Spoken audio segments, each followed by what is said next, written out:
authority in every sphere, in every department, in every area. Grant them wisdom and deliver our nation from wicked people in authority. Deliver us from evil men who will sit in places of authority and do evil things. Deliver us from vampires who will drink the blood of the nation and leave nothing behind. Bless our nation with good leaders.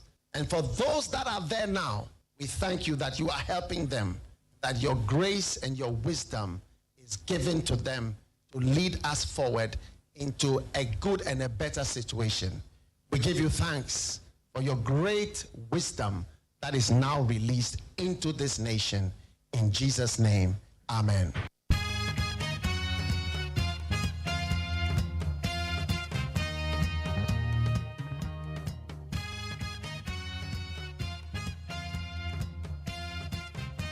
Yamakwa Bagana Mutesuni and Monday. And then 14th October the year 2024. That a trade up on Yakopan Sawaboy and Hobine. And then Joy or the chain so dear a Google Pa, baby, I want to so the Toyana. Is so a Google Pa to Musa for my four. More Makwa in Yano, a Banasana Tache. Is your toa Tache in Suan Toy and Footro. A coin your pa de quam boneso fa pa de ya pa. In so to atache in so anto futuro. It's also quite so to say.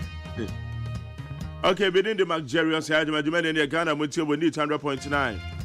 Yet I said I've making David Evangelist. On the arise and share Jumadi the brain. Yamia Sam Eddie Baby good form. And Rachel and Baby share Reverend Fabian in the country.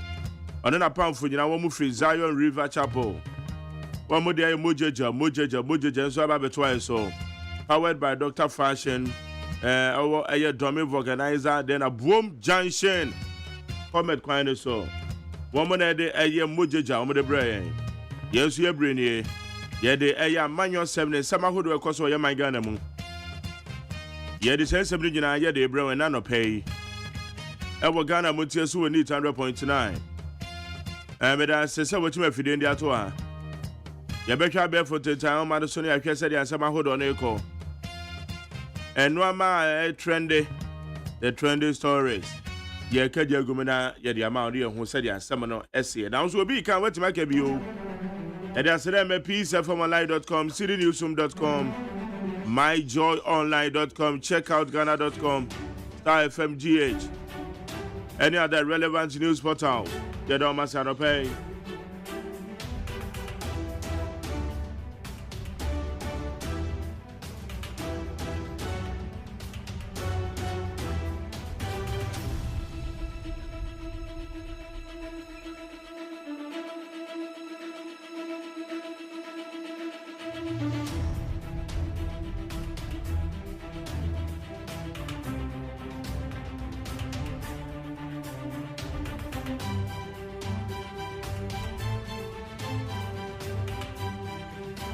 Okay, but say the some could trend wa be for the town man so the year the 2 hours so and now no pay wa Ghana Montie so need 100.9.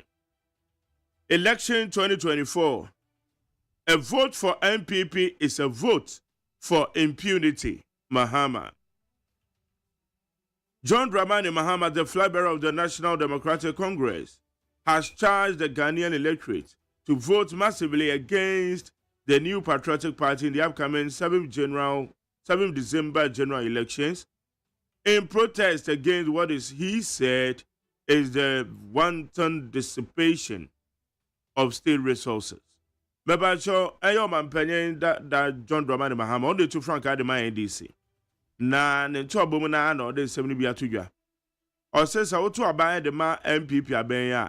Ene na ene bone no ma enye papa. Ene watu abade ama. Ene se aban yi bayi eye oman ejapade ene womo asa ne se funfuram. Womo do mo sake kan de basa. Etisi ye ka aban a obedwen Ghana ho de a na enye MPP aban. Ene se Ghana for sanko to abade ma MPP aban. Eyo ono NDC and a Ghana resources. Womo de omo hweso yie pa. University administrators suspend nationwide strike The Ghana Association of University Administrators, GAIJA, has announced the suspension of its nationwide strike. So a communique issued by the university administrators on October 11 indicated that the suspension is to allow for further engagement with the government on outstanding conditions of service concerned. But University administrators for one more strike. One more do one not the go from some because no one no maybe in years or money about anything. Now, no, and I want my strike and I say, one more so many are buying quite what I say. One more quite what you're home. Say, no man ever bought one conditions of service. A Juma one more yan and one Cadiane and one woman. I buy it to my family. A good father has never been committed to Galamsey fight. Kofi Adams. Kofi Adams, the member of parliament for Boom, has criticized the government's handling of illegal mining, commonly referred to as Galamsey, which has long been a menace in Ghana. Kofi Adams, Osei. Now the dank go for now by one more committed do. So I'm going to a Galamsey. There. One more committed. Inti young tradition so bina no more share and I want me to form a good deal rough no omututu. 20 illegal miners arrested at New Abrim equipment seized. The anti-Galamsey task force made up of the Kotoku Environmental Task Force has arrested 20 suspected illegal miners at New Abrim in the eastern region. Beba chawko ye New Abrima cry from Kotoku Environmental Task Force. Woman at that task force, Kabomo, Wamuti, Wamugun, Wamuka, Manfubi, and Wamashada. And a Wamu A2 from a good year, say no. Wamu Nipa Eduno, Neno, and I say, Yachewam. Haruna Idris wants majority MPs to vacate seats while contesting re-election as independent candidates. A former majority leader, Haruna Idris, has stated that his side of the House intends to invoke Article 97(1)(J) of the Constitution to compel colleagues from the majority side to vacate their seat as members of the House. But the woman say, as you say, you work say a year MP Sinibi or her. One so more quantum crow. Aye, I don't know. Osha Suhum MP. Osha Mamma Morrison. Osha one booby. Aha, MP sit and more quantum chrono. But you're around that this is a moon, some who free parliament because it's a macro independent candidate. Macro so carpet. Ain't you have to pack your things and leave the parliament out. Yeah, that's it. My piece, fmli.com, citynewsroom.com, myjoyonline.com, checkoutghana.com, Star FM, GH, other relevant news portals. One of the boy bear from the town, man, so you didn't somehow with a bro with neat 100.9. Of course, that's upon, but transfer with you. Of course, Mache. Yeah, or do you want to say? Nyamia Humobo. Then Yanko pass. Yanko and Nimina Yemfa, a young crater, and to us, my two. Yo abusia for the one krata no enye ni nyina na aba sese kakra bi na aba na enso se be ya ye betimi aboa ama yetiefuo wo matimi ate de ekoso nkakra no de yekuta no ye de ba se de be ya ebeboa no hu ensam ahodo a ene bedi ahim ewo ene aba fontenta homa no so me the daily graphic de wo krata no e na edi kan na daily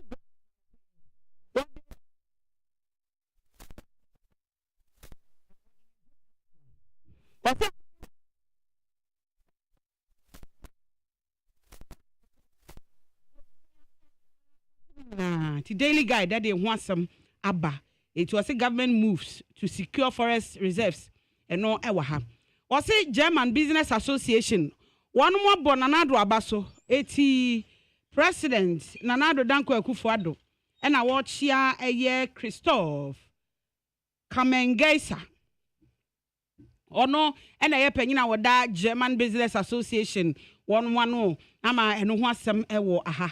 Now, yasin kwa shebi esi yenra ewo East Legon eno no eno oche se ka mienu eno omde bo ani se ya pan na se de omusi di ebomu no enam so kra maka na ba ko de eja tomu hyeye wo che se nipa mienu ahwere wonom enkwa ya be kenkan mu ewa na Moody's eno se wo se epagya mu ai say Moody's wo mo upgrade se wo ye no o se Ghana ye ratings no say asesa upgrade ye ko positive eti na che se ba bia enam no eye pa na wo mo a wo mutwa loto no enye wo mo kwa akoto loto no wo mo te ho na wo kwa akoto no eye loto operators na wo mo edesobo ebo owura asame awuku ewa ha na ye sobo bai ye beba na ya ba be kirekire mu amanfo ate ase eyie ama no daily guide the workrata de ho asem aba ma me mfa chronicle the workrata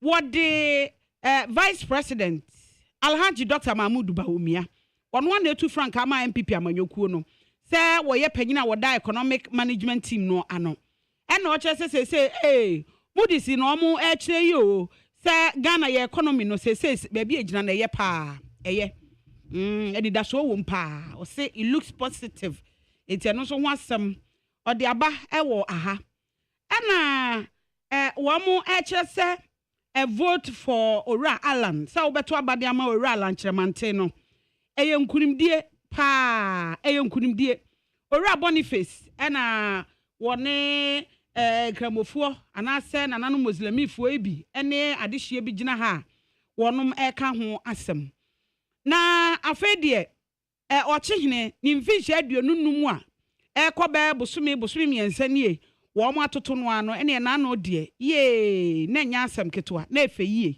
na efe yie papa mfishi aduonunum wo mo ema amamre sunye kyese hu se amamre no enie fefefe eti no ho asem so ewo ahase ya system novation sanu atu din wo se ene na 2024 wo mu fiti ase STEM novation it is STEM ene ehon yenim sa science technology maths ene nenkeka ho no ade bi a eboa ewo school ahodo ema wo mu keka wadwene bomu de nneoma ahodo egu apono so nti uhwe yesuku fo nkwada ye senior high school fo no wo mo adwene no too sharp nneoma wo mo ye nese wani ense okakire ama eno ho asem chronicle kire se wo mo hyehyɛ papa bi a wo mo yeto ho no afedie enne na wo mo fiti ase ore ase edu nkatia na wo de eto muslimifo anim se monto aba no emfama NDC na wonom emmo ho ban enti wo se vote for NDC for your protection eno ho asem ewa ha the Ghanaian publisher wasi ekuo bi na wo mo eba beginam ama kwawu manhene na sede wo mu si ekeka sam keka na ebeba banyina no eyade a wo mu ababeka ede ama won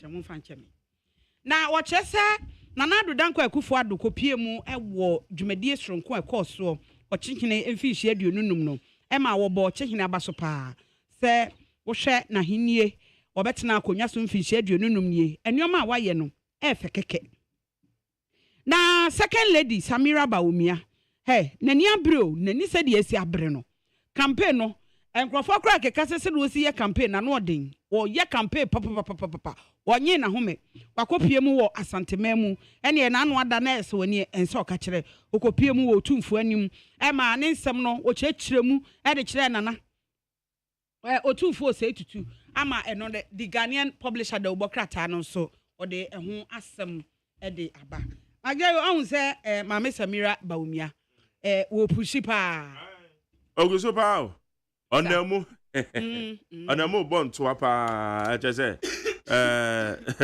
ebia bon to amanuku no si eye ne nyoma no chese nani eden me da de me hunu no oyo ba o determine o kasa de we no obeya oboa obeye pa and why de the way I was see eboni kunu chidom no so obedi nkunu mo so oni nkunu mo why de papa o free bomb to anya no what mean tis why na me o So your David also and Mujan so no shit.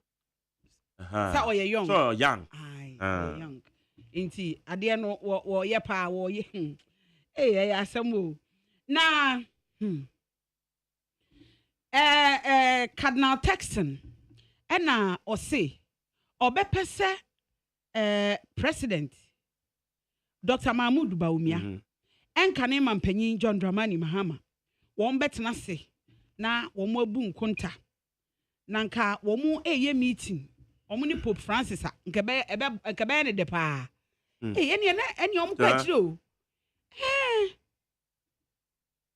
ose omo tena se na oma dwene asem a nhyiamu a ekoso omo ne Pope Francis aha anka na chese meeting bi akoso na omo nhyiamu no ensem a ekoso no ose se nka omo tena se na oma dwene ho a anka beboa say na brofo ne tie ose I would like President Bawumia Mahama to reflect on their meetings with Pope Francis Cardinal Texan yes enti e was omo tibitena se no omo dwene nsem omo kan ye no ho e asem hia na me gidi pa se ya asomdua asem so no omo kan ye o ana meboa we ye adwen kire na emom ye gidi pa se nkomo na ekoso no peace bi koso ye omo kan asomdua hu asem bi e wo ho yes was police stations police stations was antimantem ne from mantem mu why entoto ho the Daily Dispatch the Bokratem ti abusua akoye se ne ye kone asan abanti ye copies 104.3 FM na yakwa kotia no pe kase bo na ye ba ye beto aso e wo Ghana Montie so. All right.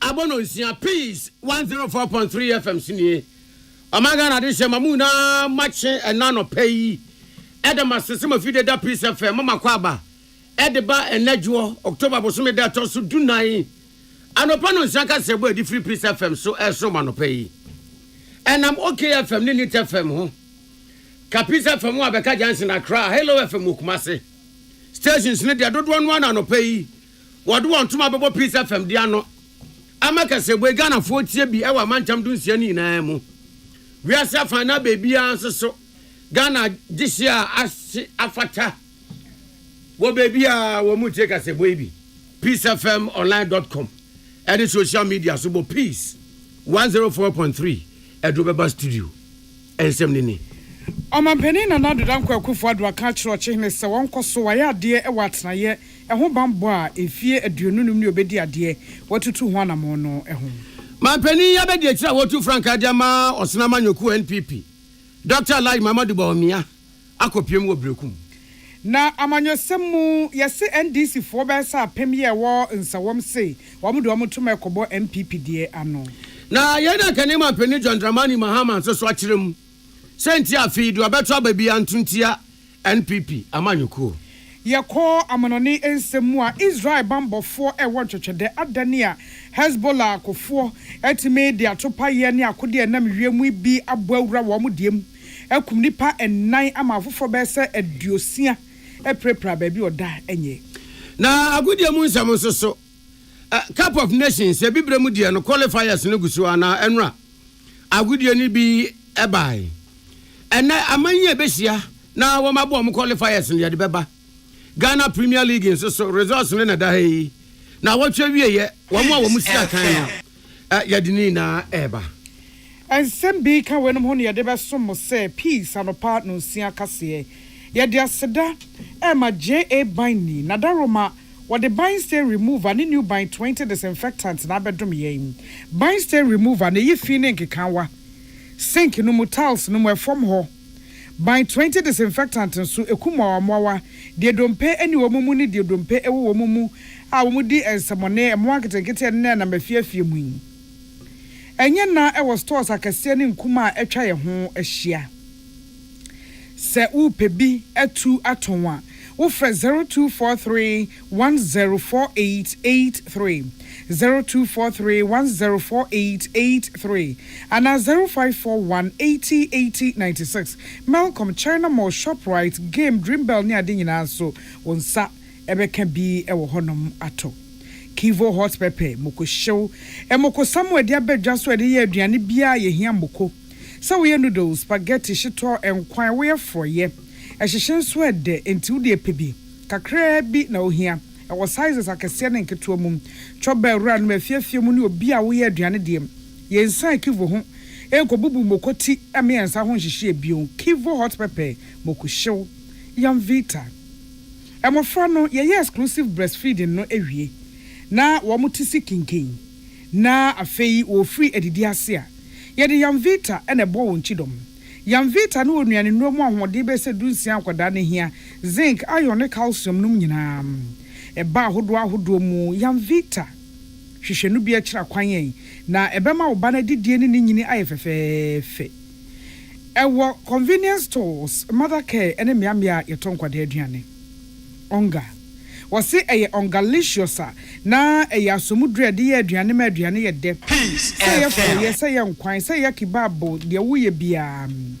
de wo hia eye onga na onga classic ebema wache emuhito no awoye no aye kama pa etu ofrefro manfo frefre dwadifo frefre ema anu aduane ne obia se eye onga ilelei medimafo herbal center wasi encheche manfo no penka chemo se wabepie enkran poko ase maira wono na enkrofo friend Dr. Time da so wose de na hawo opa wo waposo usisi anasu kotodwe wose oba obeboa wo 0244774282 0244774282 and 0500727215 yeah what this way chocolate drink Koko so mfa so kan anopai obatan de ono mehia ka ho a ene so hye enwara roma ene agedwe de kasibu ibremu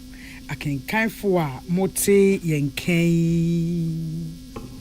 eyemme nana ya kunedu menen ohene nana kwame amo Afrika sebonu musemni na wotwe wieye ochehina osagefo motie for penny bodwade di fie aduonu no mu a wofro na konwa ebabedi hene ewo omanye emu na ebra obo odwa na kukudam bebre kwase omampani na nadodan kwakufu ado kan titiwi ekoye eho okoye na odi tudwa se efri bro ochehina osagefo motie for penny bedi ade ofato no so se obekasa e de afayatena ye ne bambo eho na fie aduonu no ne wonte na ye wakoso akasa afa ho woni ebu nua bubone woni etu asase musade tubone woni ese nsuo woni a esei ewiemu atenaye de kata ewiemu anim de obroni friend ozone layer ene mu global warming woni a enam wonso ye won twetwede ewo atenaye mu no wakasa afa ho tutu ho na mo bebre na omane mo ene yo se wonte enaye wose adepa bia wo ya obenya nipa bi ombeka setia wo etu onkoso a enhwe nanimu a wontie akekafo Ensure aduonu ni ena abrantie nya keto a asofo mpanyifo ema no so so ma betra konjonkronko wacha wakonya kese me ba no be ma no tri ko bomode asudwe ewo chinemu a dan titi adwuma ma so se o de ba be ye na hindi so be hwe kwan a obemboa magana fo ate ase se japade kese wo ho ye asase nyensu ye hwe so ene saka sama peja wagana nyina na so bi wo ho a Oma saka se so didi kan osajifo amwatia ofuri pe ko ba be adwuma kese ama Ghana man no chile nyina asuna piesie ne se no masuna ene ena nyina ba be hia wa ha enije kese ma ye so ba be adwuma amochimai nkoso amochimai nkabo achimai asumdwe amakaye nyina Omampani na adodan kwakufu adone eni adwabo no ase ehemfo te se ga manche no wa manche osu manche new dwabe manhene edweso na afei manso nkwanta hemfo ofenso na asona hemfo na afei okuapem hene eka kukudamo a efiri miamia hodo ebeboa ochehene osagefo moti oforipanin am awodi efie aduonu no mu afei hyiadai na ono ekasa no de odi to so eni agwantu no na emu ebe so mpabo and may you to me overcome all obstacles. And if you do, baby, you do it. 25 years. Near Mekaya Maka on the road and said, when I meet you, baby, I don't see a mother drop at their own mind. And no dear, you go the rock at 42. Ah, Sebi, on your mere 2 on some. One more day, and your baby ejra. So ombra unkrasi. No me boa ni empeja inkrasi. Se inkrasi the peja and amagana. Enya lentuma pa efria. Ochene osajefo amwetia ofuripeni. Michael Akofi ene diamani boy baye. Na mampenia be de kira wotu Frank Adiamos na manyoku NPP.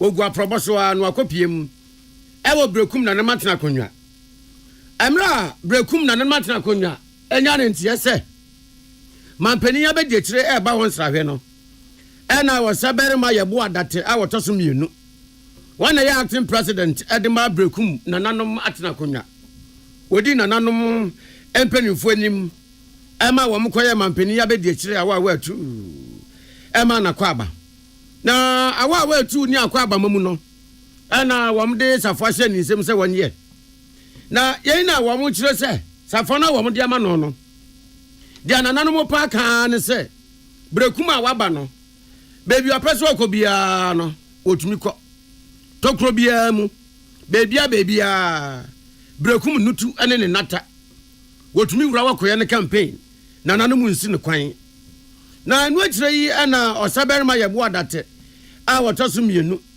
kan fo mampani abedi akire se nyame anu mu nie wo mani di ne djuma wo bedi ye se mampani abedi akire ti na ade ombeka kakra nya se bia wo mo ka ma ne trimu aye ne de na emoma no kwasem a wo munimu a wo mo ka ase na djuma danso na djuma ye kra behwe eye dutwam eso nipa na ne niso ade hunu na amamwo hye ye no a woso adom fo ya adom a obe mampani odi bebu aman no eno nso so emuda ho osaberima yebo a date the second ya yesi ya nananom ye nye politics de nanso nananom okasa bi se obi a ofuru duapa no na ye pia no me wa ire shem se obi apa na wo ofuru no ye mountain to e bi pia na de kan brekum damaspa da ban yase enema amaya ma brekum ohwe market sa ye sisi ohwe brekum akwan ani nyina main roads nyina ye asphalt Ghana ha kuro bebre san ebetimi anya side brekum damaspa era brekum ene mo party de mo amunim da bia be elections bia mo amunim ba bia wo minim se ombekoso a na omadi wachi na ne enti ampese omadi wachi ne se bi o meye mampan kura na wama ene ma bebre na oba ba ye mampan ene e bekoso bebre enti emfa because brekum for se emfa ma ne ayati ni ken yo saberima yebo adata wo toso mienu wade na hwe kire se president ediama brekum na nanom atena konwa na wakasa wiye ye na mampani abedi akire a wo ye NPP Frankatuni Dr. Alhaji Muhammadu Bawumianso so deto na nanom anim sanya meanim ni wo ma ye na kwa ba ama na wa atu ama ne ho adwure no wo nsusu sada wo ma ye kra na broso oda wo mase e wo kwan ye wo mfa so je ne faso bio wo mo di brekum safo akora se ne nsem se brekum bebi opeso ofa bia no wonfa na nanom nsi ne kwan na wo hye bo se kane mampani o se ado jonkofidie wo dombere maje kuma saberma kofo ebeye bi ne boss nso so won na ye adwuma enche na won na adwuma die ko na wie ye na adodanko akofo ado mampani nso abeye bi na wadonfo ya adom ma na niso ade hunu be mo ne beye mampani a de ampanifo mienu ye no obeto aso Pius Bedu Banson ana ye Peace FM ye nsem twere ye man bofo a na wodi aproboye chi kopie brekum a wodi amane boyi ebaye Amane ye free and Sauma Dredge abato mpesua so we poema ntemu ba NSM enipa be se apema henum a wo se wo ye NDC fo NDC konum asese de wode won toma eba ababebo MPP fo de anom no nipa wodi se nipa ye nim ebepa mu kan so mo ye NDC fo no mo kọ MPP mu Kaila Gariba woni Peace News Michael Akofi ekasanom de ntia wo mo free NDC ekọ MPP no wo kan ho asem sei tinda me no kasa no saa ye be pamo ye ahoho ye se nu nyina no obi agya tum se enya no krem na ne etwa omunsu mu kra ne se NDC chair se MPP omumpe Muslims asem enso ende presidential candidate a omuyi no akokoye Muslim enti we no ema ye hu se dia na NDC kan nyina no na enya no krem NDC wadada ya che nsawom de table no ya tane no because ye hu no krem no enti na ma se sa kowe se ba beta MPP echi ye hu se MPP e kan no krem pa se me ka dia MPP aya amaya em se park aye dina so yi utu ani abehu library e wo utu ani so school se wo ha dan o ma bobo so nyina ye nra honorable Franka no dompre ono no oye ni nyina oni pete ne kasa ye munkaila gariba na ne de achi eno no nyamfo Franka no dompre ya so ma do agirimra hye bedwa adwa no eda na bema wo san agina wo MPP din mu apre ede wei eto so. This is a clear declaration of support, and it's also because it just didn't happen. Because over the years, these are reasonable people. They see the infrastructure development. First time in the history of Mohu Ashtrotem, first time in the history of library, first time and other infrastructure that they see. Things we are doing to demonstrate our competence and respect for the Islam as a religion and also for Muslims. And now the propaganda, the NDC for and so on. The people themselves have decided that this year they are voting Dr. Baumia. They are respecting Islam against somebody who turned his back to Islam. And you what's our religion? They are voting for one of their own. And I tell you, this 1,005 rate is indicative. Getting to the end of next month is going to be more. Inshallah, it's going to be more. Odi pete de kasa yon munyamfo Franka no dompre so ma do agiri mrahye bedwani. Na kanema penia wotu Franka dia march ni amanyoku NDC. Ora John Dramani Mahama. Ana wakase ni wose. Afia ba ye beto no Ghana ni obeto abano dia ma NPP no. No ho be ye no wa papa. Se Ghana ni bi pa bebo ni timu se afia ba no. Wo beto ma NDC. Ose se Ghana ni kro no ho be ye no wa papa. Sentini se wo kiremu se bebia NPP aban edo omanya ba bedru yi. Ahocha ne awunye hia ema se bi nipa kra pa ne ntuma wo hunu na sremu yi.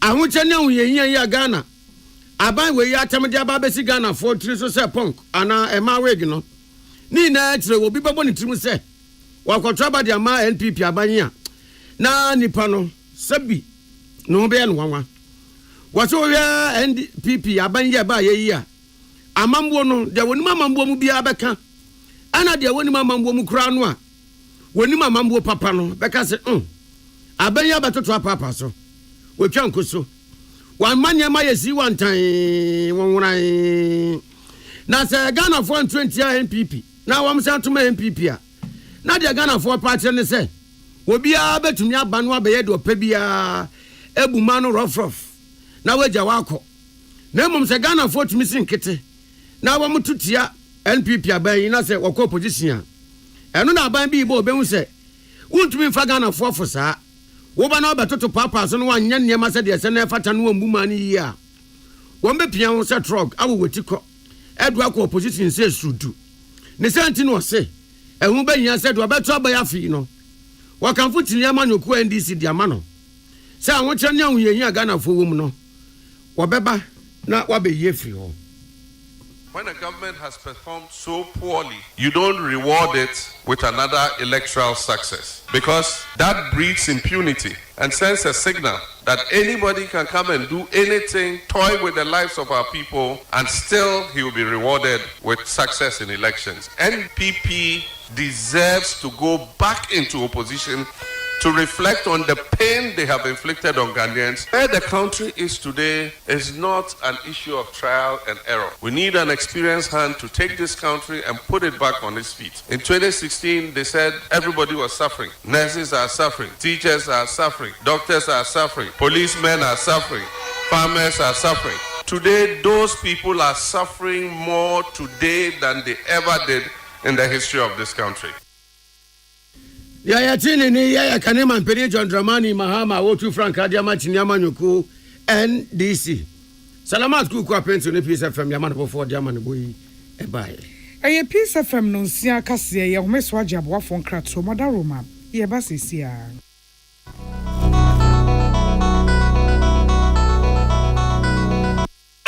Amanfo, the Amoka Chere Freddy's Corner Home Appliances Hono. Or the Abba Freddy's Corner Home Appliances Center. Home appliances are a ye papabia, a biwo. Brandsbane, Media, Samsung, Skywell, TCL, TV, air conditioner, freezers, fridges, water dispensers, and Nidia Kekeka home. Nia ubenya good warranty dear. Ko Freddy's Corner Home Appliances ukoko memle. CCTV a Buama monitor of properties and business at anywhere in the world. CCTV need daho. Ewo detector, clear pictures, Wi-Fi connector. Ultimate connector ma phone. Na monitor baby a wo wiasibia. Freddy's Corner Home Appliances Abeka Freddy's Corner Ejosua Hodoa or ton phones and their home accessories no. Fresh 0544 959195 and 02079373323 and now so Brako Memle City Light in Chehwa. Na ya can discount any achadia. Ubetiasie. Freddy's Corner, home of authentic home appliances, phones, and its accessories.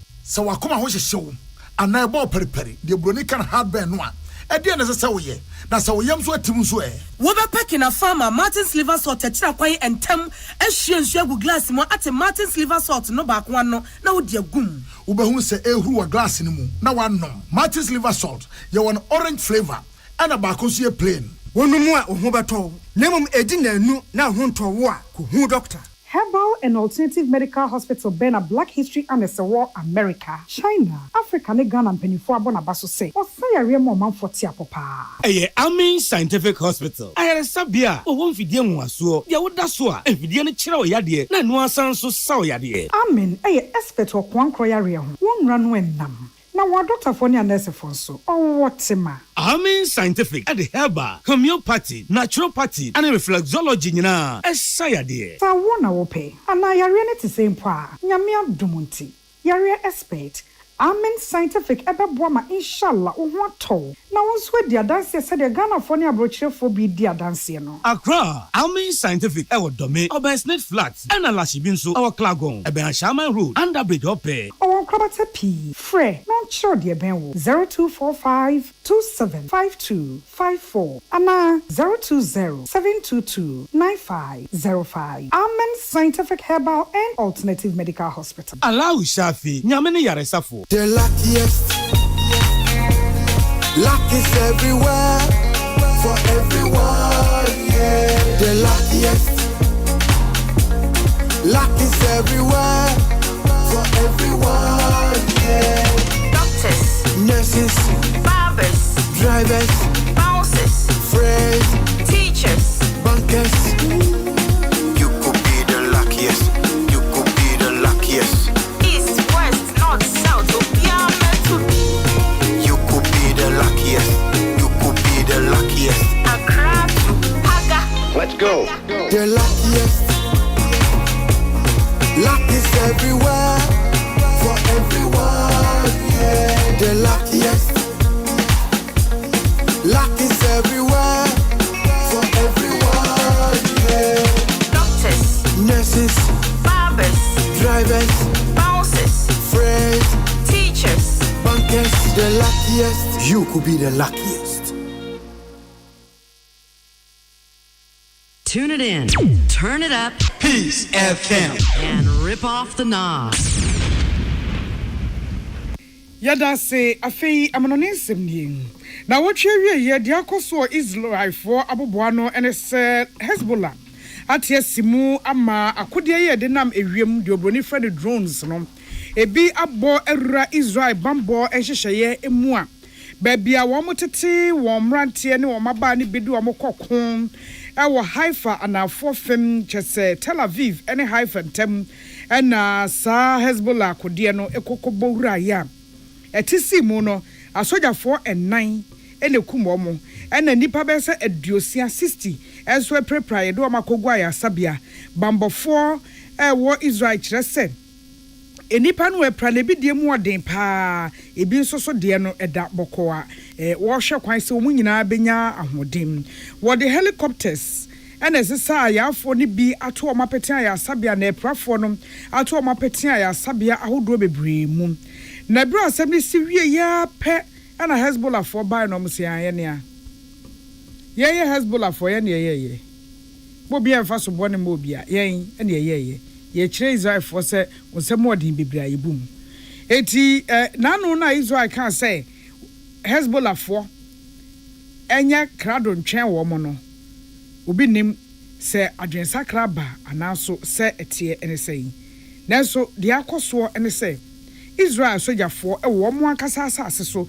Hezbollah akode ye de fa wiem ema ne ko drones bi etimi abo ewuram na koye no yesi Israel for akade ne bambo hyehyɛ ye o maye de nke boban wo wiem ni ade ne nyina wabombo mu ntokuru ene watimi ate asimu a wode akum wo mo asojafo no enan ye be wie kase boyi ewo agudie mu nsem na ye be sha se de free Ghana Premier League enra Adriana Stars any Dreams FM boy ekowi asene na Adriana Stars ama Dreams FC atenana wosum prenu Dreams FC ya o mentumi ama Adriana Stars atena woso 2-0 Bechem United enemy diema said the Adriana Stars ni Dreams de ne ye sa na Bechem United enemy diema de ne ye mediema tiwa ma Bechem ede kamienu guwa matene mu a no ma bayi no ma paase ya beti na ba kwa san ba o ya beti o mani ba o so na ya pon ya ro ne Jesse Kofie Holy Stars ene Karela United Dr. Pania Bako ena Holy Stars ede wo Karela say de Nations FC ene baby ene Go Stars come and see na good day mu aden pa eyere sebenta ekwawi ase no bia de ekaba kwatro nyonko atene mu a 1-1 Young Apostles any House of Hope the Oak Tree and Okenyano ema kamienu ena Accra House of Folk eso ayedugu Young Apostles fatene mu a wo mo yere wo mo ti mu baako ema agude ni ba na wiye no na wo mo de ka baako kofie Young Apostles oni peni beko nanso uwidiem Samatex ene inso atreman ene wo mebo mo de na qualifiers no ayede ko Cup of Nations Africa no anwa Burundi ene Mosi Kurom Burkina Faso boy ko wi ase na Burkina Faso akere Burundi se afi anafi ebesimu na Africa Cup no one person ko bi kamienu ene wo so ade gu Burundi fo atena mu a Burundi ye ya wo mantumi antemu ba kompo na ena kense ni bi bekoso Kenya ene Cameroon ebebo Gambia ene Madagascar bebo Liberia ene Equatorial Guinea bebo Togo ene Algeria na Zimbabwe ene Namibia na nekrakra mu no Mozambique ene Eswatini enso so bebo ena nyame ya adom a won bo wi a ochena ye de ho resource no ebeba kasebo no asi akenkanfo a mote yenken men nana ya kunedu menen ohene nana kwame amo J.A. Bind the bind say remove a yifine keka free from ho a free sink no a free tiles no so walls no hone bebia yes new bind 20 disinfectant so mo ya dompe ni omumu a wo mo ha adwedi samani wo fie yi wo mu nyina kuma mu nyina wo mo dompe ni wo mu no kura no a mo so mo ye opabene no e mo mu piepie e me ehunu wo mu ntwom eno nti hwehwe bi na fasiesi ofie honom na ma honedie nyina yie e ba e wo container kase na nketo mu I was told that I was here and get one near Kesimu, Malcolm, China Mall, ShopRite, Game Dream Bell near day 0243 104883, 0243 104883, and a 0541 8080 96. Kivo hot pepper moko show moko sambia beja and one year de aduane bia ye hia moko noodles spaghetti shito stews and kwan ehye so de intipebim e ba sizes ahodo mo choba afo ne obia Kivo hot pepper moko show yam vita abofra no wie exclusive 6 months no a de odi be free na didi ase yam vita enuane no mo ahode no dunsia 16 de wom minerals te say zinc iron ne calcium nyina obenya enunti hwehwe bi na fa boa oba ne nyini ekwampa abofra enyini ofeso yam vita onga licious ediam foye enkwan ototonto ochecheche onoanoa kontomre stew de ohia bia aduane bia ekaja nko ade a ene na onga ewo homa no onga ilelei Bedimafo Herbal Center no pe wose enche omanfo ne enka nche mo se ono ne Salma ne Dr. Time da so no wo hwa yafo na wo pa wo sisi ya de waposo na stroke na ba obeboa wo opokwase mahira 0244774282 0244774282 and 0500727215 yawa this way chocolate drink Cocoa so fa so kind adachi obatan de onu mahia ka ho a eni sushi ya mamu nyina achi Ghana Montie Ghana Montie Ghana Montie Ghana Montie Ghana Montie Ghana Montie na mansanya so adawro kofiaman homene so ejiji tonton sansan ewo neat 100.9 FM. Gasaba. Iwusia efri eja ni jebidie mu enye mayapo mu den te se cigarette nom. Ebetumi ama yen akomayare stroke ena daachi bi ebetumi ahayeni. Yena nanom. Enanom yenu ama. Eyerenom emerema eduane no afo ni obiara oda so di jebidie nu eduane. Momma yen sesanko LPG gas. National Petroleum Authority ni inko aka bom the cylinder recirculation model aba said the ebema obiara nsa aka gas wo bebia se wo cylinder ana se wo ni bi kayen CRM anamontuo ne ho eno ane se wo beko bebia yesesa cylinder no tiasika kakra bi na je cylinder ya hye ne ma ana sesa wo cylinder na gas ni mu no ye behwe se bibia ntochima se ye bisa mo se mo wo gas afa die gasaba in Kaiboy Free National Petroleum Authority any Ministry of Energy.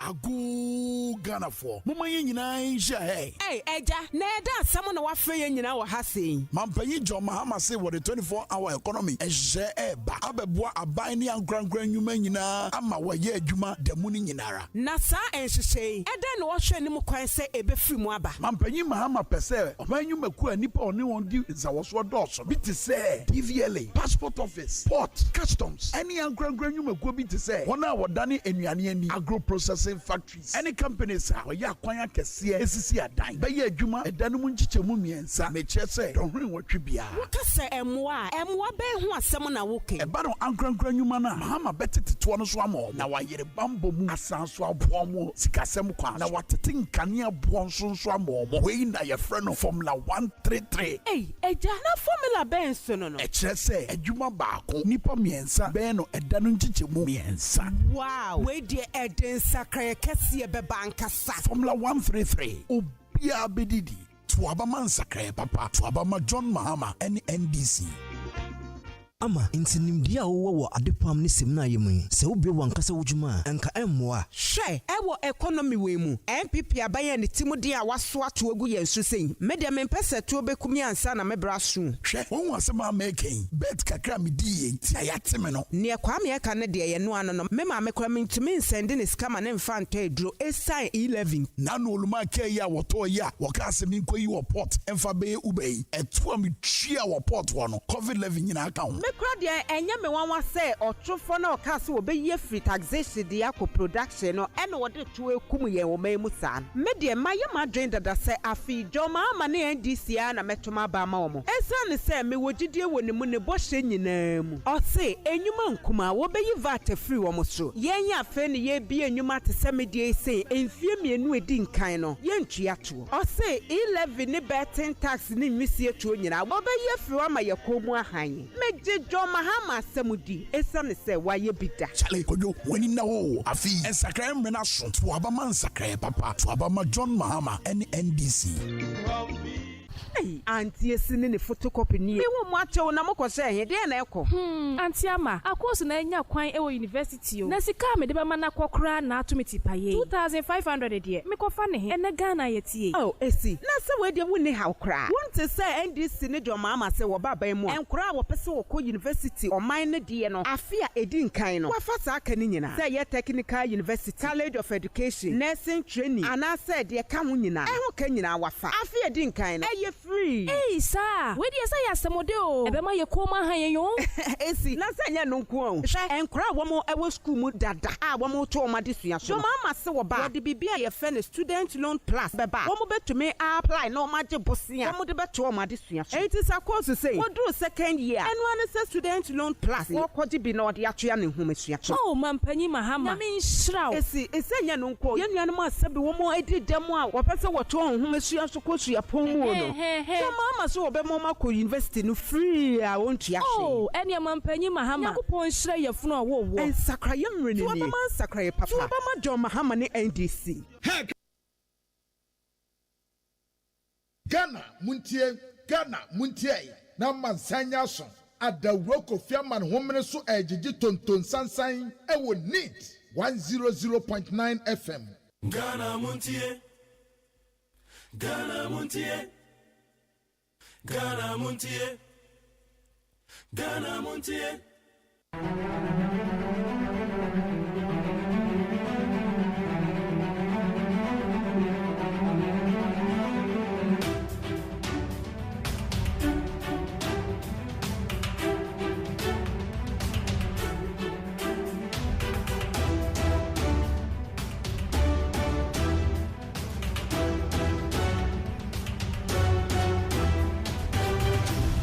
Yeah, Montreal, you politicians, dear, I know you're there. Honestly, and Tokwa is you Ghana, you know, a man signing in your Biana Debo. Any Mamun, Ohia, any politicians. Assemble Kwambaka take Remasono, a chance kind. I want to tell you, do your politics well. Don't let politicians deceive you. Muhuya say a 1 year GH, and you're going to go. We are a frustrated community nam near you. No one about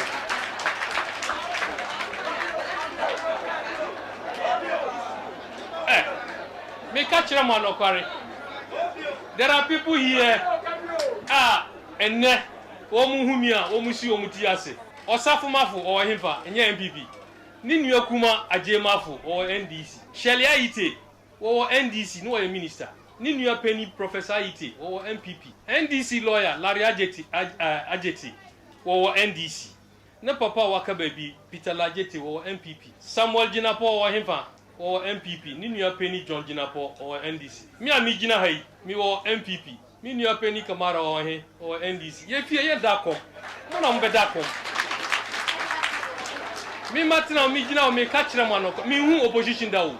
Me party dia wa co-opposition, but me kasa me co-opposition. Look, one minute you ono. Look, me who opposition da. Me party MPP a co-opposition, but me dia me co-opposition. Because NDC wa power me didi. Kamara me kono homa me score be mame. And then me wa power. Bibi here na obe frame. Ye kasa da na ma who opposition no. Enti mondwin my party and my content. That's the only thing in the money.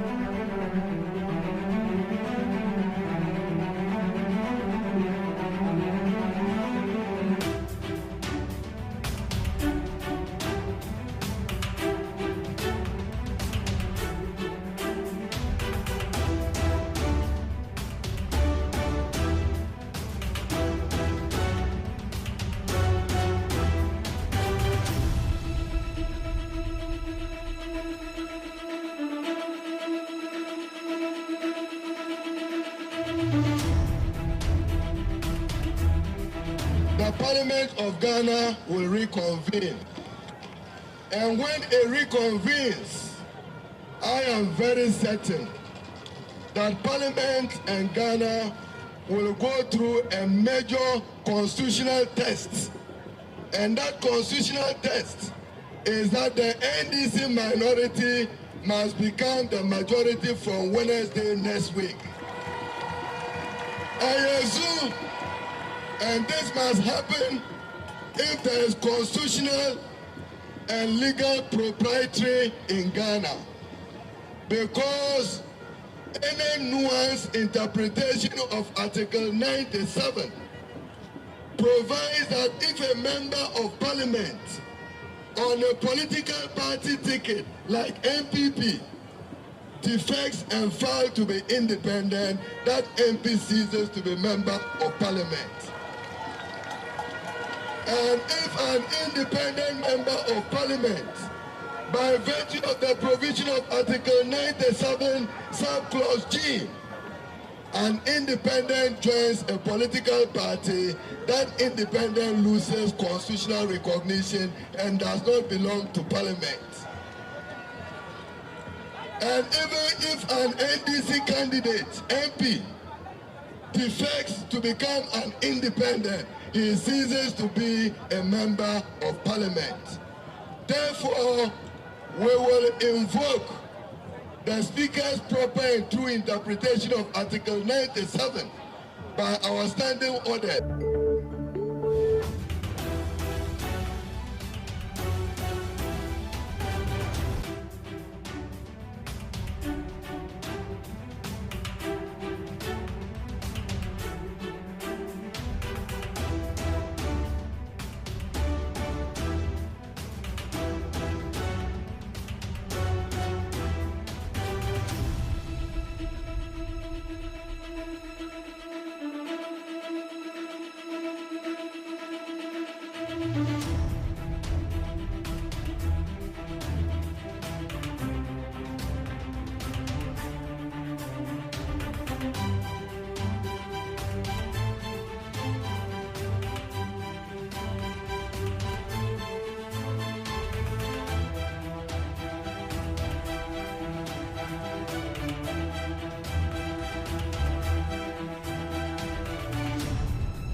As it is in heaven, give us this day our daily bread, and forgive us our trespasses, as far as the cross is concerned. There should be nothing near you that distance out from them, and don't go left and right.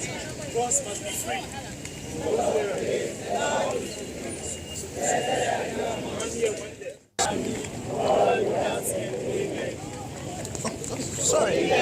Sorry. Save us from the fires of hell. Lead our souls to heaven, especially those who are most in need of your mercy.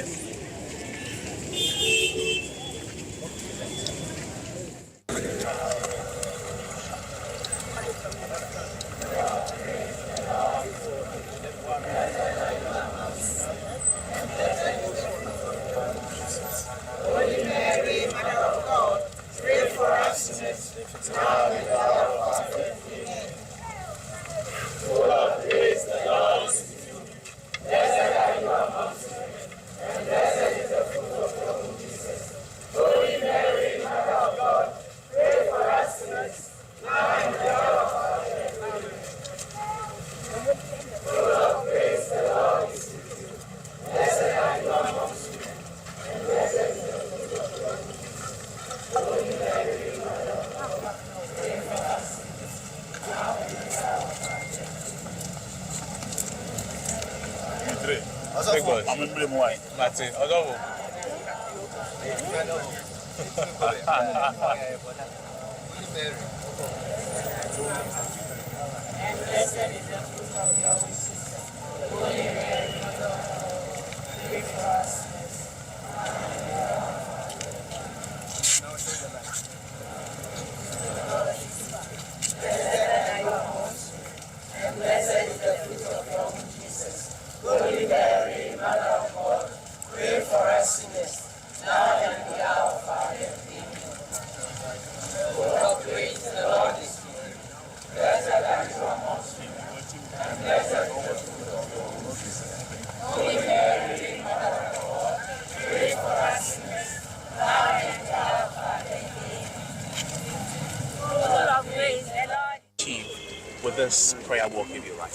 We're praying to God, and it's our hope that God will listen to our prayers, and He will touch the hearts of people, that they will change their way of looking at the ecology, the way they look at nature. Nature is created for us to take care of, and therefore, we pray that with this prayer, God will listen to our prayers. You have plans of presenting a petition to the President, to Parliament, as well as other stakeholders. What would this petition contain? When we present it to him, we'll share with the media about it. But basically it's still on the Galamsey, right, and the ways and means we can all address this situation. Going forward, the government has also indicated that it's begun taking steps to, if you like, correct the crisis we're in. For instance, when Parliament reconvenes, this controversial LI will be repealed amongst others. Is it not something you're confident can happen or will help, or you want more than what government says it is doing right now? Oh, well, we're thanking God that things are beginning to happen. That is the first thing.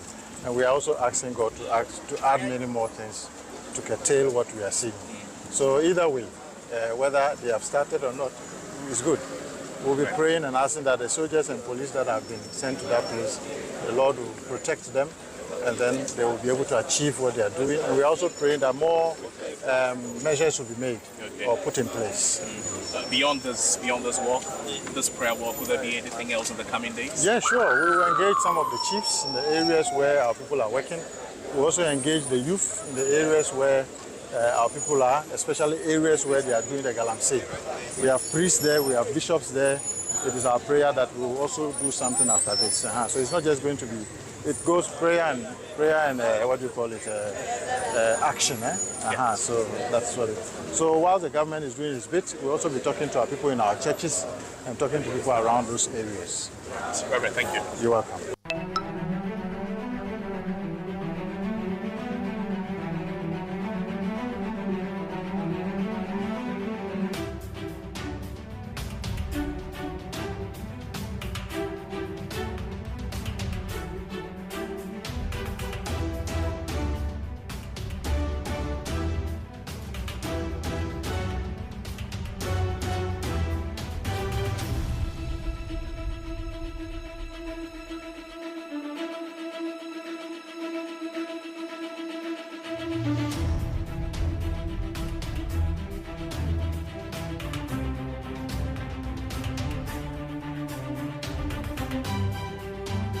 On the water bodies, and then about 10 machines,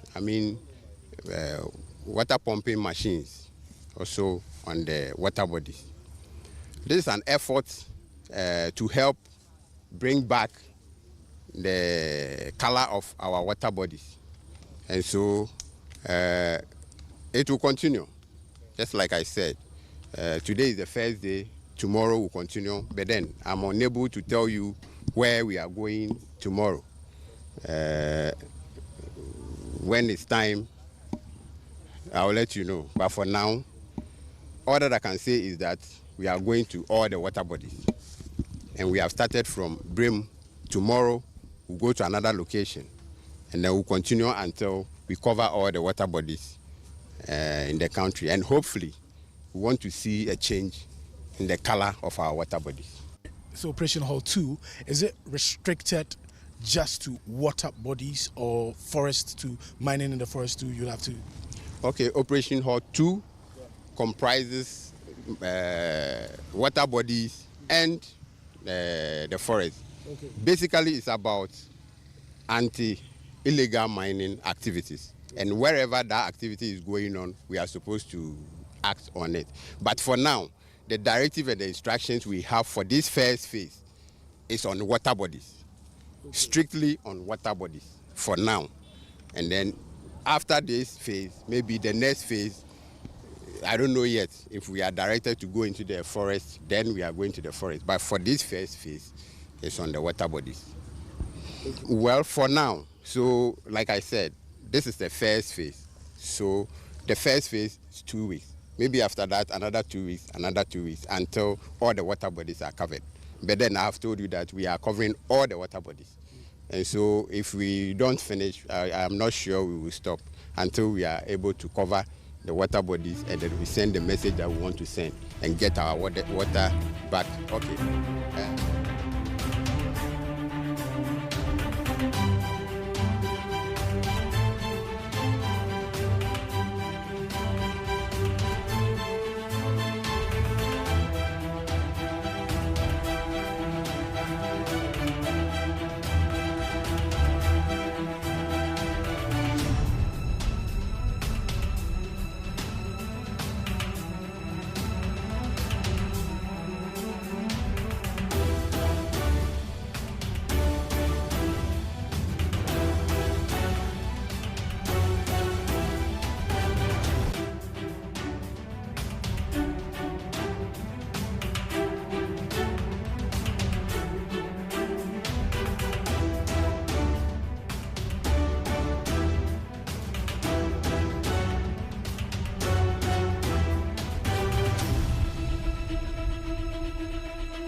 Like if you are somebody who is not like be treated well, you may end yourself being in cheating or maybe stealing something.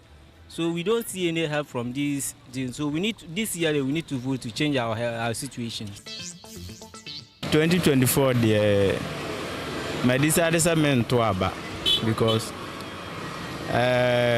me want to say about both NPP and NDC or the argument diagro because the reason why I to aba and sheda ye nya so mfa so enti me say no say bia mekọ se mekoto aba memetie obi ane ne manifesto enti bia obi ti say cheddar enti me meto aba 2024 dia cheddar na me meto ama no enti me omu two parties ne de obi ane ho a waka bibia me meka say bia me gina so de akoto aba ama no ati ase enti yen youth ne de ye nyina say ye ya adwene yi na ye hu say ye nya the new force no ba ebia obetumi ayede asakra no because two parties ni nyina ye ho ommodin bo nti it's about time a yenso yede yenso ya take a decision na yenso ye ma new force eba na yenso ye hwede ono so ebetumi ede aboaye Adoda Akufo-Addo oba comment ebe share bo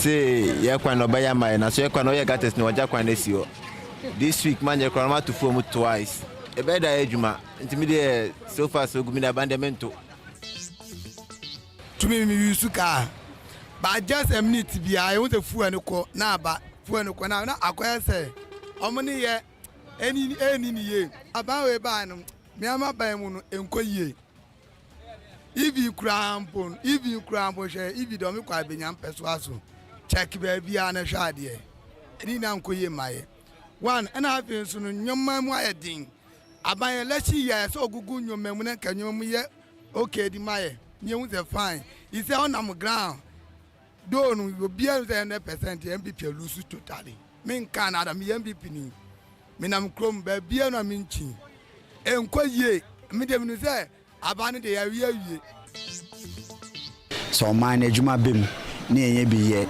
na yeso na be me ye de ye ho be han na adwuma ni o man mu YouTube so adwuma ni ho mo ye o mo nam no man fata na ye so what mas nti o man mu gu kakra na YouTube wo mso ye ho ato na oba o se enso no hwe nkoye kwa mpo de ye bu mi de na adwun so bia o ya asana ye so hwe e oba ya wa be ye no ma basa no hwe nko ma youth adwuma ni ho amanti youth ni ani able sebe enoma nkitinkiti bia o mo de task betoto so ye youth hu sa amoye sebe mmidwo ho ti me ye adwuma de bet ya ye twhwe udi anamo hu kwan ate by wo mudin ya de mo ma ye hwe na mo wie mo se ye beto aba mama then ye beto aba na mama ye de ye ntimi ye pese de youth wo kwa benya pa pese de ye ni abre bibi etu nyoma nti de be mama to aba no pa say president ma policy no kan 24 hour no de atomic pa ti no na influence me a bit mama makoto aba anya me nko a me ni mebusu nyina mene me yere ene me magina ye beto ma president mama Come to us be ma so mame Cause I go for mama onya hwe omo omo nyina omo kan kore fa so bia no omo so enti me de ira na ko cheda na eko me ofre me a e bedi akona me di na chi na mmom Ghana fo nkotodwegu form yesre ye nananom MPP na NDC no omo ye nananom because omo ba Ghana hai e do omo party buy na ache yen kwala no so afa ni e ba because e school obi ko na obi awie na obi so aba na obi abehase so omo ko school ni kakra abrabo no democracy no omo de yakọ school kakra yesre omo nye no mu wie no omo level 400 omo nye no mu wie na yeso ye metoa so na de omo aye ne nka so omo nye bi omo aye bi be ba bi omo aduru no esese e boro so be yen e kwa me bedi akon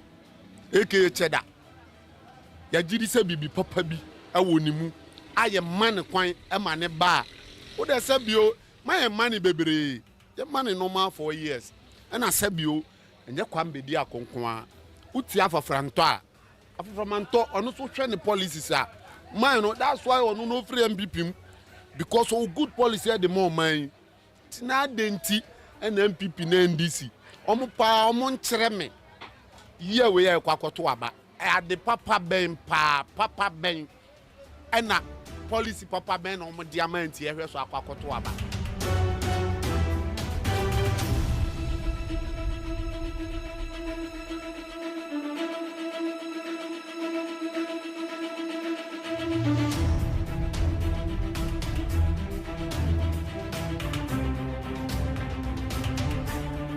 Enti wonso adien policy na wo hwe na de akwakoto aba Ghana fo bi na wo mo kire o madwen no ene Monday na 14th October the year 2024 ya da twede mponyankopon so waboy ho ban yakọ ya de kase bona bro de obon krato mo sam wa ha be fontentan ma so wo ho ya baba be hwe nsam akodo ayikoso ya won interview so anu so ya de beto so midin the luxurious AGYEMAN akosi asapon wa ha masancha me kwabramafo ono so enche obeje na dwa ye wura me ya hwe nsam akodo ayikoso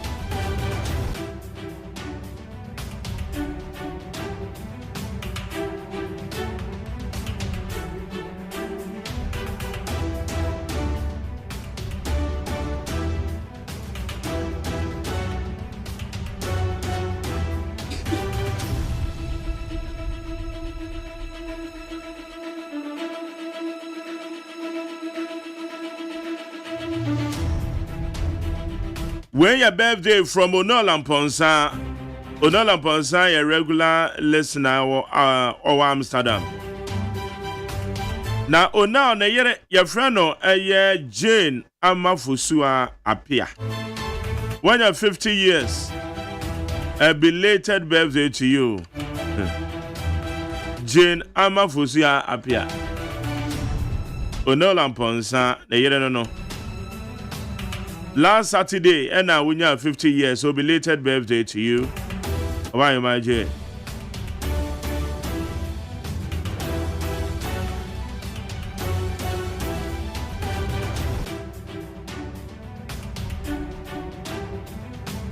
Yanko and nobody else shares somehow do I echo so Akosia ever has say.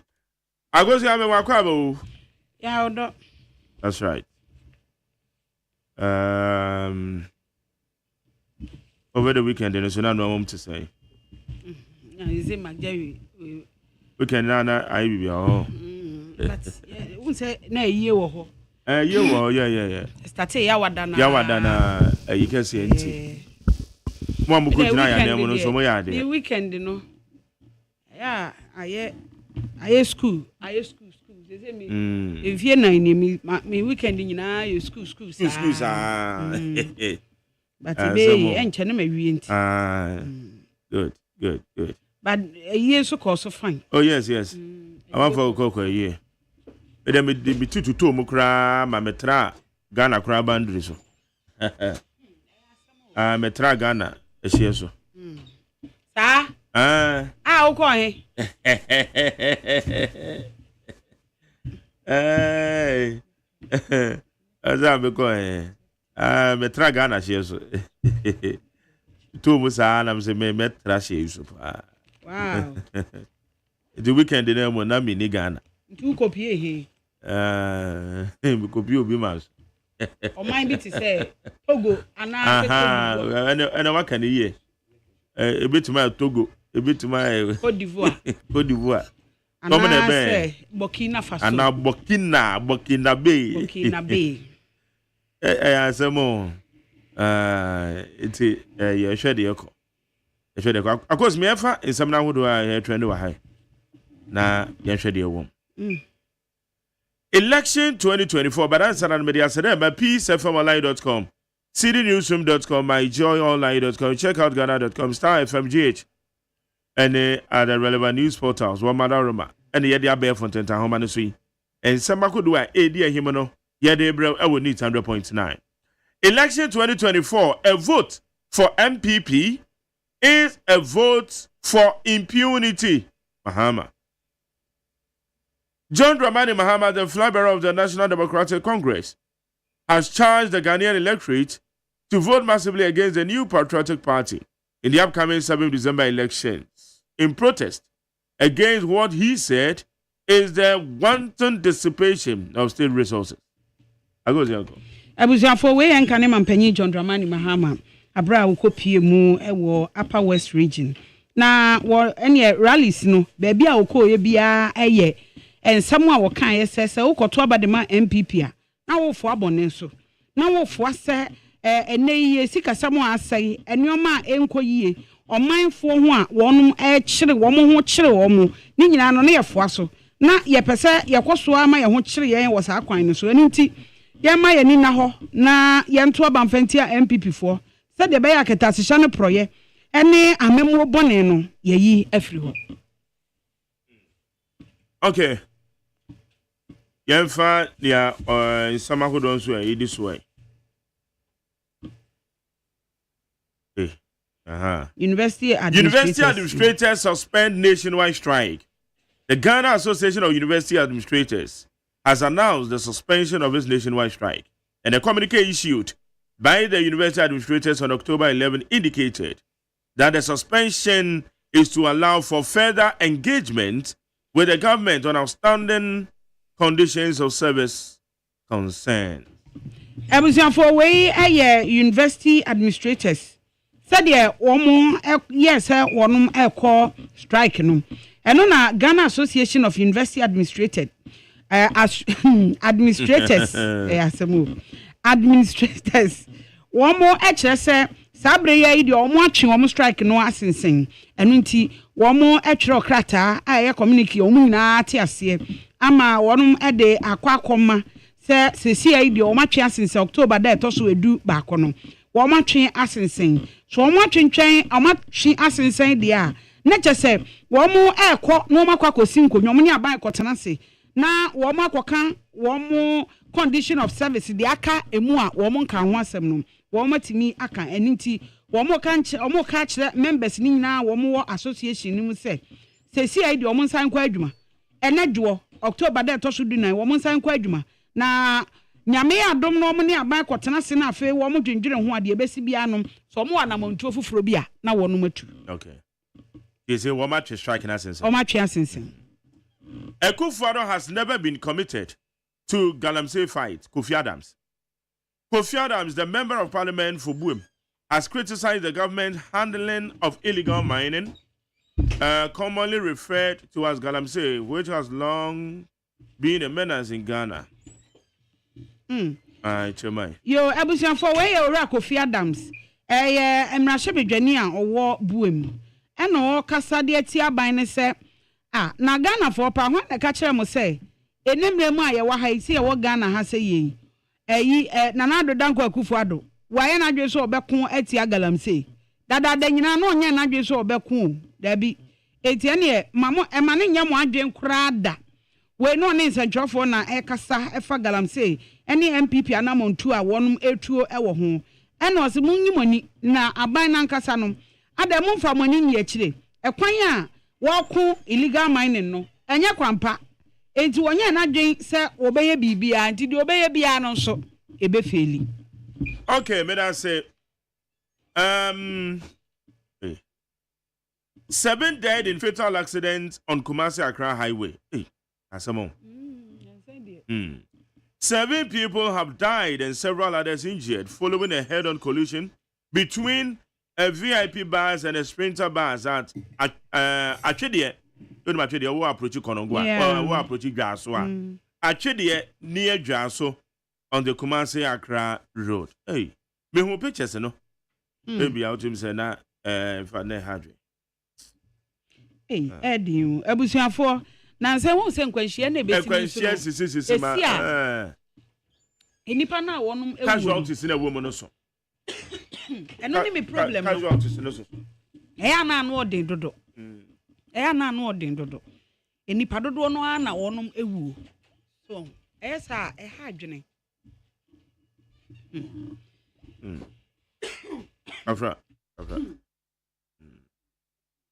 okay ose enkwanhia esiye na wotwetwa mu no Kumasi ne nkran kwantempon yi so enipa nso na o mahwere wo mo nkwa ewo enkwanhia ni mu ama wo mo maka no nso waprepra na wo chese ka no head on collision na chese de wo free Kumasi ba ne de wo free nkran ba na o de buani se ya gan na ye VIP bus na senso VIP bus yi so de ene sprinter bus na e free Achedie eno ben dwaso ewo Kumasi ne nkran kwantempon so was sprinter bus ni registration number AS6413-16 na wo free nkran Kumasi na VIP bus no so ani registration number AC1550-17 na wono so de nani akire nkran wo free north wo kai se nkwanhia ba ko bi esi ye no na nipa no so free north na na eba eno so sa dia car no e free ne kwan mu extra gata ko e de ko ball VIP bus yi ma nipa wu sa no nipa wu ye we kwan so be nim say dia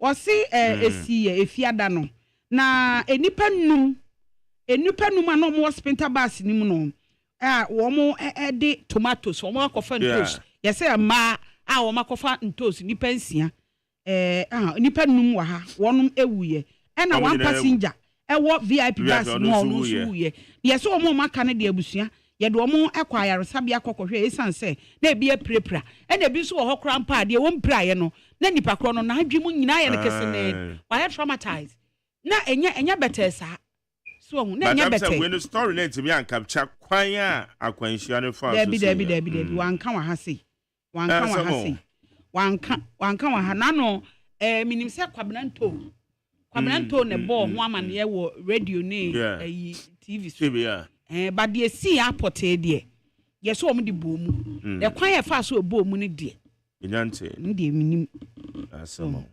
mintiase kra okay na me form currency what my show on kwa no 9 injured from MPP NDC clash at Mamobi. Police on manhunt for perpetrators. 9 persons have been injured in a violent clash between the supporters of the New Patriotic Party and the National Democratic Congress. And the clash occurred in Mamobi, a suburb of Accra on Sunday, October 30. We are Yana. It is handsome. Ebusiafo we was ni pankron na sabre ye yi wo mu aprepra NDC ne sama kam ho bio mo de mo akam ho ma me ntwe mu wie nem wie amakeka madwe MPP ne NDC e wo ma mobi aposifo na wo mo kyese wo mo hwehwe enipa a wo mo fiti sa ntokwa yi ase enipa nkron no wo kyese wo mo aprepra ye basabasa ye na si ye e ma the New Patriotic Party ne the National Democratic Congress na when was see esi mamobi eno won kan mantem ase na no kwasi ada na kyese ye nra ene siye na wo kyese aposifo na de krata yi apie abonten a wo de kan ho se enipa enson wo mo apra na wo mo no ye treaty wo mo ama ya discharge wo mo enipa mienu aka ne de wo mo da so eda yaresabia ho na aposifo kyere se sabre ye wo mo sre omanfo nyina se wo mo enka wakoma nto wo mo yem e wo titiru mamobi na wo mu guso a wo mu do ma so atofom eye hwehwemu ehwe wo no mo keka si ani e ma santokwa e ba ye na aposifo e be che wo mu ma Jerry ye ka kire MPP ni NDC sei Omenya yetimenya omo dia. Wo supporters, wo magitafo. Me dey say omo chitafo say ye wo mo awu. Enya wo mo dia.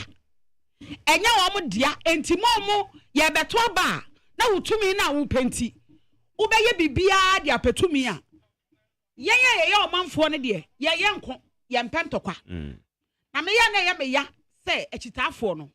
Wo kopetumi ama obi na nipa ne wi abebo osudwe. Owia ono wo nyesika ono nko na bedie. Brown be brown sana uhwehwe no pokra wa hu no. Na wo betena se ama o ma be hye mukutupa ama mo ako a. Ene esemo a eye mo amu jejireje. Na momo bia me na ni na ho si aka akire mo. Omo sori na o ma se o mo ma e de ko afiri o mai mo akogu abrochire. Na o ma ba be yusu mo. Omo yusu mo wi a na o mo adampe mo. Na mo da bia na mo di o machi. Da bia na mo di o machi. Dwene kakra bi na hwe wasetena mu na hwe neoma a ekoso ne fa koto aba no wo bedi obi achi enya fine yo ento am do mo nko aka few omunyai sa de no weeks ne ba beto aben enye aka abosome ba akone kakra ya ye beto aben mo de mo nko ko ntokwa wan ntra o para ma che bra me dos eze and so what wagum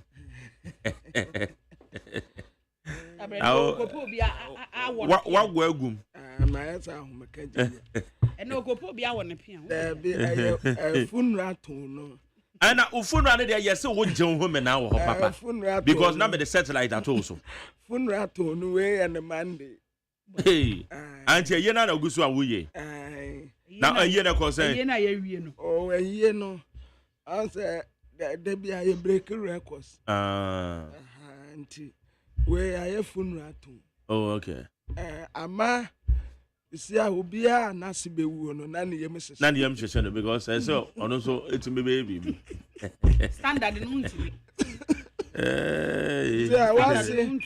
wasi yare penalty ana pay for work say be say abrantie bi anya onya sika kakra na ne condoms ye ona wo be kire wo akoku just what about be kire za wo ho pa obia na sibewu obi ebeja na yem sese because sa records we no ne break here den there be this a generation to come na me follow pa this a generation and I me share that mo obi ka che ne say wo beba ho nti o ma nani enko ho ma na ne da kra de ende na ayanti asa ayenkomodi oh okay udu ana wotia no one we gina abon komo kakra sana watu aso na foforo aba overi sapons udu no wa no no so ati we gina ho na wabon komo kakra sana matu aso enti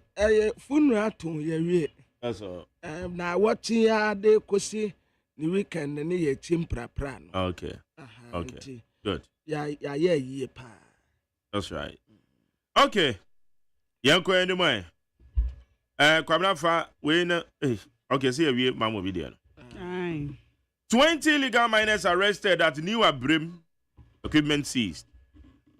An anti-galamsey task force made up of the Kotoku Environmental Task Force has arrested 20 suspected illegal miners at New Abrim in the eastern region. Abusiafo aye New Abrim and no eastern region a PM team. Illegal miners you womu tu fomu agudie wo kwa bonus one. Ena womu akwakoti wonu.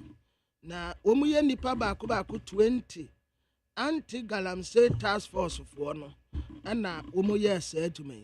Enti sabre ye de womu akwakoma aposifo a igusu ayeye asem no mu anhwehwemu. Yesi yati wonu wo mining site bia eye Abram Roman Missionary House down. Na tese fie pa ho.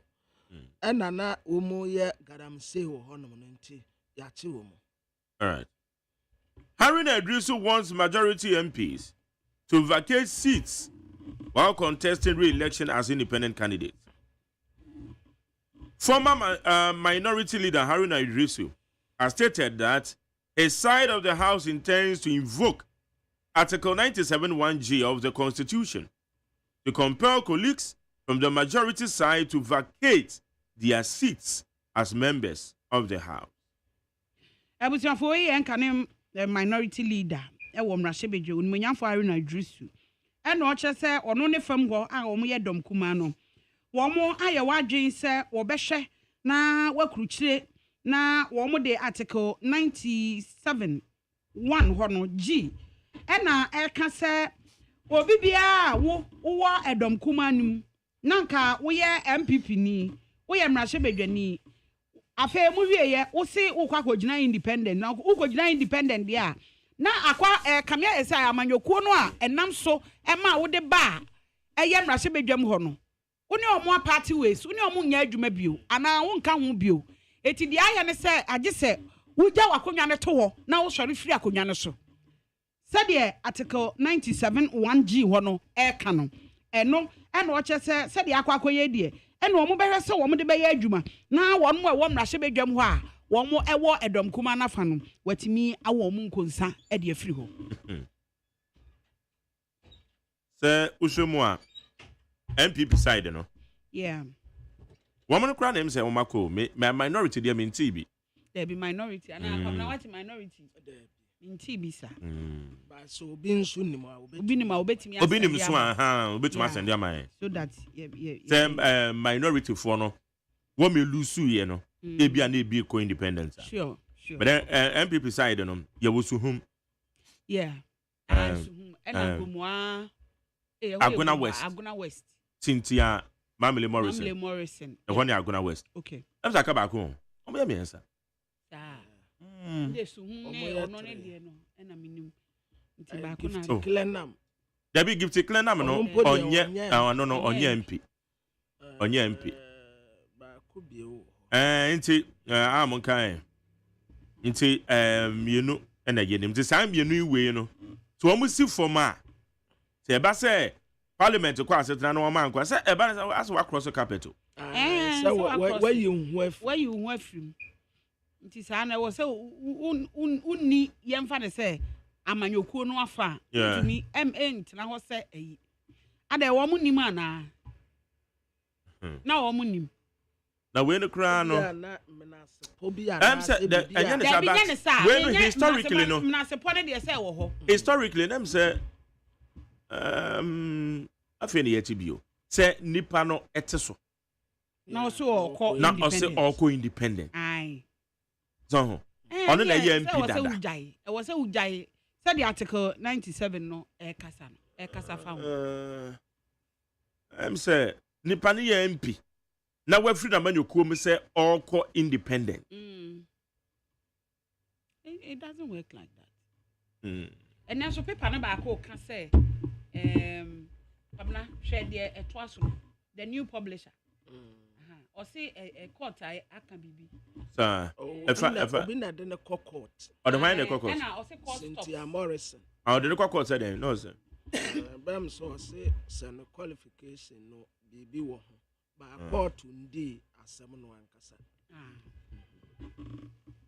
okay so they can you two from there no mo yard to be ascend there okay minority so Amenfi Central Pachiaka obi dey about Pachiaka ono so yes remember say Pachiaka so called independent okay Pachiaka independent internet just say independent miensa eti mienu eye majority ena baako eye minority eti emfa ne say Pachiaka NDC wo baako nti Pachiaka si forma NDC wo ma koka 136 sure ena mienu so efiri na just aka eno so akoka 136 so be 5 because already no independent baako but no declare ma so okay eti we be 5 aha be 135 na ha 136 okay nti say independent be ka ho dia na 36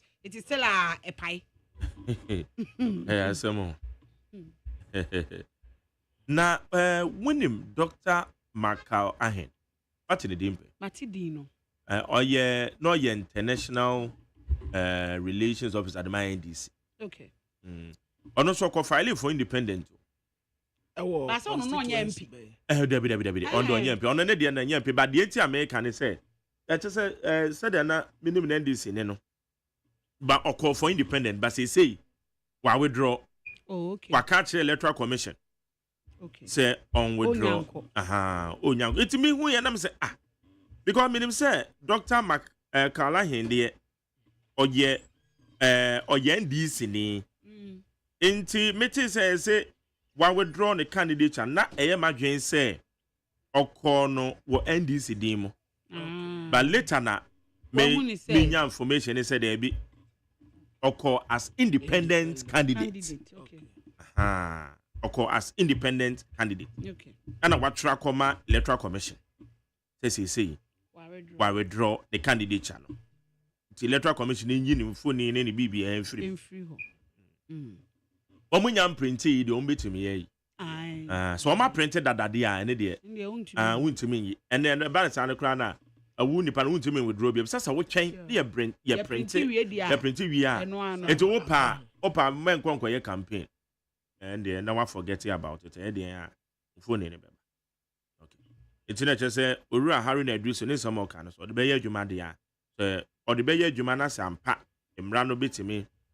Effect to us, I wanted the answer.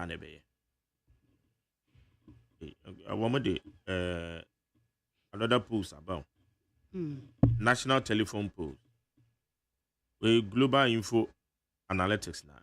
Abe, I am free be. No, yeah, day.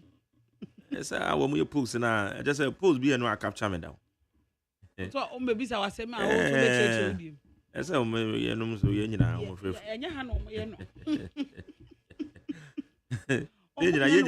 Yes, you Ghana for you. We say telephone, I can be and I can be phone. Who sat down quick crowns over my number. I come up from number so maybe send me. Maybe. Among you, so we know randomly, maybe or more picking. Random noise, yes, we see I ask some more. Okay, yeah, for when you're quick. Election 2024, only NDC can fix Ghana's broken economy, Mahama. John Dramani Mahama, the presidential candidate of the National Democratic Congress, has once again positioned himself as the leader to rescue Ghana's faltering economy, pledging bold reforms and comprehensive economic revitalization if he is elected president in the December 7th election. For His Excellency John Dramani Mahama Neka say, was the economy said the Asia Tentia Pansamano. Near obetumi aye ni ye, Edinesi Jinapan Kwanso, aye NDC Amanyoko awono, 2 franc adiama umunti, abatu December de tosonson, umuntu aba emano. Okay.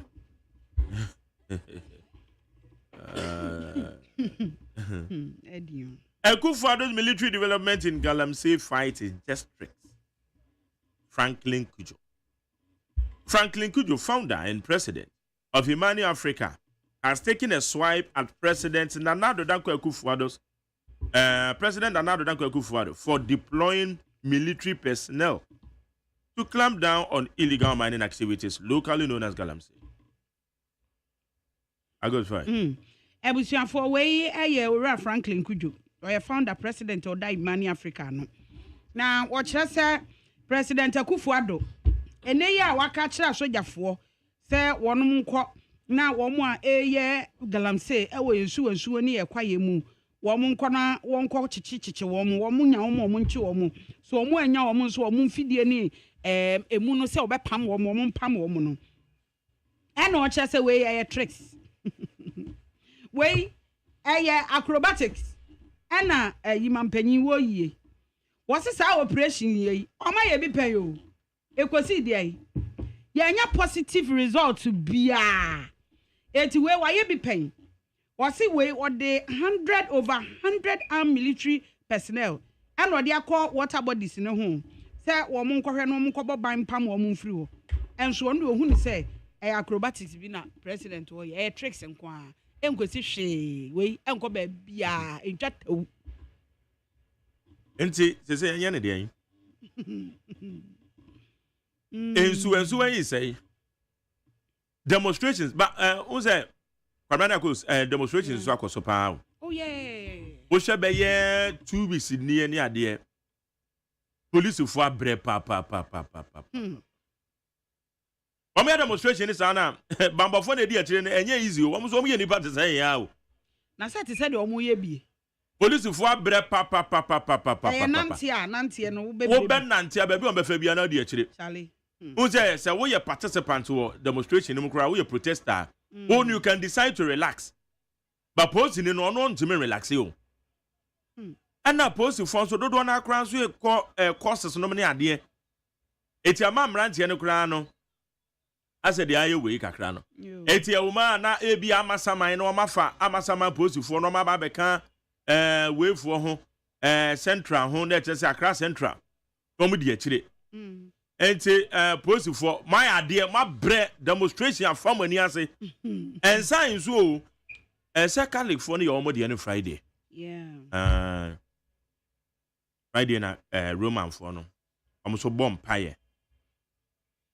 At the buy. Enti demonstrations in the you draw back to a film title pa de ya.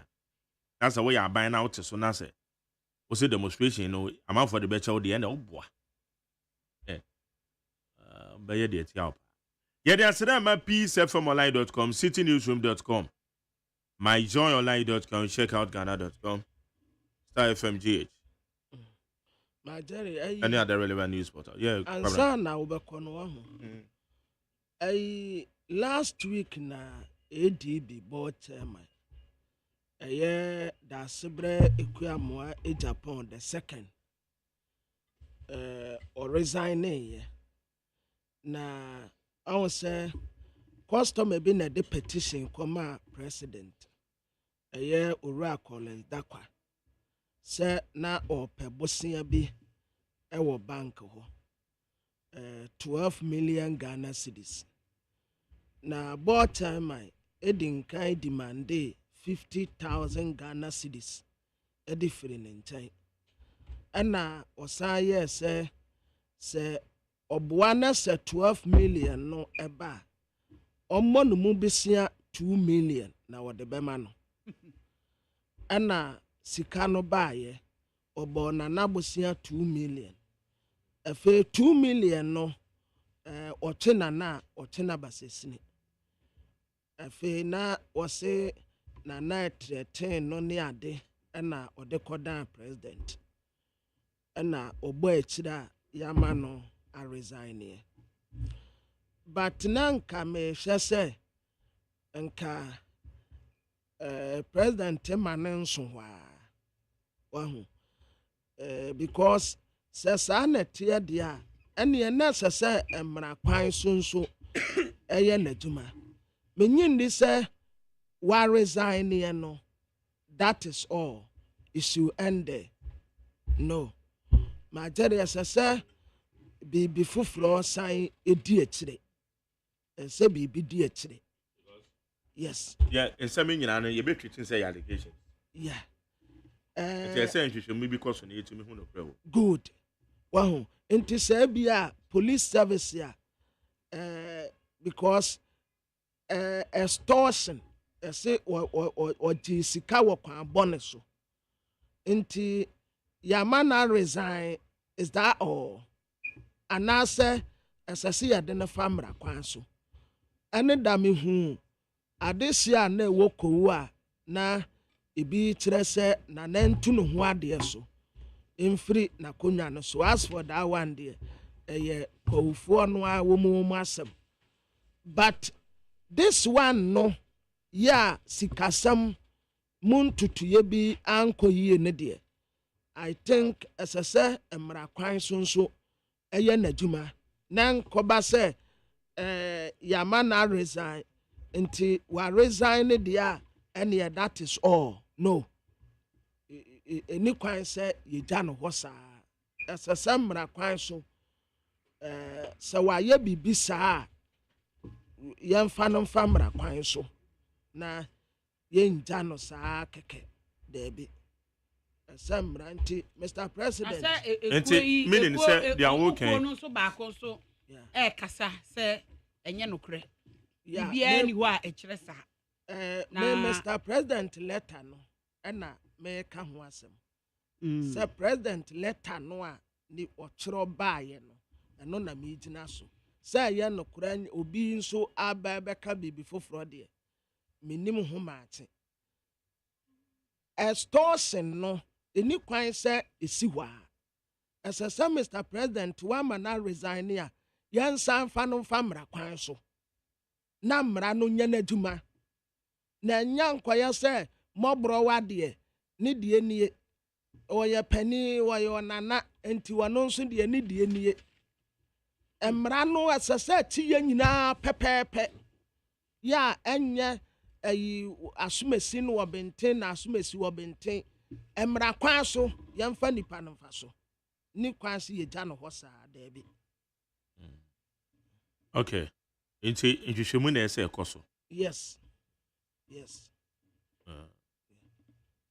all right I need 100.9 na kwabna obi nso asend me message say kwachi aka no o declare an intention so obeko independent we nyanko ono ye ho de ana ye ka say NDC mrahye bedwani na me so obi send ma me say ono no ko independent okay what I'll cross check we'll cross check that information say so what my file every nti at the moment so wa file dia let's just say even so I don't file nti we'll cross check that information right there I said that mama mutia what do I do in chebe 050 372 1744 050 372 1744 na yenje wadwenkyere awon sama hodo a yede atodwane mo ye konkrata no na fe na yede interviews na to also Ghana Montie Ghana Montie Ghana Montie Ghana Montie right Ghana Montie so ne yanko ne na akoso ne kwamra yɛfa nkrata no enkaje ngoma yɛtiefo ya busiafo ma memfa Ghanaian Times da obokrata no Ghanaian Times da obokrata na wɔkyerɛ sɛ nkwanhyia bi asiye ɛwɔ East Legon ɔde ho mfonyini aba beto ase na wɔkeka ne nyina bɔ mu no wɔse nkwanhyia a two separate gruesome road crashes ɛno no wɔkyerɛ ɛwɔ ha enipa nwɔtwe na East Legon deɛ ne deɛ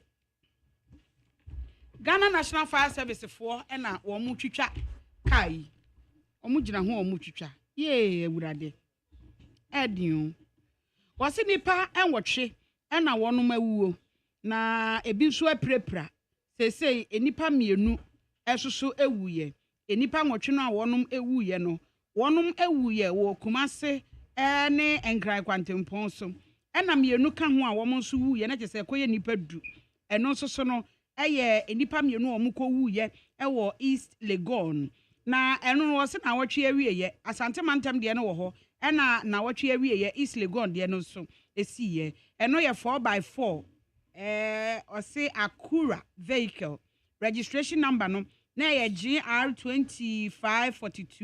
2542-23 ɛne Jaguar SUV ɛno so wɔn de kɔ bɔ mu ɛma eja tɔ mu hye dwere ɛma mienu na no wɔn te Akura nim wɔn de wɔn ahye obi anim de esi yɛ nam so ma wɔn hye saa afa nipa nsia ɛna wɔn nso ahwere wɔn nkwa ɛwɔ atwedeɛ ɛno no ɛyɛ Mercedes Benz Sprinter ibi ɛno registration number yɛ AS 6413-16 ɛne Hyundai VIP bus ɛna de kɔ boy ni ɛno nso number yɛ AC 1550-17 na aposifoɔ kyerɛkyerɛ mu ɛwɔ ha sɛ ɛnura sɛdeɛ esi yɛ ne deɛ ne nyinaa no ɛyɛ head on collision wɔn de bɔ mu okay fine all right yanko amano so ne ne ayowura Kofi Adams oyemrahye bedwane wɔ buam ɔtwa yɛ fa ne story ana ɔkasa fa ɛyɛ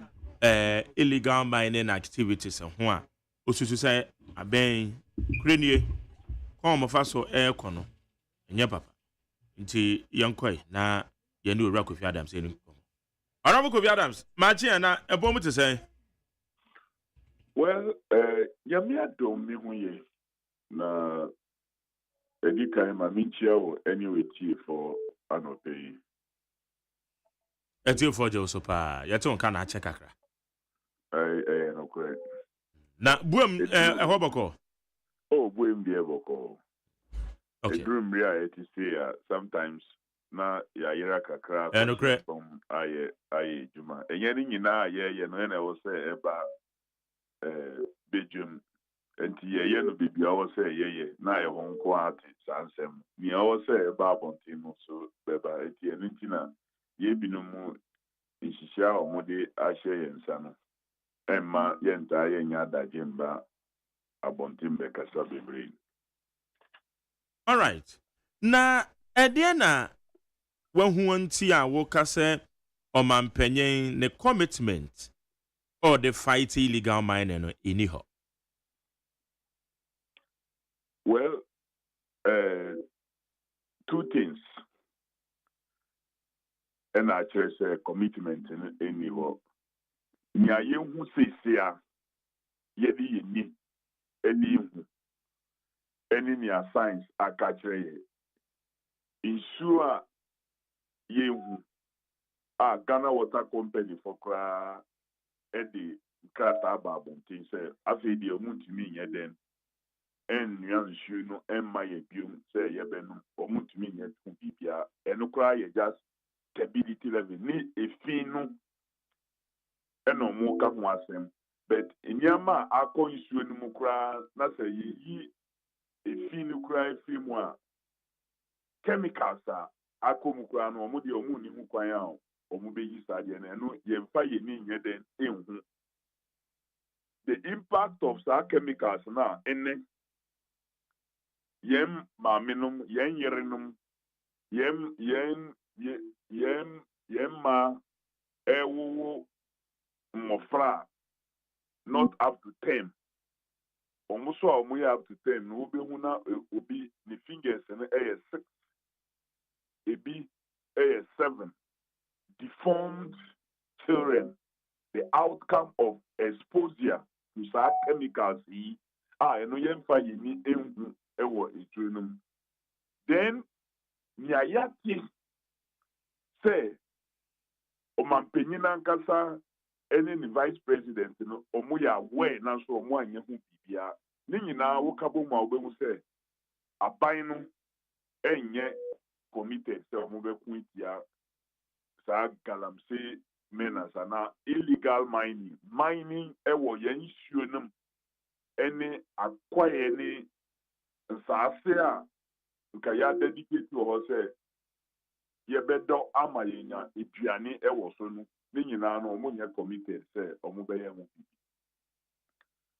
The next level any say mampanyina eye na din say meeting committee na committee na meeting no mefa penyi a ye friend Professor Frimpong Boati na waba bedam na waye dwumapa e bi ama oman no commendable.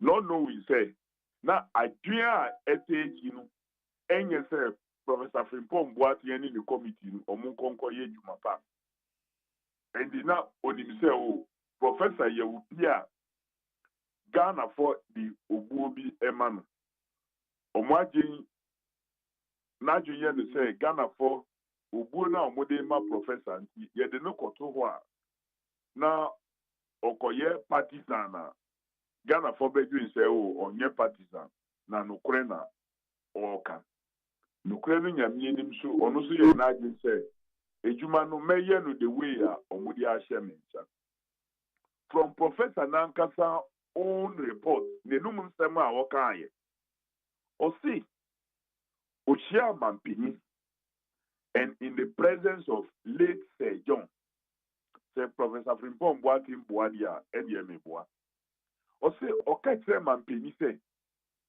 ekwa ye kwentia galamsey no papei enoye the most dangerous person na onwasa ekunu okatre no Mampini anye hu bibia. As far as we know, no, the chief executives of Forestry Commission was bia tell Nyankopon etu nsafren. No action. Mampeni and take action bia. Senka Mampeni e committed. Say or point ya galamsea. The very time Penia wafa no say onu na order interministerial committee ano say omunkuntia galamsey. One meka say wo kukwem a obeka say oh no, he only told you enti one kano abra Sir John Woho. Or see, in the presence of Sir John, 3 of them. So now Mampeni will all the opportunity to take the matter up and act. Say, or you be now committed say committee they are supposed to truly fight galamsey and omode this important information are bringing and the mamema ni pay unkotinasi na ejuma na media show musa se omoye no ebeko ye 1 year sir. That is one very critical example. I say there was no commitment to fight galamsey. Professor Frimpong what in Ankasani report now on the buy. Until say report Munsai Kaye, Eliki to Moon Media for Ena Ebeye Asema, Avena Bainu, Ekawasim. Otherwise, Omudi report in EDCA. Is this commitment? Look, Galamsey Kosu to the point say, according to report, no so about Mampenina Kasa, ne private residence near the plan was targeted for Galamsey. Now, so in that same report, now about Omuma Yanyan and TSA, they move excavators and others to revegetate. And what they say, your son reclaim grass in India or say India. Now, so as I'm the Babontin, your family, for say, you don't want to go up say Galamsey. Meanwhile, there's no way you go and see dugout because according to Nia Papa Nikayeno, Yasan then we have revegetated the place. We have reclaimed and revegetated. Now, so Yadibeye Asem just to destroy Professor Frimpong what he said, or no say Galamsey koso ewo.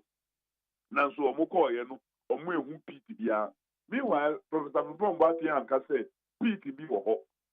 Or see, they reclaimed and revegetated. A better than Obehu pit, ewo baby ya reclaiming and to revegetate. And see, a year imagine say, Obi biara was sorry say, Obeye BB tia, and now like or presenting a positive impact on the fight against Galamsey. Now Yen she has to destroy him, like it was done to Professor Frimpong Boateng. And anything I may say, Mampeni here committed. Say Obeku 8 years adi. Na yeke amount for Ghana for yemudo do na kasa de tia sa activities yi. Na and what you know so no. Yenim say task force Ghana small scale miners. Womane military. And they would drew kotoku kura na womo akasa womo task force. Aw masha sia womo de chechecheche safwe. Nia ekosu no entimi for positive reaction being mana. Well, meaning sadie ya ye bipe. Ya ye Galam stop, Galam relaunch of Galam stop 1, Galam stop 2. Ya ye halt 1, halt 2. Nene bebre. In all these, Mun central we are Madam Wase. Mwana Mosadi report say in some of these Galamsey sites, this very same security for Yanka, you have to say you use Edekono on one or more protecting some of the sites. At least if Menti Bikra Mati the report from Erastus Duncan report. Or the buy. And they have found some of these uniformed persons are more protected as sites. What had happened to Sankofwe? So for me, this kind of jumping from one side to another is solve the problem. And nothing an Sankofwe said, Mampeni, declare state of emergency on your water body. Ensure any quiet declare some state of emergency. You can say state of emergency everywhere.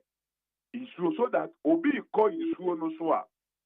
Now on him say, baby, me just a mere sight of me no a crime.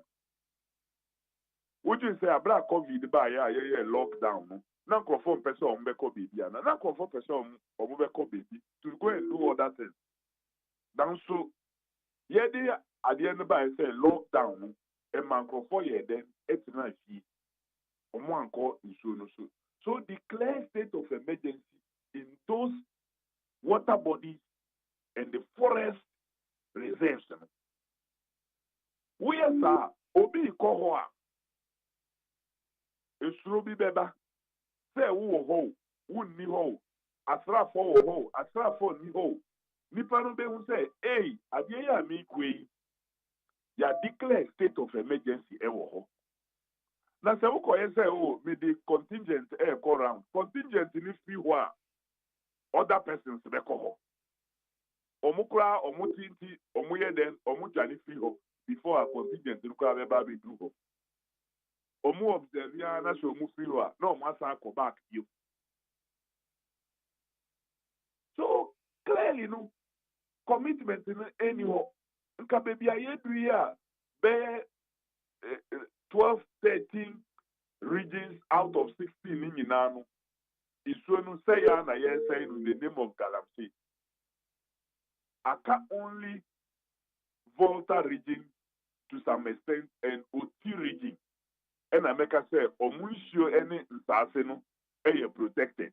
Ene unye diani ana unya issue from Oti region. Obetumi aka say issue no clean and off sa chemicals. And the year binumu ye buy in constituency ye konkanya na ya turn issue from aha ediako. Because it is safer. The sachet water will sabeka or tirigenu devoid of chemicals. And the na ya to. So I've been encouraging a lot of companies or muye ensure how to produce more. Because a bit very soon, aha and Ghana for you another babeton too. Because ye issue papa bia and to ye usually all those places I say clean. Chemicals in RCPCP down. So we are confronted with a serious challenge, a serious emergency. Ushia na motua abainu etua enye papa. Na ni ayeye ya nukura ne say mampeni in the midst of this crisis onye huhie no o be ka kire say o vice president eka mu okra bold solutions to solve the problem in future. Now then thing na bold solution on farm man na yen fan solve the problem. We hunda da so enu na ye ya no ade no confront here. Say I will say ye hu adwuma. We say vice president will bold solutions for future. Now so ene de ye to me fair no fa nye adwuma.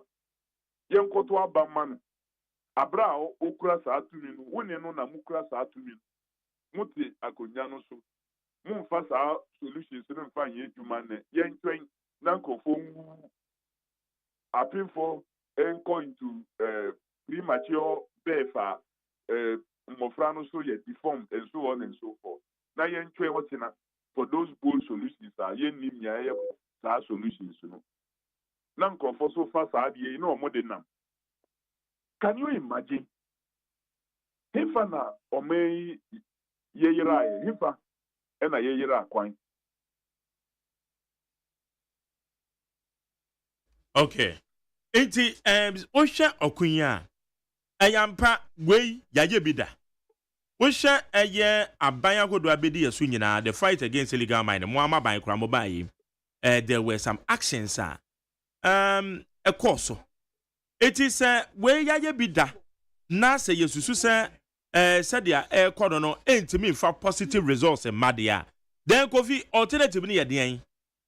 Well, the first alternative and no say one, a temporal ban state of emergency ewo yensuo no so any acquire. Then a commitment like President Mahama Ekai say one aban penifo enyi omun free sadie no. The biggest problem was when government officials, any senior party officials, FADie no say eyade a wo say omoye. Once the governing party penifo Evremu Esha say party hiaska and you say ye galamsey. Now ube then na we quit sadie. That was where we got it wrong. Nka eho ena mampeni the leader of the party no ko say okasa. Nanso yantini ni party hiaska ba ye no what say mampeni abeka bibi.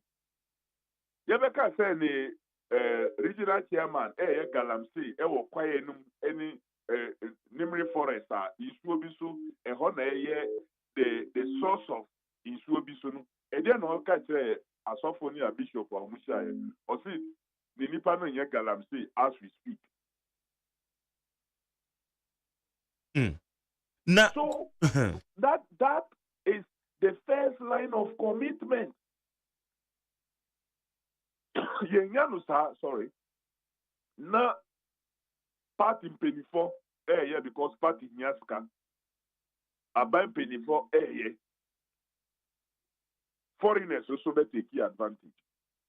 After all, nya omwati ni say aban ni say ye prosecute foreigners crime fast wo be na ye benye free side issue. Enu nti na ye jai Aisha wan say onko. Ye jai no e dey no esi ye. Osaba back ebe ye no more. Ene chemicals Aisha wan samba back or the year in the galam say ewura issue no mu. Ebe take so many years. 20 years or more. Na sa chemicals no e wo ye issue no mu any year start so. Ebe higher for forever. Uko Japan, Hiroshima, any Nagasaki ye two bomb long ago. According to research, basi neno the impact no egusu wo ho. The time I hear two those bombs. Basi ne the impact of those bombs now yet two are affecting Nsasino and its environment. So you can imagine the distraction for failing to act. A senior minister Becca said, "Fasobia say you be prosecute." The Paya declared said, "Oye Galamsey Queen number one." Oh yeah, because Kobabesia be free China Monko. Look, the problem at Galamsey now cause $10 billion into me solve the problem. $10 billion into me solve the problem. Issue I no, and I ya say issue ni na win him the cost. Win him the cost. Look, the environment alone. Kenya cost war America. Nansaya all kinds of hurricanes. Now because of climate issues, environment. One protect two environment. Who was the cancer crowd? Who this car? You don't have health. Meaning, those times are ye who could do stream beer. Unya who leaves now are folding into a car form. Now they know you. Omo brave enough, no, omunum directly. You drink directly from the stream. Ene Ghana Water Company crowd omun to me here then and Nyansu no crowd my. Aden. Na ye won penny for or mainum enya dia ehia. They are not seeing this. Look, about 3 days ago, Dr. B posted an image of Mamibia or say like onion. but she couldn't get to 10. Meaning, idea APA, say human, say nipa, say game. Look, you are moved. One Dr. Salim on the X, former Twitter, tweet here. It's terrible.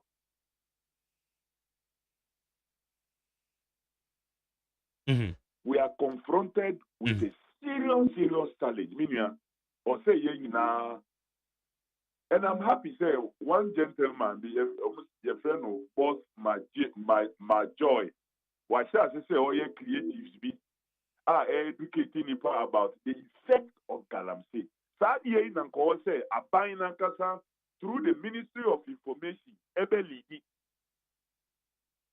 Ministry of Information, Ministry of Tourism, the creative arts, omunya creatives. Nankofo who the impact of galamsey on them, omunim ayeka stop galamsey on our water bodies. Yako se sound say omuye demonstration say galana yebeye. No who the impact. Politicians, MPs, any various deputy ministers are omokasa anyhow. Omunima no. How on earth can anybody say, who on crying and say, who ye demonstration about galamsey? Say, yen shweni kwaye no. Yen galamsey won't cry. And she open a brakumasi. How? Now, who on cry? I won't go kumasi. And now, more kumasi, the omunye nipa. And my fighting for them. Who find institutions to say, not me, a kikahuan, or members, no, or more health package be mahon. Na se omu yejuma wo na ye jai won na omu konum galamsey insu ya infected with chemicals na later omu nya kidney ni all those kind of diseases are na to work program edema ni members unim say ebe affect your finance. No minia. Okay, eti kofi ye kan wo ma chance e chichiri bi enti womo chiri womo we aba beto dwampo ni ba be 20 okoni wa brema ya chi womo enya ne tie se eye tax force no asha season crofo machines. Is that the way adia ebetimi de bibi e de abren ya na I don't know medical guy say who ko season machines na omo na be maybe ye fa no kra say nipa 100 na omo na ma omo yes adie omo free abrim eco central region one of here maybe a movie aircon because we free sport A aircon sport B after some time the bill mesa sport A ho akwa koye omuye because as chamfan now we say omushi we say so the main danger and near e won issue na ase e won issue nim na no say want to me say no anything call say ye use system ye be two ade ni nyina e de aba asase so na so say ye blast no na ya blast no be wo ko she saa de na ye hu wa so ho a enye no kura na essay ye ma wo eno de just platform keke e na wa she the main body no e wo issue no. We need to be serious. O may spending 3 million say ye de koto drones ebe boye say ebe monitor anti drones no na eja ejuma ya na enti a yen show na say to this point and na yen fan ye koto egu ho keke drones na ye koto say ye de be ye monitoring drones no na ejuma drones 3 million yes are spending yen sika problem no ha ye no ye tam yen sika say ye koto drones abeboa na yakoto drones ni anti drones no ye de to hi one and all flies are drones no if an nipa no fly drones no report be na ode bae na report na ode bae na anamo be na ye 2 ye minia o man Ghana will say yes sorry and we reached that point ya nyehu bibia enti na me mate say obi akọ akọje license there or babeye your friend say or be going to your forest and people no ewo utility ha. I'm happy. Say we ko guana and info no any the citizens together no much you say no prospective here ewo musasi so. And we will not allow anybody to bring Sadienu onto us. But sir, Kofi, from a good year, no, so to say you too. Then mum quite papa so you be fast way to no. That's a penny. I on my yard, no responsibility. Yet, hope that's a you say. A BDN or must say, I say, is shooting in a at the end, Hana, Yembetu say, Yebibia. Yentna, no moment say, Sana Yasha say, Yakasa.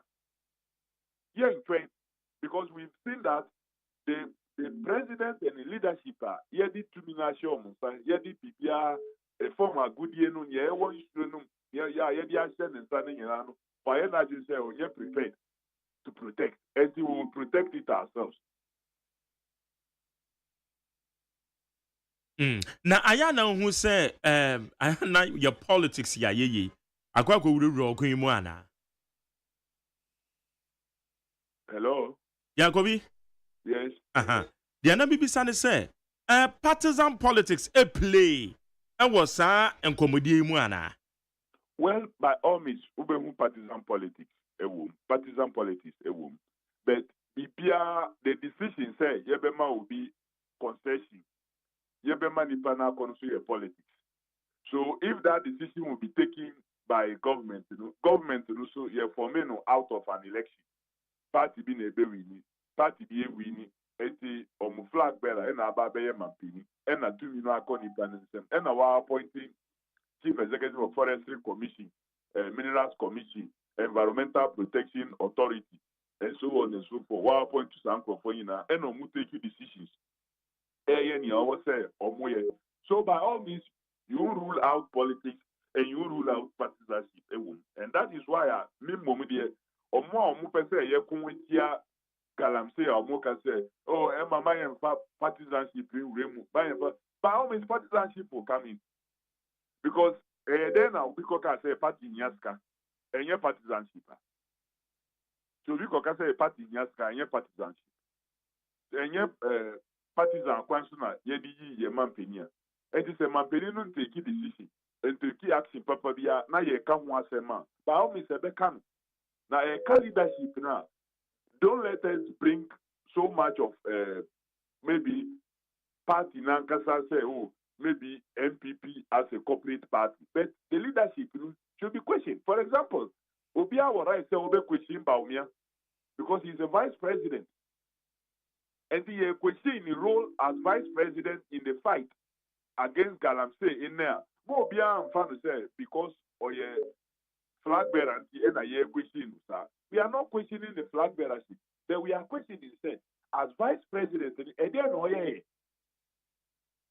and this is what now as vice president. I'm at the end say now when the boss say when I want bold solution to solve our problem. How if an bold solution be fair? Na money. At the end of vice president bit my the vice president is the chair of police council. Now, police for our mind, the investigations role, the fight against crime, arrest, and all those things. Yet they are sure. That's a motive. Matikwa say in your name, police station you okran or more galamsey. Now you won't any action. Now vice president no chair of police council. And this say, "Won't you mean go ye bibia ewo forest crowd? What about?" Near AC or police station just at the back of your police. And also won't clear.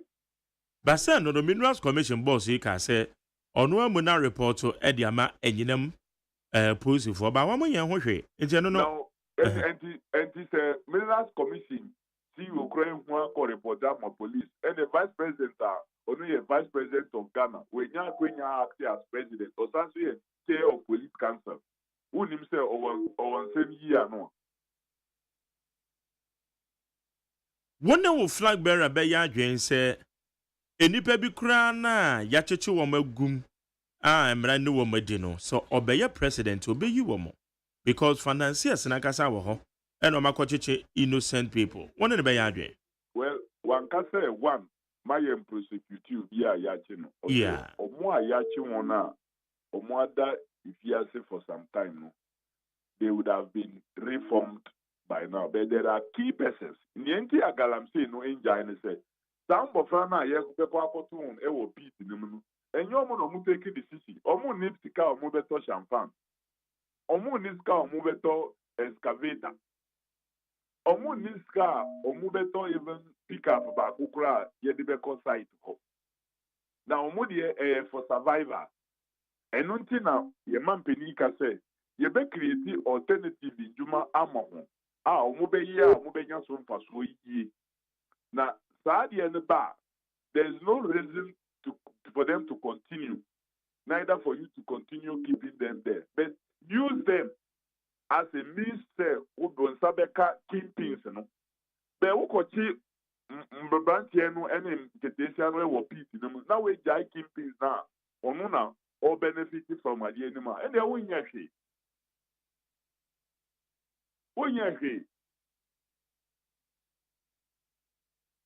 Okay. All right. Enti wususu say the way to go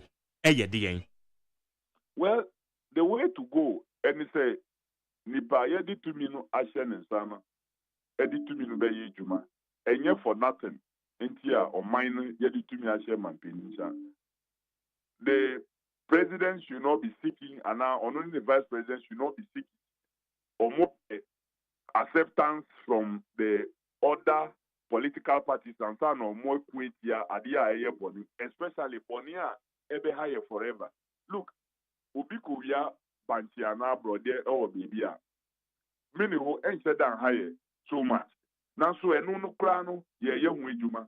Begalam say, yes say yes say quiet, yes say in Sasia, ye debate in a beba beha many who are even very far, but forever for a very long time. And no, a bigger crime. Mampini and an ability, and was say, Mutuna was saying, you share acceptance from any other party and some one more. Mimi him said, His Excellency John Dramani Mahama, Peye Mampini from 7th January 2025. When you are obetuen say, Ogia consensus from MPP and CPP and PCP and Sana, Wakwa Kokum 8 years aboni. He will fight it head on. That commitment must be there. Yenya enwa afe na omo omuka hunu ombeba beka hunu abuao. Like COVID came and the various lockdowns were declared and the rest. One Mampeni consulting and Sana or declare lockdown. On one by now no did you see any political party disobey? Now your election year. Now so political parties have to find other means of what? Running on campaigns, electing on candidates, because they have to obey such orders. Public gatherings that were declared as criminal gatherings. Who gather? You bet me actually now. Sorry. Didn't COVID ya woke nyina wonim say wosan mrache bedwane wonim say nyo mampanyin na no te ne office o e na obe sa de na ye turu mo mrache bedwafo no e na obetimi aye. That is why I'm saying mampanyin di mrabi e de baya parliamentary ho eduma. Mampanyin aka say be person me declare state of emergency e wo yen show so kwaye so e na parliament aka say there be men here. Say no parliament my mini dabena baba am say benadana. Yeah, back on the 15th. Okay, 15, which is Ochina. Okay. It's afi na mo beba afi no mampanyin enso de ba beto manim na moye ho adwuma nti eno no say ntimi ntena yeto so saa o. Anamon bi wo ho a say yetu ansa na say no mpo beba. Enne na de yi sha shi o. Galamsey and Shasi na anu ya. It's been with us. Eno mo ka say yen kunti ochina ebin mo kura say omo women organizer say yen twen na yen to abemie enti yen poison ye hu yen mo poison ye sa till January and sana ya ye hu bibi. Okay. Mrikuduka oye MP also ye Dr. Baumia ne the power in charge responsible for mining in the Ekika who won the campaign say oh omuto abavia and son omo be galamsey huituma the medal belt coordinator Dr. Ayu also doctor medical doctor ono say omo ye demonstration foreigners bi na ye de won aba ha mo ebe ye nya omo ye na enye Ghana for na omo ye saadie na omo pe a omo mbra kuma simbe ye saadie nko omo be hu eti omo stop galamsey na omo stop na ochina now who is so now what's not be the same person where they were no can be people say oh who could have bone solutions in India.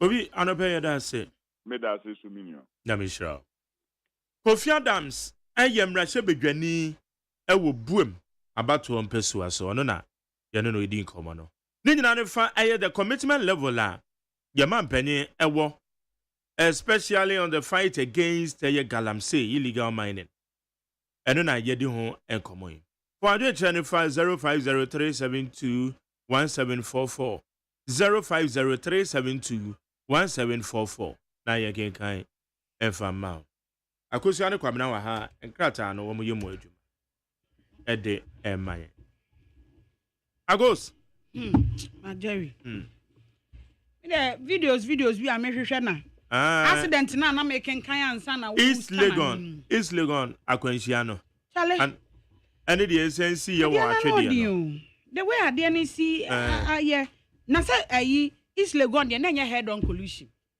na kwabran so we video no hu say na head on I say ba ko ni dimirika ana ode ko ball dey no owo nanim no because anya head on collision dey say me tebrofo na see here eye ka efiri ba ko firi bonkum ba ko firi nifa no mo de abo ani gan ana anya sa akosia menim say eye video nti say camera trick you say dey na bi na say we na speed no de kwai menim nti na me hu say because wo hwe kwan na kwan no ye kwan no nye kwan a wo be ko speed wo so eye street kwan na me hu no eye street ana nye street ana me mani nye say street minima de pote pa me area ho me familiar but but wo de o hwekwan na who approach intersection yes say wo ko approach baby a ekwan no ebi bom say wo approach intersection a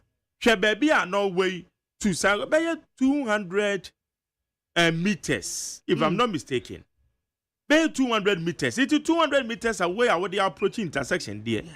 A speed benya and a walk. Yes. It is said to be boka mumaka the jato ma me yes. Because when him who say what a black car ni twem no. Ah mo di kobo ma wo me woman share. So what black car na. Now what on the boat because or approaching intersection. What on the boat and ekwe. What on the boat? Ansa na e kire de na ye white. Because or approach kwan mu a cars ni bi kura atwam. Eti ade speed na ke e ba be twam. Who approaching intersection, who approaching because regardless, so who approaching intersection biana esa wotobo. Yes. So eti anu na benti aso lusu guard so lusu control so den yo. Lusu control. Say de na yenye ni etwi no so yenim de course so nti nyini say e bia sa de but well yen hwe. Say afa na omo ye because we video no say dey see ya ne de a. Unim say omo so omo hwe ye no. Ya say ma mienu na hwe obi ni ne ba o. Ya say obi ni ne ba. Ya say obi ni ne ba. Oh, there be. Anyama ni bi wo honom na woti pa. Ana hunhu ni awonya wo. How? Why? Oh. Okay. It's a weekend we there. Akoye bloody weekend at the man because akwanhia no. Ano she. Yanko amano so na ye ne Honorable Charles Champo. Se ebe kan ye ho a last week no mo ye Lower West Achem Constituency. Ye ho adwuma. Adwuma ye wonu nyina ne se ye ne Jeff Kunadu or you're the chairman of the MPP Eastern Region. Edin Komo. Independent candidate appear opportunity here Honorable Gifty Clenham. They say yeah can they are filing to independent candidate. I will lower West Tachem. Now comedy no mono and now no see an kasa ye no. Obo eye Charles a champion din send the modern boy work for Montie and now more no Gifty Clenham a man for a friend say on Simra. Honorable Charles a champion, Rashebedwani lower West Tachem constituency. Yamoache. Good morning, no. Me magu ni rache. Na me ma would see for so. Okay. And so my incoming president, Dr. Mahmoud Bawumia, and then the vice Honorable Dr. Martin Uku Prempe in action. One more you so now o constituency no mo to say. Oh, Ajobrel, BBI Ajobrel constituency. Me GD says, and Pamate Bon, we say, Mati be a Bonyanka by now, or Akwa say yate say wadwuma bo wo fom. Enu nti ana ma kwan ma mo former MP. Opportunity dey co independent because I'm for the pressure go no so. So I'm a former MP kan and I'm a former police kan. Yes. I don't know her measure. My name saying na osusu ni fire utumika but I think maybe one thing here. My friend say one thing here intina o kan sana. Maybe tini ye pa me ana me interview no. Enti the oka yes. Me ana me interview no, enti the oka ye no. Na me dia tu anim. Sabi me timi kan asem hye na. Me patron me that say. Patron I didn't know say me modern work from. Then engineer so no ye. Obobo projects akodo asuku adan akwan akodo a wa facilitate amana ba so. E wo so wo ba ye. Wontimi enye ne significant project. I won't empeso no so. Hey, asamo. Ade why bibia ma ye hu e? Ayo me that say. Minini bone. Obedisu 8 years. Emponya me na me tuno. Ye papa cheba for ne tuno. And I'm so me ko contest here. Then I me be contest here. No emu na nkasa no. On also contest bi. Emma obi o ye former MPD. Nka ye ko contest here. Also modern bona say na all can see say me modern boko ni. Nka no. Omo mo hwe so to abama ye no. Come back to amano. My first time I may try here, and I'm doing Obedi bear pop, ewo agoni. In the morning body, well, on no CSS so in me. But Empu in your bema, I don't know how to compare herself because on this 8 years, me made this after I'm 40 year, me woman 40 and my by January 7th, the eve of January 6th or 7th. Yes. And I don't know how she's comparing that. But any year kind of I've gone from me, my baby Juma, and also a baby Juma. Me to my bobo be so actual. But I don't know. Also I project by him.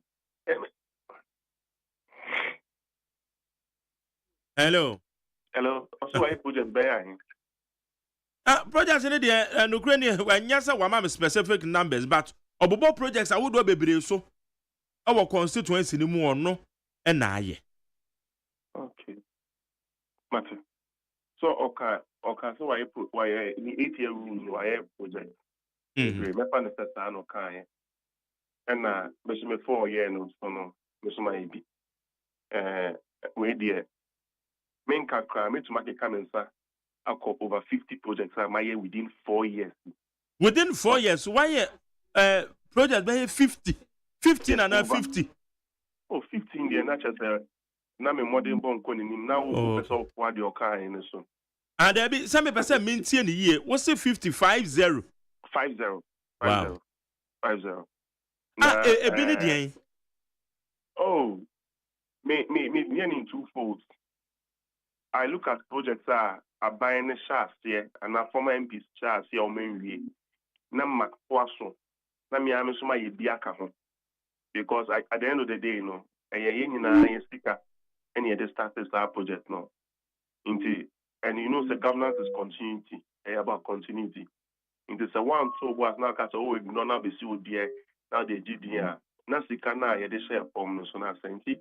Well, as a man can say maternity ward almost 30 year penso 2007 onu fiso no we just you on one fan sanka 2007 ono ba anu no our office 2016 one fan sanka da me patch no betuma ko as a man can say government hospital obeko no me we sa project na and it will be commissioned and be ready to use. Oko kuwa ya freno anuma kwejo enono ya fe kwa AGYEMAN kwanta yene atene mount across for na eboshe eno kwa no eno so yeba cheba for echase na ya renti wentimi enwie ma be wi a ente no so ye be commission Osnafe Health Center Miami Chrome ya be expanded health center ya refurbishing ya expanded amomo menu kate many jasen ni a owo saman kese ya combine ya ye health center ama orem ewo me friends saman kese honuma na any health sector nkwa masen distribute over 3 or 4 motorbikes are the ama health center ni so omo fam facilitate onjuma omoye na oba sanitation so a ukwa arasa ko e pen arasa ma complete KVIP amomo eno mi ana mi sha ase ukwa kimbo so a eno so ma ya mo mi ana mi sha ase ukwa wa e friend be kuma so a manye no KVIP mi en water closet eno po me kwana mi ni omudi nkoma me catch am say awo asem mobo because e bi onam ko na bibi ohun ye obasa na opeso ohun ye oyi a untumi ko bi fie eno so ya mom na mene ETA or one of the schools a joint project and also sanitation na the e was some like that na uba insuo so a me tunsuo over 19 me tunsuo over 19 wadawma and okay 19 now can 4 ni boom na then I'm hitting 20 something plus me patrol na boreholes are why nko akra be 19 we sink some and we refurbish them and we make them mechanized because we say kafo no mi asa na ya bre nti ye sink ye yi eno near the polytank and kata is ya stand near the polytank is so amomo this is a community need and ya me pe and I me call maka said me ye say me no mo din komo no man e dey omo how atu menim na wa unu say mrashe bedwe dey ours is to try and help formulate laws. But because the first point of contact with the people, you know, how about you anymore? What do? We do it. Yeah, about electrification, electrification projects. But yeah, about 6 electrification projects it is completed. Yeah, 10 of them, 10 extra is ongoing now. Almost 30 high tension poles now. And then they may know because they know almost into 2 or into 6 plus 10 of them is 16. But now all the camp over 20 something now. We are hitting about 14, you know. That is electrification. What that man so look at the says solar. May the solar cause 6 communities. And more because now electrification is delay, you know. You catch what I'm saying. Don't be charge you on charge on phones because we get no be a copper phones, no. Na say the person no see news, some shit evening account, you know. Yeah. Strategically, you know, the solar echo about 6 towns the more say also and benefited from it. Now, when we are talking about this, what I have tried to do as a member of parliament say every town and now almost every town we try to do something in that town so that the town will not be felt, so that the town will not feel say they've been left out. That has been our vision as a party, as a government, as an MP. Inti minya bano ebeka say why project me come 4 years me bro 50. No dear no. Me hu ni nyama o ye. Me nkate waye bi because nya ye asaman kese impuntu. But so person oba independent e no ane obi beka say no ane constitutional right obi to me aiba. But man beka obi dia o ye embo for me so say at least say ono ye the messiah of West Africa. Before obeba no na ebia abaye bi. Into abeye ne dia o dia so person samba bi ma enye den. Ombra onfa sedampo ma me regional chairman say or the betu drama and who say oba independent. Or started to approve as a man will be in himself oba independent. She's been ignored totally.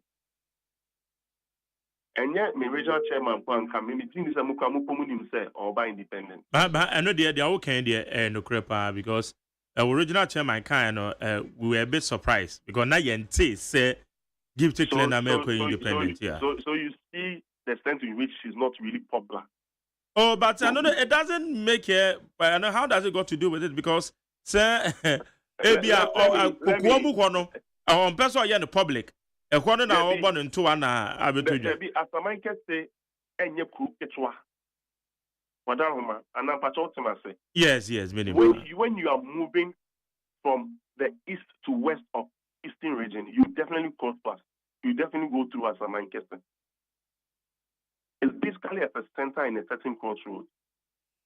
So what you saying? And we were not even glorifying her. We don't really have it. But and I make about politics, I mean, person make kasabasa action because politics name the wedding into you be a unya botre number no to aboma baso. But my name be caster sebio menye shunye. Empo me TBB so catch and say me tonkophobia. How does she say that? I get a bit surprised, say, as a senior politician, should be saying all these things. And after now, about Bedina na 2007 or 2008, about Bedina, san or yeah. Won't say be away be done or can you aye. So I get a bit surprised. But in any case, and you know, me to my pusuabu bobu bosu sa my way. More may see their backgrounds over 10 of them. You can go behind the scene and go and verify. Some of them, I enjoy the full benefits of it. Into my dharma, so because my over 50 projects are, I mean it. Yeah, my Mr. Mira Baumia 2020, or Bebuami a campaign, or buy no, or share me book, I shall go man for the boss, or be try so the asphalt overlay. About some man kesi kodiem. And then they are kate. And what did why? Man not be na man wa be ya maye. E maye ken ye pedestrian walk. So e will him to avoid say cars vehicular way no accident this year be bobo bongo for you create pedestrian. O share from and Sound Junction Akosi Kede. Who are a walk pedestrian walk West Akem. You cannot beat that. Na maybe I thought Chemuye Mayo. Yama Miss Samira Baumia, you so a second lady. Ono and a new Kunune, or yet the flag bearer, the ma MPP. Now, Oba promise say, asphalt overlay, not just say, on the call of Bay and Nasa the. No, made it to name in 2020 campaign, made it to name said, one of the requests of the people, na ya kwa prono, say, say, yes, we've been asphalt overlay. Intermediate two name no. On also jina me mindful name no money omudi kongono. Or catch almost say.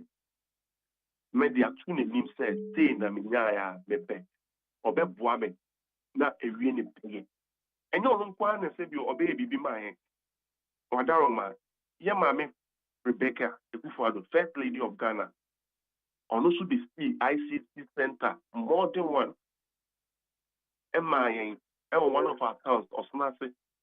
Be see of the commission council in my I find it a bit surprising say Minya Bado a bit can be bizarre. Okay. Internet say on no promise no the mama no. And now also call for say no chain or the buy. Say the akwan Oshem or Boam or Kachem say or Bebuam and Nayano. Udiso and Mame. It shows the type of person that will be to me, I be the first lady. I want Ghana. Say Gifty Clenham with the MP paying 2 times. They are about independent. And the pressure be about to so Hana. Not at all. That is why if it wasn't for the regional chairman, nobody would have known say well the Konya sphere. I'm sure Mupumaya reviewed that. No, the Konamaya Shanka, you would have noticed this long ago. Then be spectacle about it. I'm even enjoying it because SOB say yes. So fine. Obanswa and say me we will win. Osnuku Kukuna I war at my casino. It is bigger than everybody, it's even bigger than me. But my family dear. And I strongly believe that one she might not even cross a certain number. I don't want to say it now, but I'll give you a number in the future. If the same analysis in the man number, now send is up also because he's received a certain glory in the constituency. So I believe at this time, no, why a certain statesman or a state woman, also maintenance that, but Oma will be that done. No money panel say, oh, as a man can say, you know, over 14 years, now, I'm going teacher for to Abaso, made my pencil, and my pay successively. This year, made the third teacher for Swaba, Mebo Abaso this year. Me BDM, every year, be a Mebo Swaba, me bomb Abaso. Anyway, so I find it a bit strange when she's saying that. She's no match. I don't want to say much about it, but I'm just telling you that I'm not really prepared. The least of my worry is to ensure that all the developmental projects and requests of my people are met. But for her, dear, on also my baby, you ever find it, sir. Okay. Enti enkonkoba se woni analysis ka sa omusi bibi say na piem wo constituency bi ma wan hwe ni yi a na opponent na fam because o betwi bi ono so ba betwi bi etina just mo de na mu apai na opponent no we so the simple majority o no opponent no so fam no ko and yet possible. I'm telling you, you can do all the simulations and yet possible. She might be living in an whole world, but I'm just telling you that it is not possible. I'm on very, very firm conviction. It is not possible. I know what I have done. I know what the party has done. I know what the government has done for West Hakim. We have been for me you. Minka the assembly no crowd so they hear the account. Into just imagine a combined assembly and people look for development. I mean a minute trim odo anoba beka keke se my na keke. People want to see them. In Juma Stem, in person make in Juma Stem. Me pije ebinum akotu bebi. Ebinu si actually stadu Juma. And just last week, yema in Bebunu over 140 handheld nyama umbetu media abo mo Juma o sewing machines, dryer, auto electricians bonya nyama bi kakra. Babetunya bibi kakra. So I don't know what she's seeing, but what I see and what my party sees, no, I don't see her impact. I really don't see her impact. She's a former MP. I give her the credit on that. She might have a certain support base. I give her credit for that. But I'm also telling you that she won't play any role in this election. She can mark my words anywhere. You can also take my words anywhere. She won't play any role in it. Oh, and that's just all grounds, pal. Yeah, primaries, no, Omokaya, Tamponi girls, 60 to 61% of the vote. I'm sure if people don't, Oman come out, you won't even know them. I do, but Samanya Janka, yeah, Papa Nanado Dankwa, Boma Baso and Safa Deputy Minister Clarence and my bank account. That is the whole point. So as I said, I know what I'm doing for my people. And I know that they know what I'm doing for them. So it's not a problem at all. Wow. It is a Deputy Minister of Communications and Digitalization said Ananado. At the man we say no my question. Oh yeah. And Chemwa when it's here, about launch 5G. Now say yeah we know citizen apa e papa ba omia e ba launching and say now when it's here, Oshenya ma e the digital space you cannot let it slide. We have evolved as a country. Ne opportunity na ne demo OP so know your business. And we're also protecting our cyberspace with the new airliner Parliamentary taking effect. So we are doing what we can as a government and as the communication industry. My boss, Honorable Oslo Kufu, is also doing her best. She's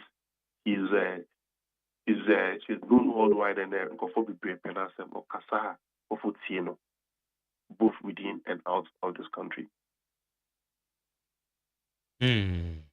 Okay. All right.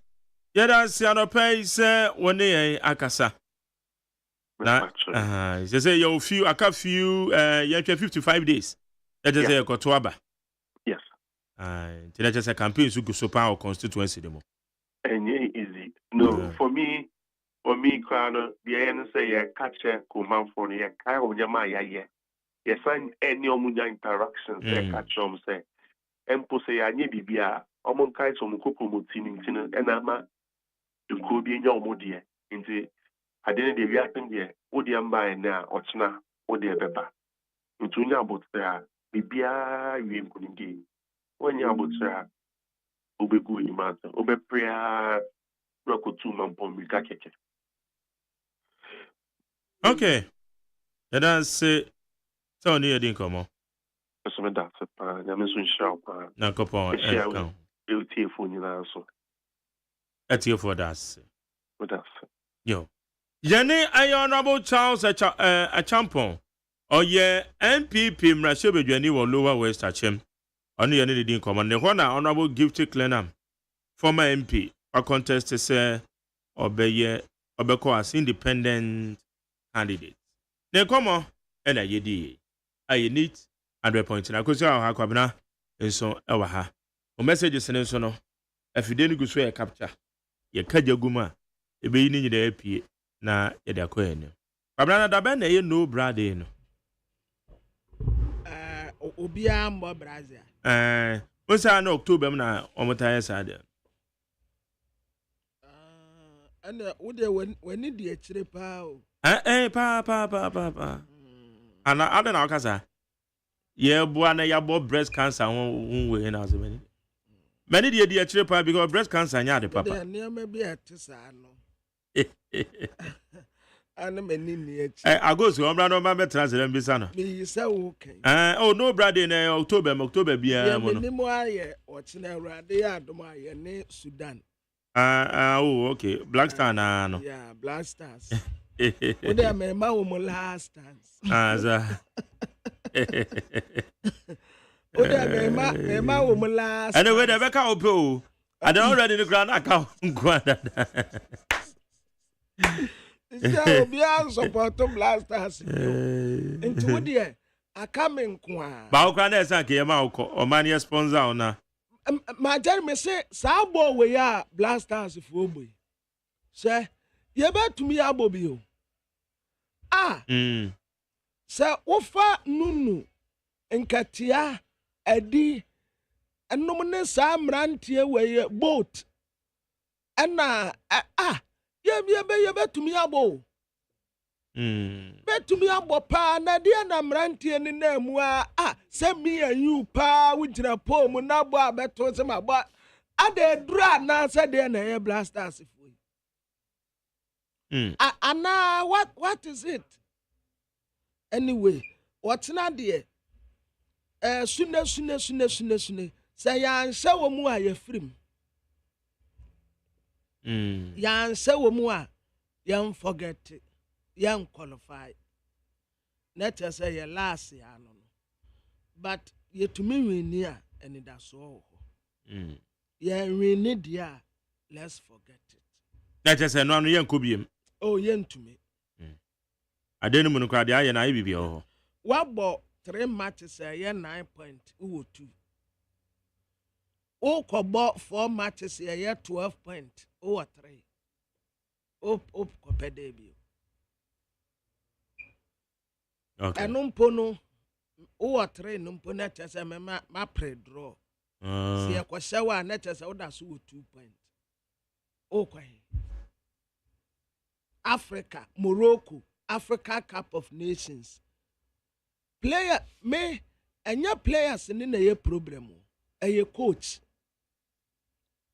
so Bayer Leverkusen no wo mu da form baby kura en wo mu de Xabi Alonso no wo bo Real Madrid no wo ye wo mu midfielder ba ko a wo ye good pa one said that kura nye ye man so straight okoye coach or ye no course wie ye say what the Bayer Leverkusen by J League straight away sisi obo Champions League o se omu anu ahyew o so omu anu ahyew ye problem ni ye coach no na ye problem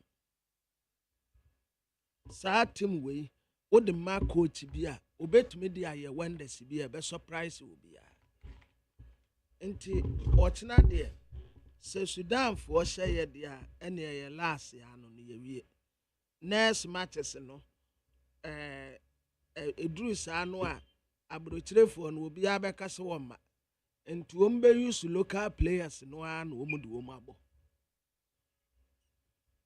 okay yo yakwanim abusia for the bokata daily guide ye nim ha mampeni na na adanko akufu ado ene ye se German business association for wo mu abo na baso enti ye de ade akura ne nsem wa hanom se ya ye se eye na baso bo Ghana ye se ye forest reserve no ye mo ho ban enti ye guso mudifo en wo mo se Ghana sisi ade economy no ya yeye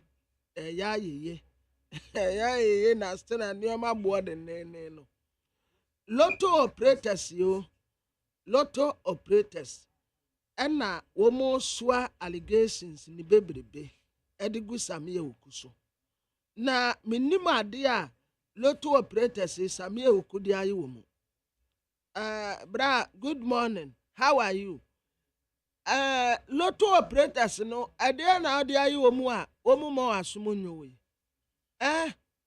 yeah tomorrow come to Neat FM and talk to them wo mu tete wododo wo de abrani FM ha ye be ma platform na kasa kire wo mu lotto operators no na wo mu ye allegation e de etia mebra wa say wo mu se mebra ye de yo so aye de yo na wo mu bonus bo wa ha but bo chairman e wa ha gani ni makoma afu ono wa ha na samie okunso te ya na operators ne na asa ba ko etene ne nsa wo no so wo same but ne nsa no ye de beto form afi islegon nkwansia no a esi ye no ya na yeguso a ye ka ho asem wa ha no de bokrate e de aba na wochina odonfo ya adomo a Ghana Black Stars ye de nie ye betra ne asko otuado na okase Campo Academy nanka wone team bi a wabrochira ko partner enso nani ba no ho so no na obi esinachi no akwaye ade a enye papa ho eza enti last week kura obi anko se won fa manyame anko wode no befa baby okay kwabna yankwa na ye ne honorable units of sene en kan no emrache bedwani o san lawyer ye ne no eni komo honorable memwachi o me jimeso na pumtsen Yamia do moko betu nka gagra. Me was trim yeah ejuma kan kakra and so me na campaign kakra. Inti actively no uguso born to the Mao party. Yes, because me NDC nti election we there obia the oya NDC say won pie men train ma omo invite we there pie we are going to campaign because election is crucial. Oh, okay. Good. Na yembi so mrashe bedwani o ti adwa so na we declare say all independent as independent candidate. Ebane sana emrade de na eka, especially article 97 1G. Yes. Clear. Yeah, constitutional culture say would jina for parliamentary elections were party beso. Now we call parliament a quite niho say while you are still in parliament no why shift it echo another party. And then if crossing carpet, went to mean cross the carpet. Went to mean free party there would jina so echo Masebijunu enko another party went to me yes sir.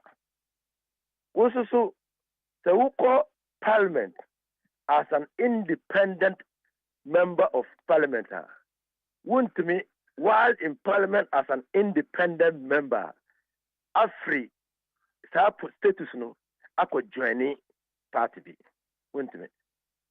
So a basa is one of the conditions on which will sit no will be declared vacant. So so clear. And it's a parliament more. Free 1992, we have been grappling with this situation, but it became pronounced the time the first deputy speaker of parliament, Joseph Osei, original as independent candidate in Bekwai. Now, and came to parliament as an independent member of parliament. When it was time to contest a parliamentary seat, Okofali as an MPP member. At that time, members of parliament raised this issue, but Speaker Ankahi Amfaho. So Joseph Osei Brenno Sodo, no decision was taken. But as recently as the 7th Parliament, Asiama, the second Deputy Speaker presently, Oko Parliament as a member of Parliament on the ticket of the MPP. Now, our Parliament, or Jina parliamentary elections as an independent candidate. Now, the party, the MPP, invoked Omo MPP constitution to withdraw his membership from their party and to now member of the party view. Every Sano, the Omo petitioning speaker to rule on his status in parliament. Now, Speaker Michael Quay, a ruling say Asiama is otherwise not qualified to be a member of parliament on the basis of the fact that we are crossing carpet or a giant MPP partner, no Kotana as an independent party or independent candidate. And so the recent president, HRS, said we are a member of parliament on the ticket of a political party, a coin niho, by Article 97. A coin niho said, while still a member of parliament on the ticket of that party, Ubetimajina as independent a member of parliament or independent candidate and crossing carpet to join another party. It is Yabetia say, yeah. Nature say, Washa Ora Joe say Usudia, no, said there wasn't any ruling. There wasn't any ruling. Okay. And a current one, speaker ruling is Asiama. Honorable Asiama unqualified so best Abam Rachel. And we remember, say, ever since and when 29 will be more. And the court to about 2020. That was the 7th parliament. Yes. Parliament. He didn't come there again. It is as I say, no, yes, say, woman swa, say, wamako independent. Yenim cry, yenim suhum. Anna, yenim a year, Morrison. Yes, Mami Cynthia, Mamily Morrison. Anna, ye can, honorable as your men, so ye can as me. Say, MPP for filing, no. I'm filing as their member of as their candidate. So it is the same, and I say, or no, so one way or the other, also across the carpet too. Across the carpet. Anna, yet it is Honorable Peter Kwachaka, but them some information, no. I just no, it's not called but them so one call. Yeah, China Paga. There be on your China Paga, where Peter Kwachaka, what is it? About my penny constituency, escape him this year. And also, yet is na Nankobeko a year way, but we are yet to verify though. I'm Memphis Central. Yes, I'm Memphis Central. I'm Memphis Central. Okay, yeah. okay. Because yet is Nanko no so Obeko. But we are yet to come. We'll be them so and will be so my message say there be one county. My mommy producers are verified their mommy. It is say I can't say na etrese Southway. There's a president when you find you. Oh, the recent president. Oh, sir. Say, first president, there was no ruling. Okay. Then there's this president of Asiama, which is the recent one. So you if you want consistency, you want to follow that president. If you want consistency, because only recent in time. But at the departure here is that Asiama Diano, MPP petitioning Professor Michael Kwe say Omoa Yinia free Omo party mo. And so he should not be recognized as a member of parliament because he's not a member of the MPP. Okay, so there was a petition. It was a petition. And moreover was because he's contested as an independent candidate. It automatically deprives him of membership of the MPP party into Speaker Enrule. What Speaker did not do, say, he ought to have allowed us to debate Sadian whether the party can petition Parliament to do what they are doing, or has the party the locus to do what they did. Now, one ma yen debate. Now, so Speaker Baben might say, okay, so fine. These people, Aruna Idrisu, has raised a very important issue. So yen debate to come to a conclusion and set it down firmly as a president of Parliament. So that is the only loophole I see in this matter. Okay, it is Beba Etiofor to me your constitution in Article 97 1G. Or say if he leaves the party of which start from the preamble. 97. But also make sure free. Preamble no 97 no. Okay, 97 no. Or say a member of parliament shall vacate his seat in parliament. Then you go to G. Namako G no. Nam they are okay. We say more lawyer for there na mo ya the money. Said am come no man see. Ya no ya lawyer for there you call direct to. Okay. If he leaves the party of which he was a member at the time of his election to parliament to join another party or seeks to remain in parliament as an independent member, it's where they say clear how. Okay. It's where they are clear. Now that Joe Wise no the other young because now speaker no, because you see two things worked to prevent Joe Wise's declaration of a vacant seat. One was that the speaker was not minded to consider it. Okay. That's the first thing. The second thing, and then say it was less than 3 months. Say Asiama DA, say Morrison DA, say Eugene DA. It's less than 3 months. And then if it is less than 3 months now, we declare it vacant. You can have a by-election. That's right. Because so yes, the position will be vacant, but to what purpose? The people of the various constituencies will lack representation. Oh, okay. Now, Okay. the Emma, when we are critical, say we have an equally balanced parliament. So,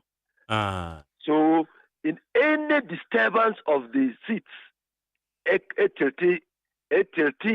the balance of power. Oh, okay. The circumstances involved, and so I'm not trigger. Because I'm kind of Joe Wise, you know, we in the free more, one in a free more majority, no, and also for you, honorable for you, so the same way. For you, I don't know about some from and Shabba, the under no Yama MP. And not call independent, yes. So you see, if because not majority no, I see a Madiano, not majority wo. Okay. Overwhelming majority. Until one bad parliament you didn't see his effect. So Matthias Yapa. But the Nipa Bako Pekura free wa. It tilts the balance of power. That's right. That is why it is critical now. That is why it is news. Because Joseph Osei Parliament kaya the minority kaya but speak kaya we. So this one, because of the numbers, and then the decision will be critical. And if Speaker rules that almost is no vacant, they immediately affects government business in the House. So okay. Yeah. All right. Okay. Etina say ne dia yen hwe otena no moba parliament nti wo moba na yehu how on befa so na wo ma pushi emra no say be dia. Yeah, but I think that Speaker should rule on this matter so that we'll put the family behind us. Okay. All right. Yeah, I think that in my view, the Speaker, or my opinion, the Speaker should rule on it so that we can put it behind, because we are developing our democracy, and people should not take constitutional provisions for granted.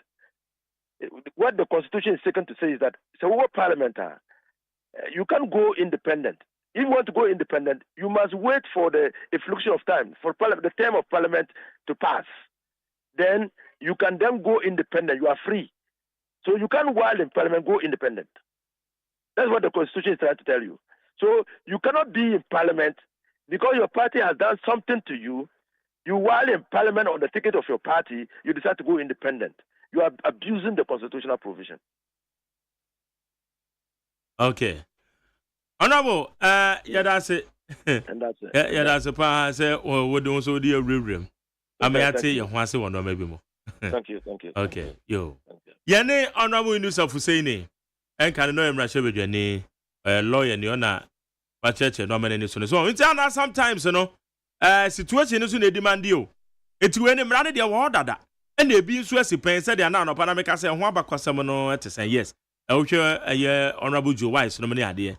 There wasn't any ruling, but when it did, I are critical because Osha Parliament numbers in a play or holiday are.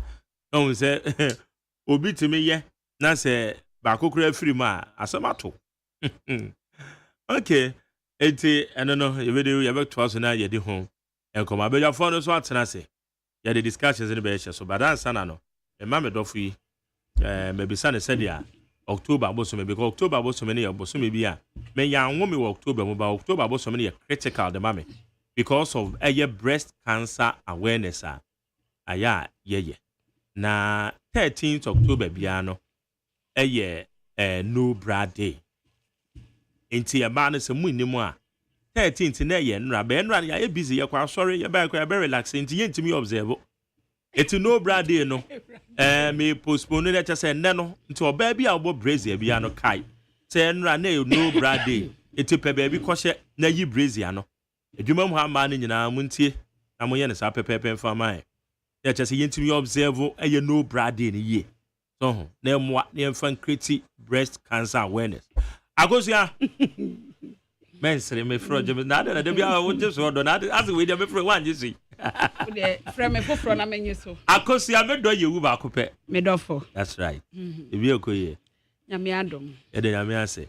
aya na breast cancer na ma no mo na say mo front ne yeboa mo nti so far ye front de nya campaign no na mo moa ye yes na yata machi ne yeboa mo se mo na mo pe mo na mo nom no fo and the mo na mo nom no fo wecha nti mo so mo front ye e wo se mo na mo front because sabi mo so so ye nufu mu ama ye nya feelings na wo so so nufu ni mu na so de age feelings why na ne de me ba no feelings abeka because we penyin sen kai akwala na me ne kasa agama kasa akwala na obenu okay ba na akwala no so wo school no problem what you say na say say akwala bi enu a otie je say akwala nketenkete mo so kro mo nte de e ka no kra yes enti bra front ye na ye front nti so timi front bi ma ne ye yi all right they all can so untin kra wecha mintin because ade ehun hia breast cancer ya ade bi a oba ni nya ha adwen ha oba no san ha be ma ha ne ma yes so no for ba ko pe no ho aka no ebe ha be ma ebe ha oba no na san ha kwada no yes ba kwada no ba ade na obenom oba na mu no e wo no ho no so ne ho kire no oba ma no so ade na ade baji wani so nti eba ne san na well say me ma de mu ntwa no fo da yeah munum no fo firi say ya wo mo opem say ye bewu opem say mbenyini ewuo munum enokre tie me ma no wo problem pa enokre yes enti na akos no brade no nra atwam there be ntwam nra the whole day me kwa sorry ba ma mo brazier bio okay oh yes me bokwa sorry but that's also for no crown so na ko mo so encourage you so almost some there ye nra say ye ya sorry me call Alabaster Ministry Alabaster International Ministry mo Alabaster International Ministry ye wo doctor wo Dr. Ibrahim every Sunday after sermon oba ebetu ye fonti nra ogina simpie so ema ye kan breast cancer e kwan ye fa so ba hia so obi akono ye check up e wo enofo no wedru brese ya free screening e doso o ye oba maintenance din na Jerry ma memfa sa akonya we so na menka kire atiefo se nyame ya adom a efiada omo metie peace okay enyu free no mienu ne fa ekopem no nan okay esanse na no Friday ye survivor ba ko ene kra UTV so omo ye survivor eti wo pa obetimi akọ peace 104.3 na wakọ akọhwe na no Friday empom ti sen anopen so me hu se UTV so omo aye bi womo ko survivors no ye ne omo edi komo esanse omo no omo survivors of breast cancer yes omo no omo situation ni mu a ombetimi ye de aye ne kasa aye wono panyini a woda Association of Savings and Loans ma me panyini nice ante kone ne nsem wo kan ma Jerry wo de onya adaje akone ko hwe ne tie nsem no o se asa that time asema ye kan 2007 na ne dro ba ko a oto ema ye de wo no se de be ye obetimi aye we no like obe survive no na ye 1800 1800 yes 2007 yes asabre kwa confess is kan we na me na meti one o si na ye and na 1.8 no say 15,000 enti no enenam almost 20 something pania ba ku bi obewo ne so onwo mako 18 na ba ku bia eye na 1,800 yes. Which is 18 million yes as at that time if I'm right but who could see a video now you be able the entire mama can say say microphone ko check up omo check up no hunu omo status because breast cancer na bi ho kra wonte enye ya ena mema no nso enye nufo no nko anum mo konum anje mu feelings ama ma nso aje mu feelings nko a e wo se uyi wani enye nufo ne fe wo hunu ebe mo adwen nyina say you just need to check for your wife no enye den eno asa do nsa odene nsa to na tiko say ya na so oda ho mpokra na odene nsa to na tiko say ya wo di free na moto mu ho na e wo say now yes so feel say baby da ba yes wo oba no kra wo betimi aye wa ade na mema no nso nya bi mema no nya bi but just that si ye nipa 10 gina ho a be ma ba ko pe ne betimi enya bi what the mecha na ye nipa 100 e gina ho a be ma ba ko pe ne betimi enya bi eti wo be ma no wa wo hu se wo obo epeja kakra na se unufu na bobo kakra no wo be ma no so wo se utimi check yes enti mun check wo hwe na se bibi do sa eto atiko sa na wo hwe na bibi ye unusual e wo efi wa moto mu ho no ni unufu ni mu a ma wani nkoso na fa ko hospital eno achi oba unim de ye kan before wo be menstruate and after you have menstruated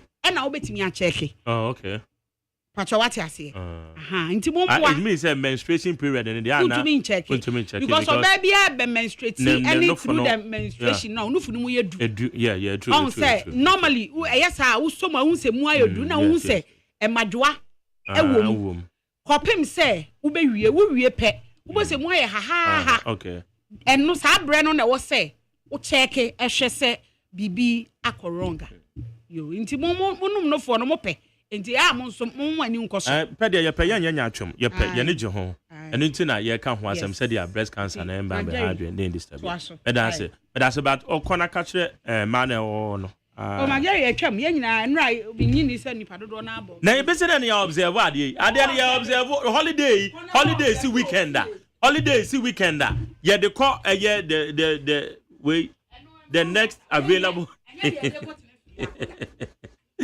okay I need 100.9 it's abedafo na trasio na beba na fi makenka messages ne kakra na fi the discussions na yeso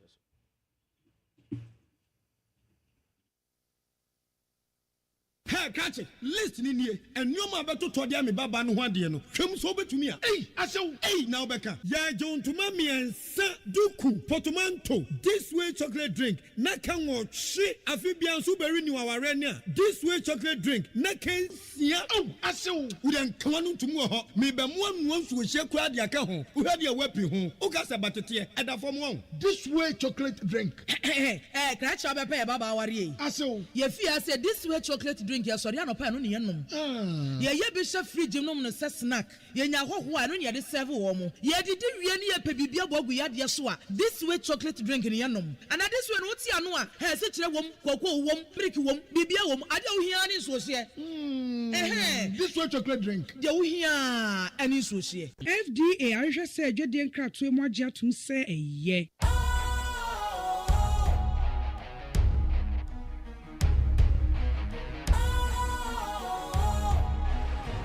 What's cool, fresh and trendy with a new look? Makes you feel real good, that refreshing vibe. Satisfies you right just the way you like. Do you know? Do you know? Do you know? Ain't gotta do it alone. Specialized makes you flow. Anytime, anywhere. Specialized, feel different. Always think specialized. Special Ice Natural Mineral Water. Feel different. Think special. This advertisement has been vetted and approved by the FDA. I'm saying that Ghana must not introduce free SHS on the whimsical promise of a desperate politician. Many mistakes have been made by countries in Africa already with free SHS. Akufado, minya udeni, uye bwe. Baumia, minya udeni, uye bwe. Hey, Mami Jemfua, ne dena mo wani aji area we say. Minia, sa mekaya dia free SHS ayama meneme ma wo hu. Na mi hu ne minya mpo. Esan dia nanado danko Akufado eno Dr. Baumia ayenti. Sa wo kaya bra, mi kuna no hwe yen nyina efri mu no. Ane, mekai pa. Na ni daso nyina sa. Sa mede me mami ensa ni nyina be ko school. Ekosi se nanado danko Akufado ene Dr. Baumia edi free SHS ebaye. Sisi a me mami ensa, Kofi, Esi, ene Kojo, eni na ko school akese ni bi. Minia, na wonim de ya no mo eka. Omo se omo ba omo de nsachaye bebe mo. Ebi mo se omo ba omo be twam. Ebi mo so omo ba omo be ma ofo ni bi atue school fees ni bi. Hey, omo person mo yoma de ni bi mo. Enti just why na ntua. Na why nkwa ni free. Omo person mo ya ye ni bi no esi nchen. No mo side mo connection man. Any protocol nsem yi. Say free SHS papa ya yemba yi koyo. Enu ti na wo se ban ya homodin bia say. Ye bebo free SHS ho ban. Na ya no ma mba say ade papa. Na nado ene Dr. Baumia e de abrayen yo. Anya free SHS wo ya na mama ne nkofo se anya possible yi. Na nso se say dear. It is possible. Afiwe, yet two about the above free SHS ho ban. Two mama Dr. Baumia. Number 1 on the ballot. Charlie, afia batu idie. Majia ye bebre pa o. Mi hu de meto ama nimpo. I don't know who they are better man. Would you maintain policy about Mama saw the beba? I think so. NDC bar, you may be in Juman kitten.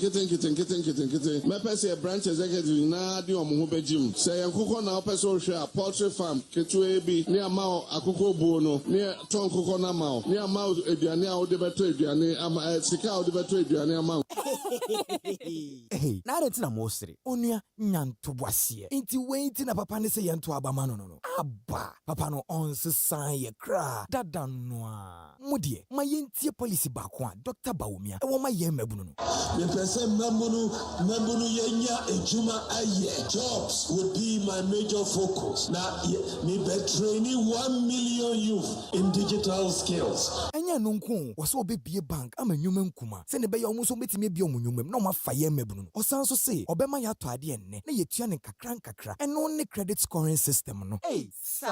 Oh, enya nunku ma san just oba konka ho osanso say odi ade a ye friend no buy Ghana first policy beba no opese Ghana fo nyuma no mu biebie no mutimi fa ye mabunu no. Wow, sisi ade December 7th abatu no minim de meto ama no Dr. Baumia na meto ama. Anio bold solutions na Dr. Baumia say odi ba ma mabunu no we ye mu nketu akra. Me kra masesa ma adwen o sisi ade nya ade a meto ama JDM bio the bold solutions man no na meto ama no mo minia wa ye ni nyina afi we die Dr. Baumia vote no yemfa ncheche endie therefore die yemfa cheche vote Dr. Baumia number 1 on the ballot. Ghana Montie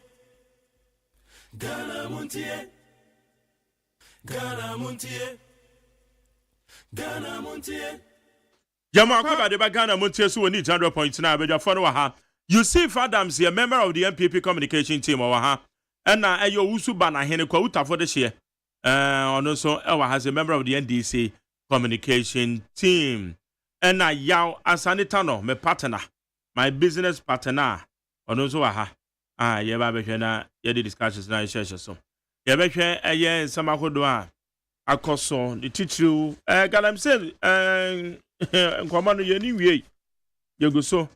Ye di say yanya ne task force cheche ye womo fa kwati kwan so ye illegal mining no sansam no eda ho 55 days na yakoto aba tamenyokofu wa ha idie na said ye bie mu saa de akono ana yebisa so o policies amodenam normal hodo amo ka de kire yen emunsem ete wo sen eno so eda ho JDM akasa ono ene ne NDC na wo ba ban mu a wo betumi asolve Ghana's economic problem. But dia waka no how reality ene etie edema wo. We ni nyina nsama hodo aye behwe. We say my personal view is that Comrade Kwaku Boahen need then na nema de kra chire ya. Need gargantuan apology from Nit FM's Ghana Montie. I called Comrade Kwaku Boahen yesterday and he was annoyed and bitter. And the MPP texters and callers vilified him on Thursday on what he didn't say. Those who needed verbal attack on Galamsey should rather the MPP women organizer KD Mfua Dr. Ayuwe Free, Honorable Brekuduka, Richard Edifria Masama. Richard, minimum apology crowd me for Kwakuboy. Kwakuboy na mu frame. Now, minimum how bitter and annoyed that Walker because he personally called me. And I your program now, mommy and you. And yes, you can't summon. Even people requested. Say me more Kwakuboy in tape or say Galamsey na my economy a boost to me bought tape on me born about 2-3 times. Awaha. Me boy, awaha, a fide yaso. And then the Okotina UTV car, you know, me bought full tape and I make sure baby no see obekono. Baby say They are okay a year ahead of 2020 elections, no. And no one else repeat here now. These were the questions. Your program na muntie ni yo. Sabi. Your program na yenim de pa. Thank you. That's it. Mesha Kasante. I said the upcoming general election is a communal labor for all Ghanaians, especially the youth. We must use all your strength to push the elephant back to the bush so that Ghana can secure its second independence from the hands of Nana Bawumia dictatorship administration. Vote number 8 on the ballot paper. OPK Eddie Frigoso.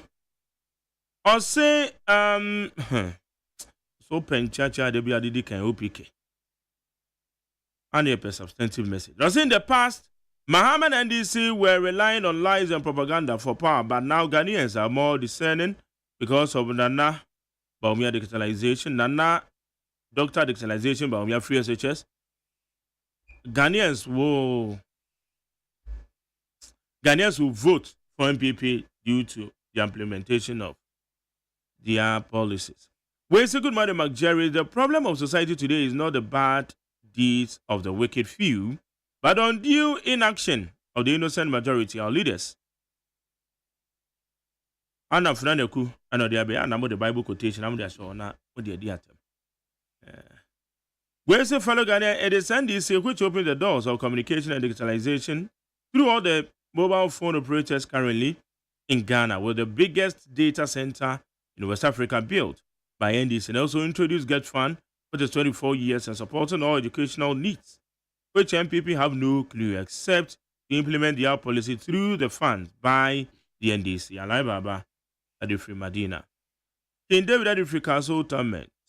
Bawumia should mention his economic management member's name if he can. The hardship they have brought to the country, the good people of Ghana, of Kaswa, are waiting on 7th December. Osuchia Chairman Ofosu Ejare, Chairman of the NDC, Otu Senior East. It will be a great society for Ghana to vote for MPP or NDC. Dr. Bawumia and Mohammed's men are deeply involved in the Galamsey. Ibn Anado, whom we trusted, has woefully failed drastically, wasted 32 years by MPP and NDC. Let's all Ghanaians who have the nation at heart to vote for Alan Kojo-Chiramaten. Let us say any messenger what they buy. We didn't know.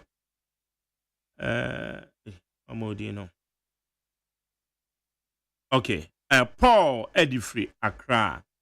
Paul, yeah, that's 2024 elections. I think the way Nana Bawumia's government completely destroyed this country, there is no way Bawumia can get even 40% of the votes unless EC rig the election. But Emma so ablade Efiakoma Zongo.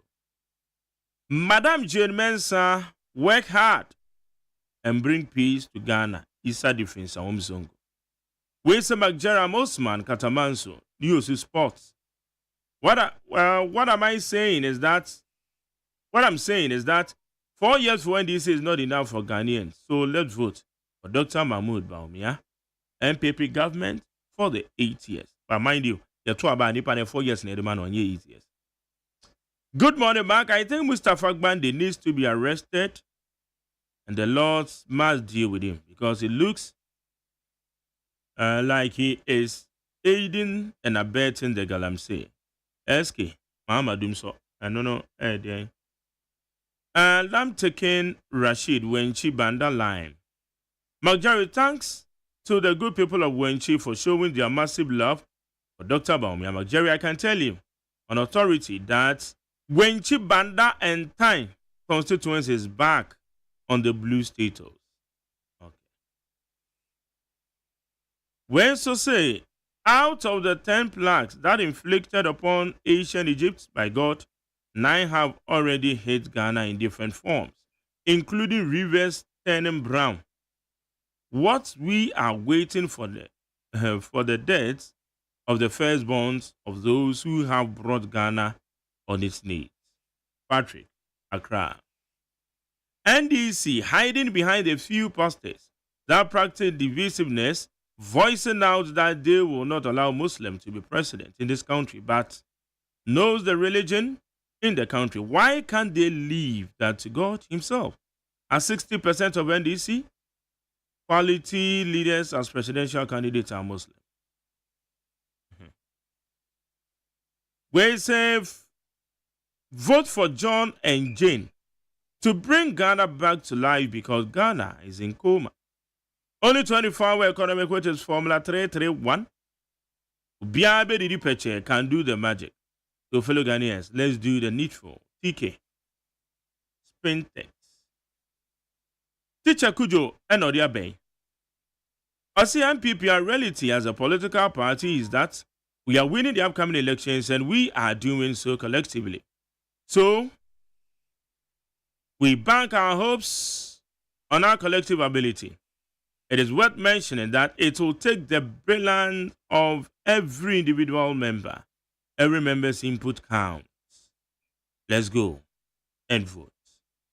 Enoch Asamaika say, as a matter of fact, President Akufo-Addo and Dr. Bawumia has failed the good people of Ghana and they must be voted out on December 7th. It is communal labor. Let us all get involved for task. MPP, never again. Amisco Spelele. Undoubtedly, Dr. Bawumia's bold solutions are realistic and achievable, so let's rally behind him to move Ghana forward and ignore JDM, who has nothing better to offer Ghanaians. Amisco Spelele, Kaswa Republic. In fact, Napo is disgracing the MPP party power. They have to call him to order. Speaking, sir. I say so. Are they not having more elders in the MPP party again? You, a word to a wise. Thank you, Eddie friend in them. Thank you, Medas. Good morning, Mark Jerry. I hope you didn't cross the border this weekend to do back to sender. Back to sender near there. They say I crossed Ghanaian borders weekend away. To back to sender now Ghanaian. Okay, but I know my chest say. Ah, Mark. Nobody there. Yeah. I'm gonna find it. Okay. Yusuf. Yeah. Machi, I want to say. Janadum. Bibia boko. Yeah, the Nyamia MPP Bibia Koye. Bibia Koye. Nana, on se me machi. Mark Mejoso. Ezem. Eshrami. The Nyamia. Good. Same mum there, but yeah, shall say behind the Rebecca. Ah, Rebecca. That's right. But I me shall say we but galam say ho ensen sam no. They say ya shall say ya cheche nkrofo bi esizi wo mo machines no many ade. At the positive results ebeba na. Yo Mark, me da say. Me fa enchi akase edi kan ma omampanye John Dramani Mahama. Babi obi ano pa emechi ano. Amachia na bedi achire so Professor Jena no pokwa AGYEMAN. Nyame adomo a by January obeye the first woman vice president in Ghana. Na bie kwan ama ema nyina e wo kromo a. Jerry, before I make call Galamsey asem, I mean can accident yesisi na nsan ni weekend di asem. Jerry, em say omo anyame aye omo adomo a wa hire omo na omo nsam wo bi no ne ade no. Eya omo hwe kwan a omo fa so ni omo ma etra. Say ye bie nkwara no. Luxury omo at that tender age. No mu use smart cars akese no ne ade wo krom ha no mo parents no fe say omo ma no should enjoy life. My Jerry. Share weekend abranche ya so for by okoye wakopa asemu ama innocent people omuti omuka mu ko mo baby. There's all 16 years. Oh yes, so now I send a video. There are videos on TikTok where all drive with top speed. Oh yeah, video, yes. A 16-year-old boy. No? Yes. The camera see the car name Jaguar so it is a sports car. What do you any design? Median Now miss one kasa nine. Okay, so a top car, smart car would agro mark a beje fi unsam. So that's it. Na ya makora 16 years ya. License crown qualifies so benyabi. Yeah. Not yeah. But 16 years you unqualified so unqualified so bad driver. Ghana age of consent na yeah. 16 years and I don't know sexual matters. Yeah, America akora bi kofa ne papa tuo e ko to bom krofo ku. Ya be che no. You go no father responsible. Yes, in the hand ni parents no. Yes, ni parents. Say ya che the parents no. Yes, and my name yeah. So be akoda when 16 years. 16 years. Not on the car and then am highway so. What is that? Enya senketwa. So, nti awofo no ya moma yenye careful. Na nyame nipa nso so papa itimi betimi ahye nkom 2030, 2050 ni ade eba nyina na we papa hu. Well, esi nyame dowa na oso hwe. Nti nyame nipa ma we mu abam eye bonsam kokọ wanim na bompaye. My Jerry. Galamsey nsam no.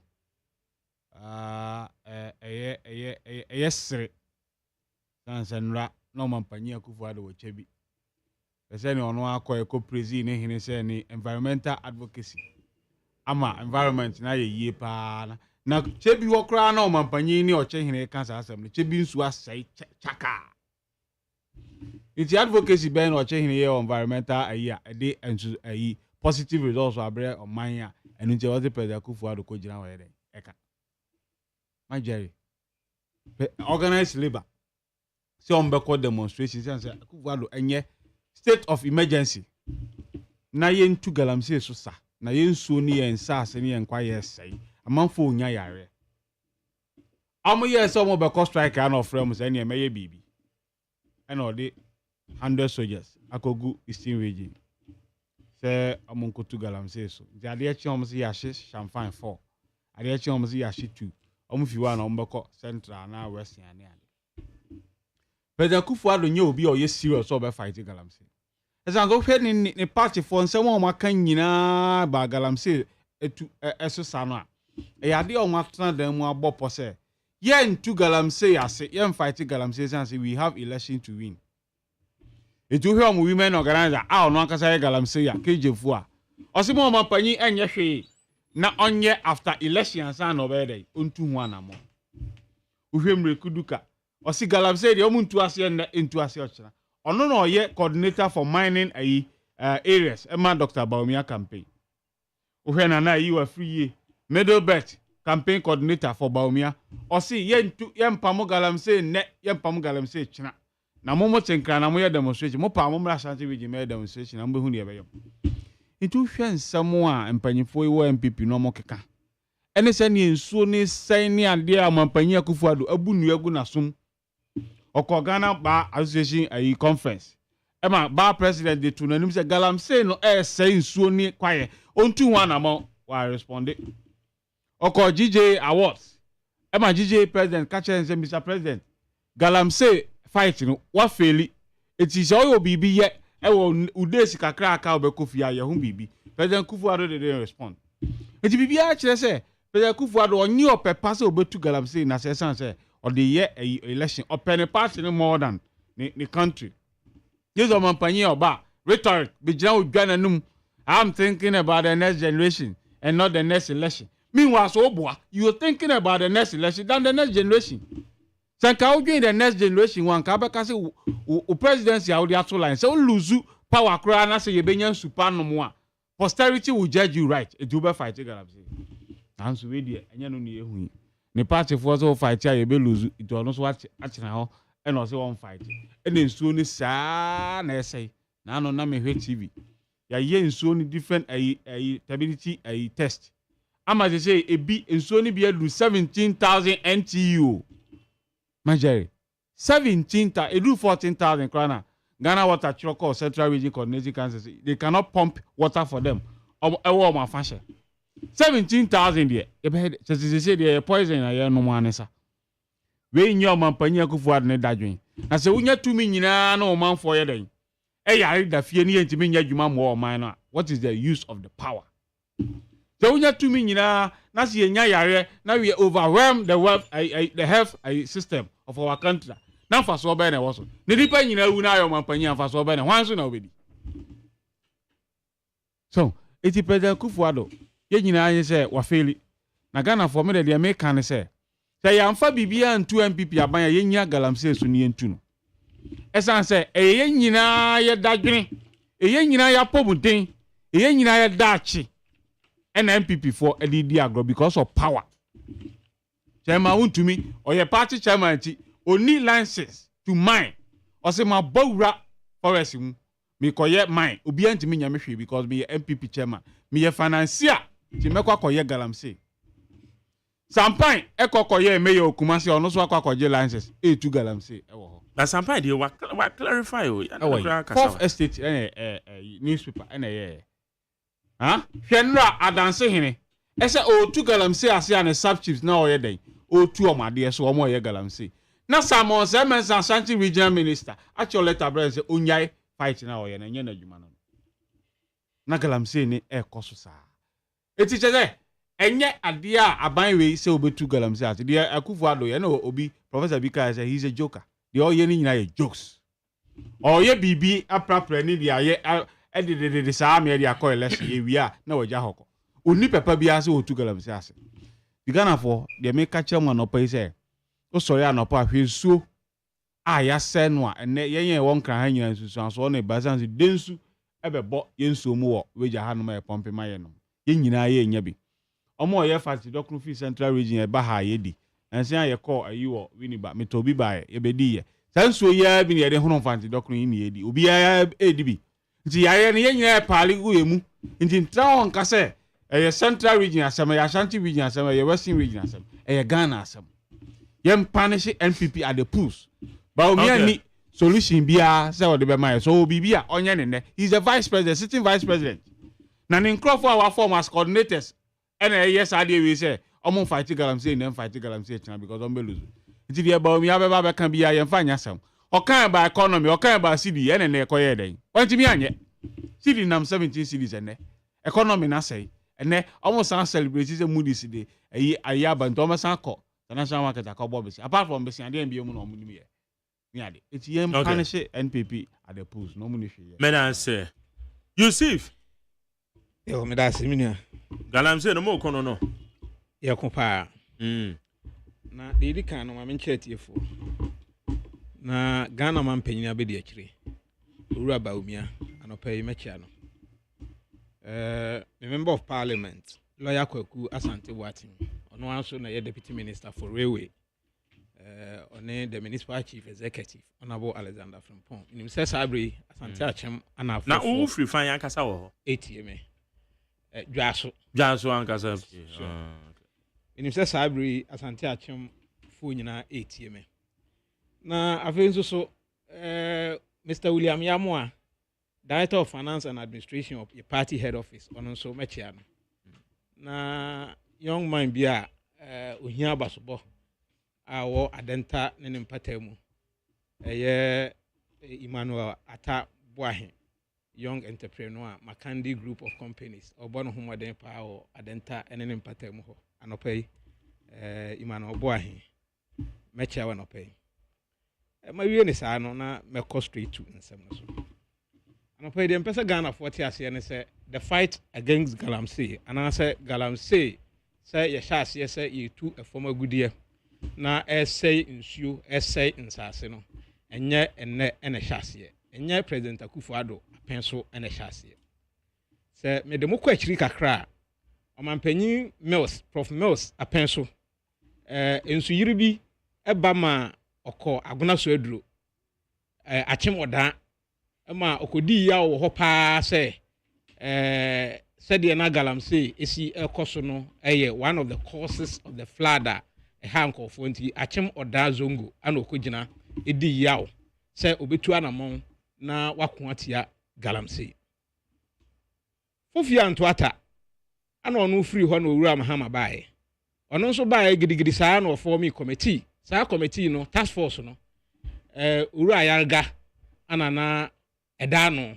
former minister anana edano omotentam so bia anyeye omudwane ama on the 19th of September 2016 Mahama Yarga ekachire se ɛkon no ontumi na ɛwɔ so ɔmo pino ɔmo akyi na ɔmo hwehwɛ kwan foforo bi ɔmo bɛfa so ɔmo betumi de akon atia galamsey. The commitment to fight galamsey at the time ano mampanyin dada Mahama ɛwɔ aban mu no oyinani na ba mu bu ma ogyae na ofiri hɔ no a na ɔhyɛ aseɛ so make certain utterances. Now there's a video in circulation ɛkɔ social media ne ade a yehu sɛ President Mahama egyina hɔ no mo ɛka sɛ ɔkon no a yɛde ko etia galamsey no ɛden. Now we have to choose between your economy no and yensu a ɛsɛe asɛm a ɔkan no no wɔsɛ ɛden pa na we have to choose between galamsey yensu a ɛsɛe no ɛne economy no isan sɛ gold yenya no ɔman mu no galamsey contribute to major part. It is yɛsɛ yɛko galamsey dia yɛko atia galamsey dia na ɔman ne yɛntena se ne yɛnwene ho biom sɛ ɛyɛ sɛ yɛbɛko atia nsu a ɛsɛe na your economy na say ana nti that was his vision then say ontimi nkoko entia galamsey na economy no embreki because oni idea fufuro bia obetimi de abo economy no except say obehye galamsey no mu kena wa import wa fresh China for no more ama ma ba man no video awo kan is Abre no a president ana no a president, he was the president of Ghana and o kan asasem no. Say you choose between the economy and then between the economy me send the video na send am you choose between the economy and then yensu a essay because galamsey no I say the total amount of gold ayenya no galamsey contribute significantly ewo mu enti se yesi ekokon atia galamsey yenhunu se aba affect your economy no enu nti wo gina asade no so eyi nani because na idea vision bia ni ho say obetimi afa kwan fufuro bi so na ode aboa Ghana economy no je say China for no ana obe show mu kutupa na wa encourage omo na o ma bade o mu fidie more aba then time Ibrahim Mahama mu nyina galamsey say na o mu gumbia o sorry na soldier for di na chi no nam galamsey site oduru ho no ma o abo say Ibrahim Mahama no galamsey. I'm speaking on authority say that I review Mahama no ye illegal nanu ya enche kra nti ye illegal mining sure ye illegal mining nanu ya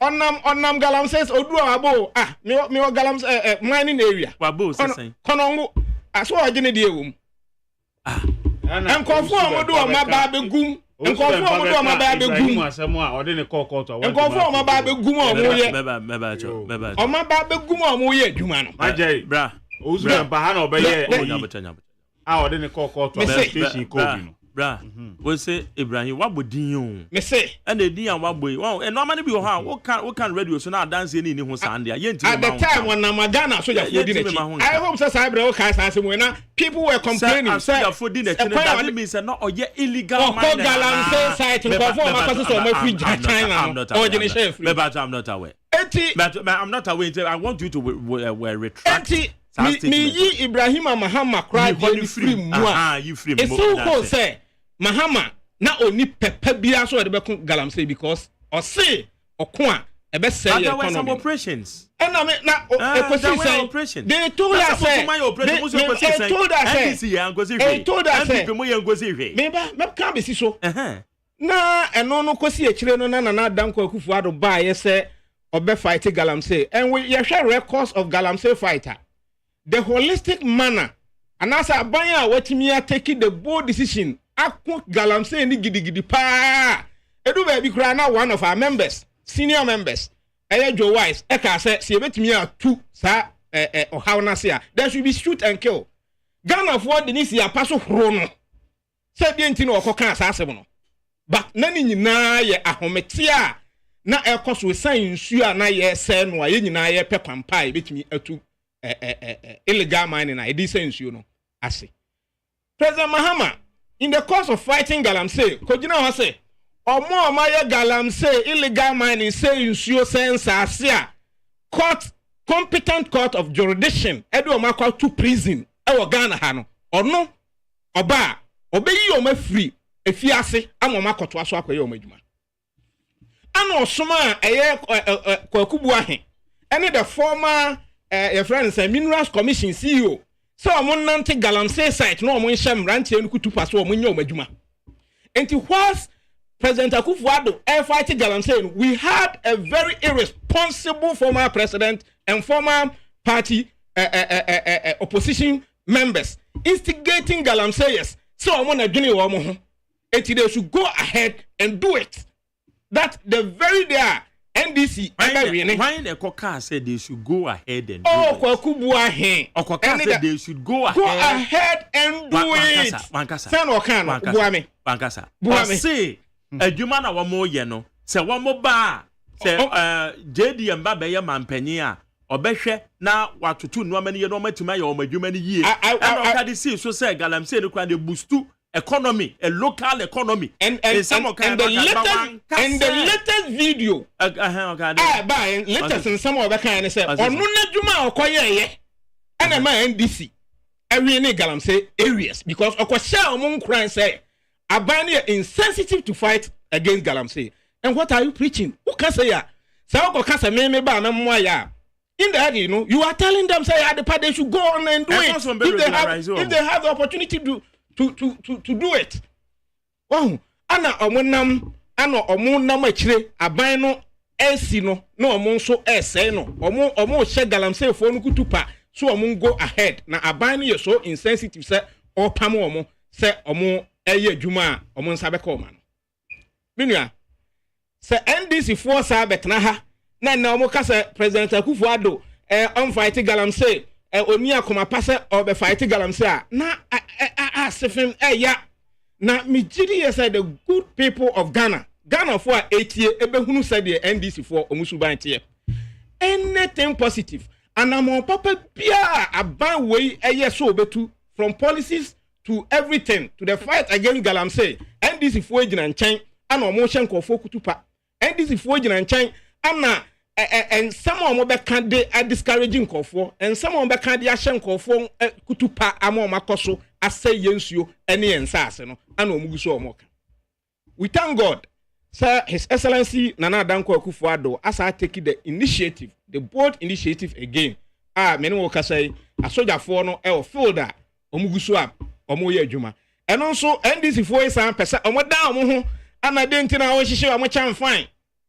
And that is the behavior me pesa Ghana for nyina atwe o madwene kosi so say the NDC can never be the alternative in fighting against the illegal mining. Omuntumi nya da, they can't do it.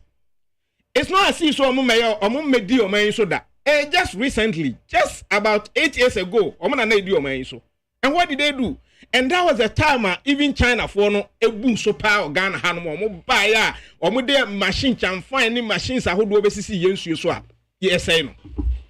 Now, Nana Danko Akufo-Addo I take the initiative for okun edietia galamsey no. Na eyame de se nko ebinom se yembra mine no kra in totality, which is not fair. Because adwuma baako ana omanfo ni nyina ye. Na obi ya ne de na onye ni ye osei nsuo esei nsase. Na osi enu nti ya bra adwuma ni nyina ya mo obi ankoye adwuma including obi a ono nso so nam kwan paso adwuma no a, and then we are not fair to them. Say wa ha na radio presenter bi akoka asem radio so na de oye na aba. I'm not sure say NCA be ka say radio stations e okrom ha nyina no ya close radio stations ne down. A station no e de sa oye ne baaye no ana e be holding responsible. Nti wo mo wo nsuo so a wo say nsuo no aban ateki the initiative okun a menemo kasai asojafo ewo nsuo so asojafo ene na forest a omo hwese omo mine wo areas a enseso omo mine cause distraction to our lands and then water bodies no yebetumi stop omo. Now we are praying and hoping say the NDC will not go to the grounds and instigate again.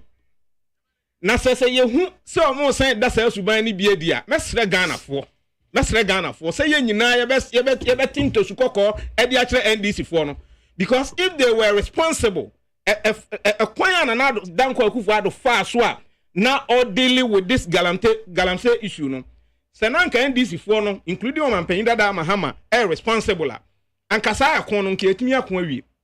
But yeah, no omo na nchen no omo ka gum o monye aban na nwene mo ho o monye ena di ya bedru baby aye dru. it is aban na san to anamo ahye mu kena na ne omo ne nam nsuo so ye cheche omo ye hye chamfan ne ade a we expect them to be responsible, not the reckless nature omo de edi ade na chi ebra President Akufo-Addo sha ase se or fight no. Now going forward no. Yeah. The two major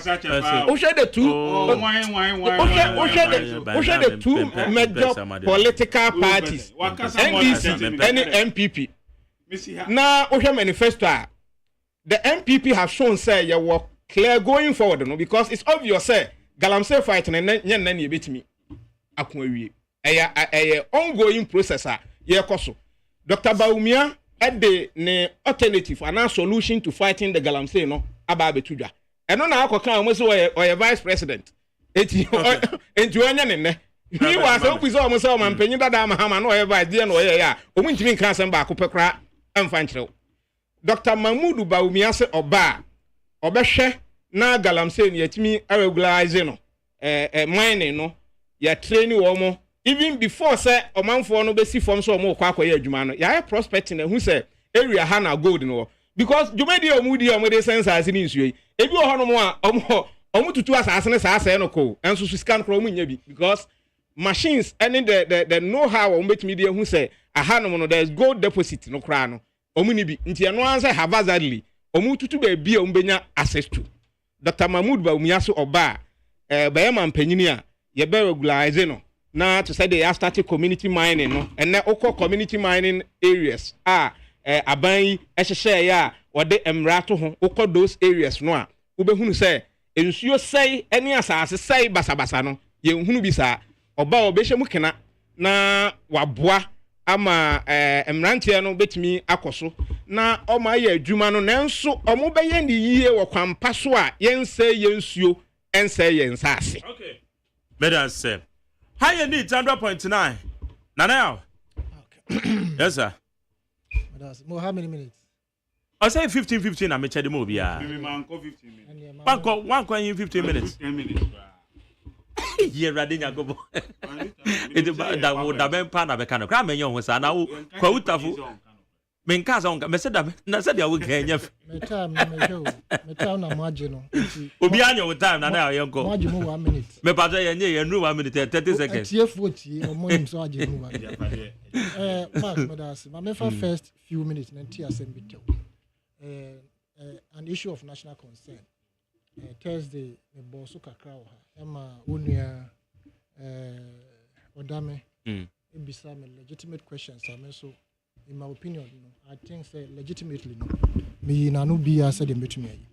Now, Mark, me shamun as journalist say dig deep into the police service of today. Say what we see outside, so I and I want to tell you on a matter of fact, say I can say so I'm a family friend, more or less, because of a certain Wusa family. I'm a no more a shibum. Na I Juma so kakrada. Time I'm a acting general secretary for the Convention People's Party. Now I may say we have overrated Dampare with regards to the modus operandi, and it is worrisome regards what is happening now within the police service. And BM said July, and a ball deputy IGP in charge of operations. A bone, Mark, the 10 of event within the police service. The information that is coming out. One in Kasa, one other. On any deputy in Yes. Hey. And it is very, very critical that these issues are looked into. The allegations that are going around. And in fact, so obey observant, and good like Jonathan Ebba around. They didn't invite your own deputy IGP. He was not invited. He was not part of the meetings that has been going on at all. And say IGP now call. And so your deputy must be part of it. You can't. How? Administratively, yes. The police and said, no, administratively, unless he's indisposed. He's your. Anyway, so this is the first time you're a deputy IGP. This is not the first time. This is about the fifth time. You're not deputy IGP. Yes. Yes. The names are there. You know, this is about the 5th time a deputy. It's not new cry. Ura KK Mafu. Madam Robertson. Yeah. Robertson, crowd say later chrono crowd bay at yes, IGP. But they give them different roles. Other admin, deputy IG in charge of admin, based on your expertise. And I say deputy IG in charge of operations. This particular one, Omampeni was specific, and there are reasons to that issue. So yes, specific because Opombuonu has has been in that operational aspect about combating crime. Why young Huadia Palmer even male scrub on a basso Emmanuel award for crime fighting. And he is very good at that. Now I must also let you know, say, Opanyi be a monit if a woman and ye dig ewo Ghana in terms of say security issues, number. Masa, normal be a cost no here no ye. Recording of people and sending it, transmitting it to allegedly transmitting it to the IGP and onwards forwarded to the presidency. He is hanging in. Also operations no cry on TV. Regards the galam say he is nowhere close. But it is made as if to say or no a friend say in charge. Yohono is not doing anything. You can't go to his office as an officer. Not CCTV from Dampare office. I am transfer. Yes. Oh yes. The allegations are numerous, right? And it is alleged that Ura Dampare is not following the structures of the police service. For instance, they have their regulations. You mean time only the deputy nana? From day one, Abesi Samre no benya deputy IG in the normal say Regulations 38 of the Police Act now setting up National Transfer Board. No? As we speak, they don't have one, allegedly. So Dampare is not using those structures. Or more, and before you transfer anybody or interdict anybody, it must have been approved by the board, that is the National Transfer Board or whatever it is. They go through and then onwards transmission to the Deputy IG. Then the Deputy IG will forward it to the IGP for varying. Article 23 also talks about fairness within the Police Act. But where the according to say we are close to the possibility of you being transferred or being interdicted is high. When said or setting up the PID, Police Intelligence Department, and will training across the country and now or more combat crime. They were there prompt on every intel that they got. As we speak, it has not been the case as of today. Emma, you're born on Deputy IG, started say we're reactivating the networks to ensure say obesa is uncle for no more juma. And also yenya transfer. In fact, 2 have been interdicted. And their board set up certain principles. Say who transfer obia money reasons. Board never come through say reasons now with the transfer and now with the interdicted on pepe na omukom no more approval na about IGP or now vary whether to transfer, interdict or not. But what is happening now? And the man who is going around reporting people who are appointed Deputy IG. Now what can we congratulate? No, sir, now what the recordings are showing. No, what to Momboniation and Num. And to our interview in the and a tape no could do allegedly presidency.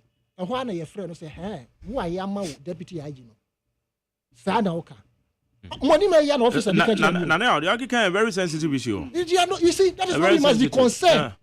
We must be concerned because you're got so if there are such divisions within the police service, we must all be concerned and be very careful about it. First of all, they are so better form. Exactly. Me, your friends say channels are may activate. Great. Please by do Wednesday. I'll get some information. Would you get back to Mr. Diameken? Yeah. And you're so Omoka and Omowadia. And IGPD, what about deputy? Security analyst now. More for specific reason because why yes I didn't ma abeto sa kase fidie we so a ma me kura better ha defenders sa kwa no answer you me ka bibia wako na wako congratulate na wako to maboni ahye na no ama na ko kan asem na mo di akọ presidency. The presidency is as we speak confused as to whether 2 of them which one should be retained and which one should be fired. You understand? We don't yambo brasa want to enyan sem na meka me da asem na me come asem so. The Galamsey. Don't so 15 minutes and why you move? My you mess 3. Galamsey fight. Mark. We interview Ura Kofi Adams. O can send P. Nanen Sembi or Hamenen dream. Or say the current president doesn't have the commitment. Fine. Let's assume that is the case. And also agree, say that is the case. But I will say, Yaye Bida. Na die woye a home fast one day. They say a journey with 1,000 miles begins with a step. And so, better late than never. Say, akodu mpempensuya aka be se bosom yenu ne yato aba. Na afe no mampani per the pressure from the citizens. What who they need to release the military and the police into the forest and our water bodies to prevent normal air course, which we all know say say in suwas where say assassin say a Dutch say a cra the yari auro ebre. Mark baby I'm an ya so in the sense say a Japade document from page 9 to 20 is an arrangement of the current administration, a few group of people amongst them, not the entire party, just a family. Their arrangement to hijack the party, use it, manipulate the party, and manipulate the system to their own advantage. Manipulate the economic pillars of this country. That is the banking sector, gold sector, oil and gas value chain. All sectors of the economic value, they have manipulated it to suit them for enrichment of their family and their friends. Mark, so we share page your friend is 10. Na paragraph 4. In fact, page 9 or paragraph 4 na a share CFE gold in sense no. Now about page 10, paragraph 4 no. Omo kan esisu dua say license bia ye issue ye on or before the 1st of July 2016 no, was null and void. Simply means license bia July 1st and I say he issue the 1st of July and I say if you hold ban won't mean fine adwuma bi ejina saa nhyehyɛ na ɔmo yɛ no so na nanado danko akufuado wɔde moratorium ɛto mines so not entirely but that is the small scale license mining any illegal mining whatever it is that was going on for almost 2 years me boa and almost 30 paragraph 4 of the same page 10 is say saa nkrɔfoɔ no a ɔmo license ɔmo ntumi mfa nyɛ adwuma bi no ɔmo contact ministerial committee no ɔmo set up no on the 1st of January 2019 to 14th of January 2019 ɔmo contact ɔmo say yɛbɛma ɔmo approval yɛma ɔmo approval na saa moratorium na ɔmo ampanyini de to so no in my assessment it indicated say when they came they realized that nkrɔfoɔ ɔmo was small scale licenses no ne nyinaa no and I say about 90% or more no, are not people who were affiliated to them, the NPP party. Indeed, there was the need for restructuring. And no more year restructuring into 2 years. You say release no. Now just on one list at the time 332 small scale miners or more licenses. And no more segregate the mining areas in this country or more demarcate because the complaint about the environmental degradation was very high at the time.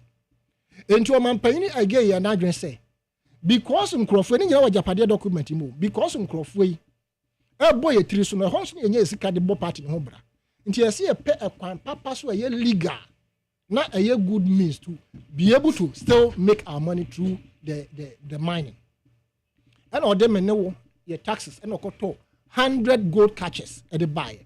And I always say, to be very honest with you, gold catches no is the right way and the processes and as a machine sir would the actually gold now ubenya best 90% or more out of anyana ubetuno, right? But yankasa fakosi insuo so and I say yankasa urugu friend say insuo. Now gold catchers they buy they distributed it mark. In central for more but chile ko say who the gold catchers na show monster.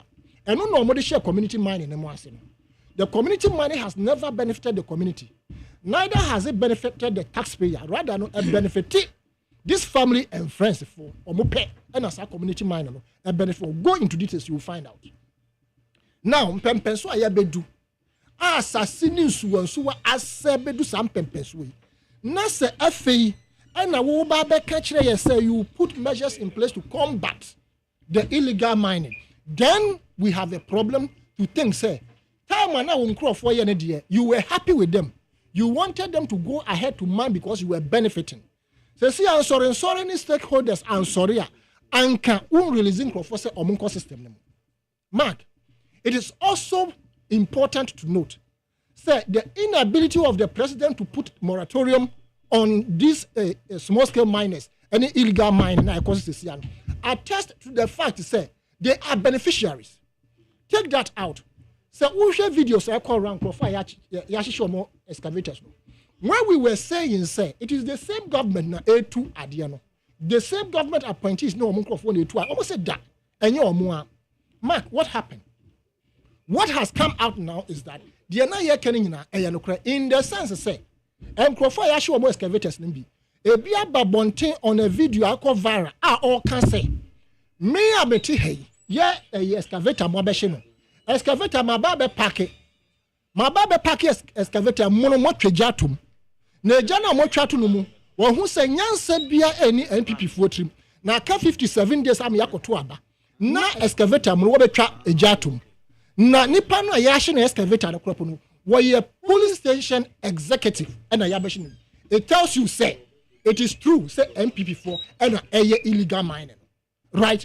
Every single excavator that has been bent, people are claiming say yeah campaign because you know na juma yeah police station executives no man no mabashi excavators, which clearly tells us say ampa a MPP nkrofo no dodo no a. Let me fast forward and also say there's an alleged video going around. Say NDC ni Oba Binsu was standing as parliamentary candidate. Or no sooner were a campaign in the Galamsey. I would have thought, say, what is good for the Uganda is also good for wine. What is good for the goose? The goose is also good for. Anka Yehune Sano. Sanipa, you don't even allow her to contest. Oh, and can someone disqualify them on the basis of the fact that say, well, you're illegal. But saying it needs to be established. Say they are working, say MPP for the one, it needs to be established. Yes, I'm saying, say, Oba when I can video no, ewo. I just say, Omo egu insume. Inti say, anka Omo find it out say and video no capture Oba. Capture Oba and kasemu and all contesting. Inti say anka and no should have been a basis for you to disqualify her. You understand? Now, we can all attest to the fact that do no moye Galamsey no any illegal mine no MPP for. Hwen sase o mo asegu krom na ye tu e kwan hu free ha kokumase na ye tu obi ahu all these years nti aban epeso kan kire yen say ontumi enkuntiana me nua wo kan odi baby odi wie no me ma point bi o kan say His Excellency Dr. Mahmoud don't use all time now so I so back about 5 minutes no na me nua kan say His Excellency Dr. Mahmoud Bawumia what can say oba wodi nhihye pa eba begu ho said be ya omo ye omo gold mine ombe ye ne yie amana boye me nua sa na kai exactly the case. What is the difference between your kai and the kokubu ahenkai no? What is the difference between your kai and the Domahama on also kai? Almost say ya buy ya de hihye papa begu kwamu kokubu ahenkai say ya buy me Dr. Tony Obe ya ba ha na onu a say ya wonu onu obesa akọ obe hu say the assassinate city no obe che ne yie ama obia aye na dwuma say de ebe ya sabe no mo gina Galamsey side exactly yeah into was see that no koka say Galamsey dey boost local economy Mr. Galamsey na ben you buy no ogun into local economy na collapse you see because na Galamsey ni koso no see NDC wo ho no Galamsey e koso no tape no wa ha ma born Friday be 3 times me kan na ma for say me boa na me bo tape say I stand against that but Thursday na me can say oba na wo de anim free ye de na to aso oba na wo de kejemfu de na to aso they are in power so they said what kejemfu say you see kejemfu say you are free there me more ha baba nti kwakubu ha de Sunday so ono so ne de na che eno so wa ba nti 3 me ho asem ko ba ye no ana ye ka no nti me say people were trying to say the meme can cry and nti me catch yourself and I played the tape exactly the me say it is important you continue playing all the 3 consistently now microphone adwin Kwakubu ahe opposition was say if say ye ba Mahama so say me ba me releasing Crawford we na wa ma na momu wa bam now to me be track as afidie so as somebody who is also a minor now case on kwao as a national women's organizer wo say wo mfua so say pressure na e ba ban so no ontin Crawford gum na mo stop galamsey no because omo kwa koto aba na a strategy masa the video na ma odame but once I said that we can Kwakubu opposition when you see a national women's organizer yes yet another say on so in her opinion but president I think so therefore in William and I may say if your own appointees are preaching say they don't support what you are doing say and my uncle omo abemo and or say we will not support it because in strategy and omo yes said the baby ye beluso na kamen kwa yan to abani nwiansa and president so already know say what the presidency atolai so owura kana de Japan also time person be di flag bearer no ono so share dem crop for no mukasa no o say obeka no kura no na NPP was looting the state as there was no tomorrow and that he would put his life on the line. I don't know say NPP for Montie when they say I'll put something on the line. It means that if you don't achieve the what is achievable, you resign. But they have not resigned, and I should have resigned.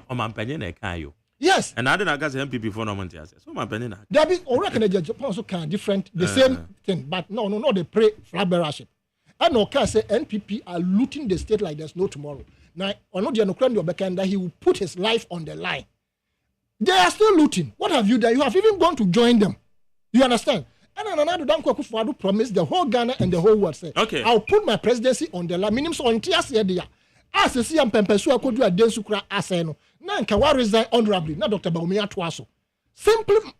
Simplicity.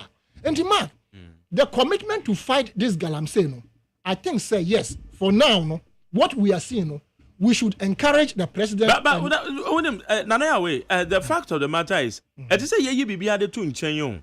Now ye straightforward. How ye be fight it? Because I buy on my bed soon now, we are trying. It has begun. It has begun. We want to see it being fought through and through. Okay. And I want to believe, say Koba say. MPP crop on the better, they will continue the fight.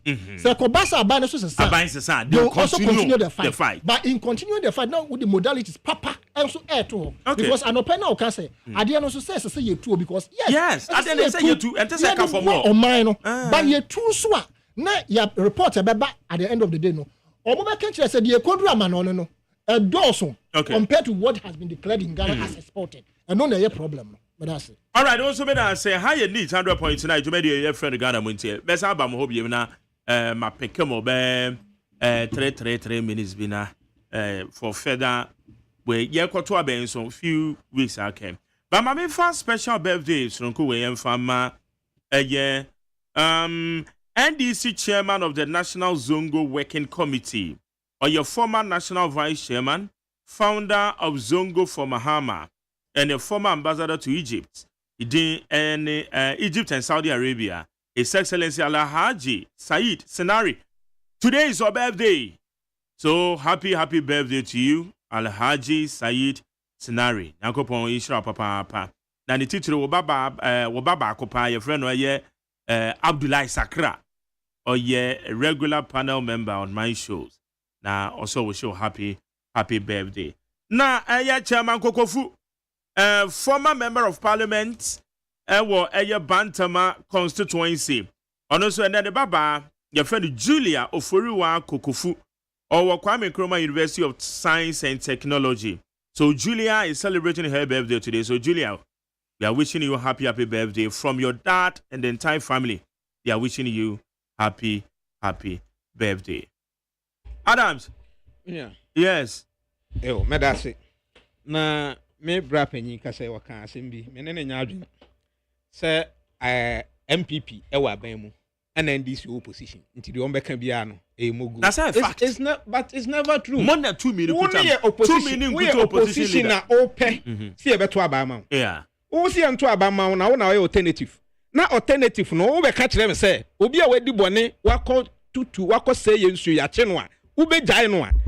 Then as a discerning Ghanaian no a day na betumi ahye me nkran e be manya gidie wo mu say ade no betumi aye. wo na wo opposition na wo se yemfa mawo na da bia wo ba aban ti sa aban se no aban ntimi nya ne yemfa mawo no wo se wo ba obema o maye in fact wo ma adwuma na ya aban no den aban no yes we ya na wa kwase no ha wo mo ka so obema o maye a what an happen say video na me ka ho asem no say what send the video we and no your time na JDM your president no your president no o se fight galamsey be affect economy enti say ni power betumi fight galamsey idea bi enu ho so betumi afa kwan fufuro bi so ade abo economy enso oja omo ye nyina no IMF ne ekoye ana ede emba gotu adwuma so ya ho kireye say ni sika ya we nam na maraka dompe nursing training college allowance teacher training college allowance talk ni ho teacher for atra de mfie miensa matu aboso miensa all this even at the time I was here fighting galamsey economy ni be say na galamsey ne koso wano omo hwe omo ye no that is the state of the economy na yewum and clearly no President Akufo-Addo I show commitment ye nyina organa ha ase ehu ye die sojafo koye ye hihye chanfan ni ade bi he ba o mamu na ndisi for kana mu ye insensitive say don't you think say no what is wrong over politicizing what is wrong say anka ban we si gina na odi asojafo ko gu site ho so dey fight galamsey no what is wrong say anka former president Mahama ebetimi in viewing the situation from the nationalistic point of view no obetimi ababe declare say ordinary support e the ma ban no say ban no enyere no hunkunti galamsey what is wrong and no na bema me as a discerning Ghanaian the OTM yasabe na adwemu da ho no and no na bema na hu say yes this is an opposition leader say enyanya bia no say akonya no kodi ni nsa biemu a obetimi aye adwuma no na nya obi obaba be ka kire me say me ba me waye wadi bone ba me ba me jaawo enti say nei wo opposition na wo say me ba me jawa mo akwa akoye adwuma na enya nkuransha na ade hye galamsey but wonim wo Ashanti region na mo MP ye Dr. Ayuafrie nsem a okan ye me portion na okan say gwomu ni man DC fu a wo de foreigners ababegu wa ye galamsey ana moto wadada eba ne sa na enye over politicization adwuma no sade wa okan ye no obia woni na semo a okafa ho obia woni viewer or express wo ho now what is the conduct of the president they are taking decision say yenya ya na ye nkoso no ne conduct sen yenyina yin na mo watu na to the point say me the presidency battle online na ye nuanu mo so asomo mo de kan the fight is an ongoing process and galamsey ko no nyane ne be ko awie. And that is why we are worried, say, opposition party.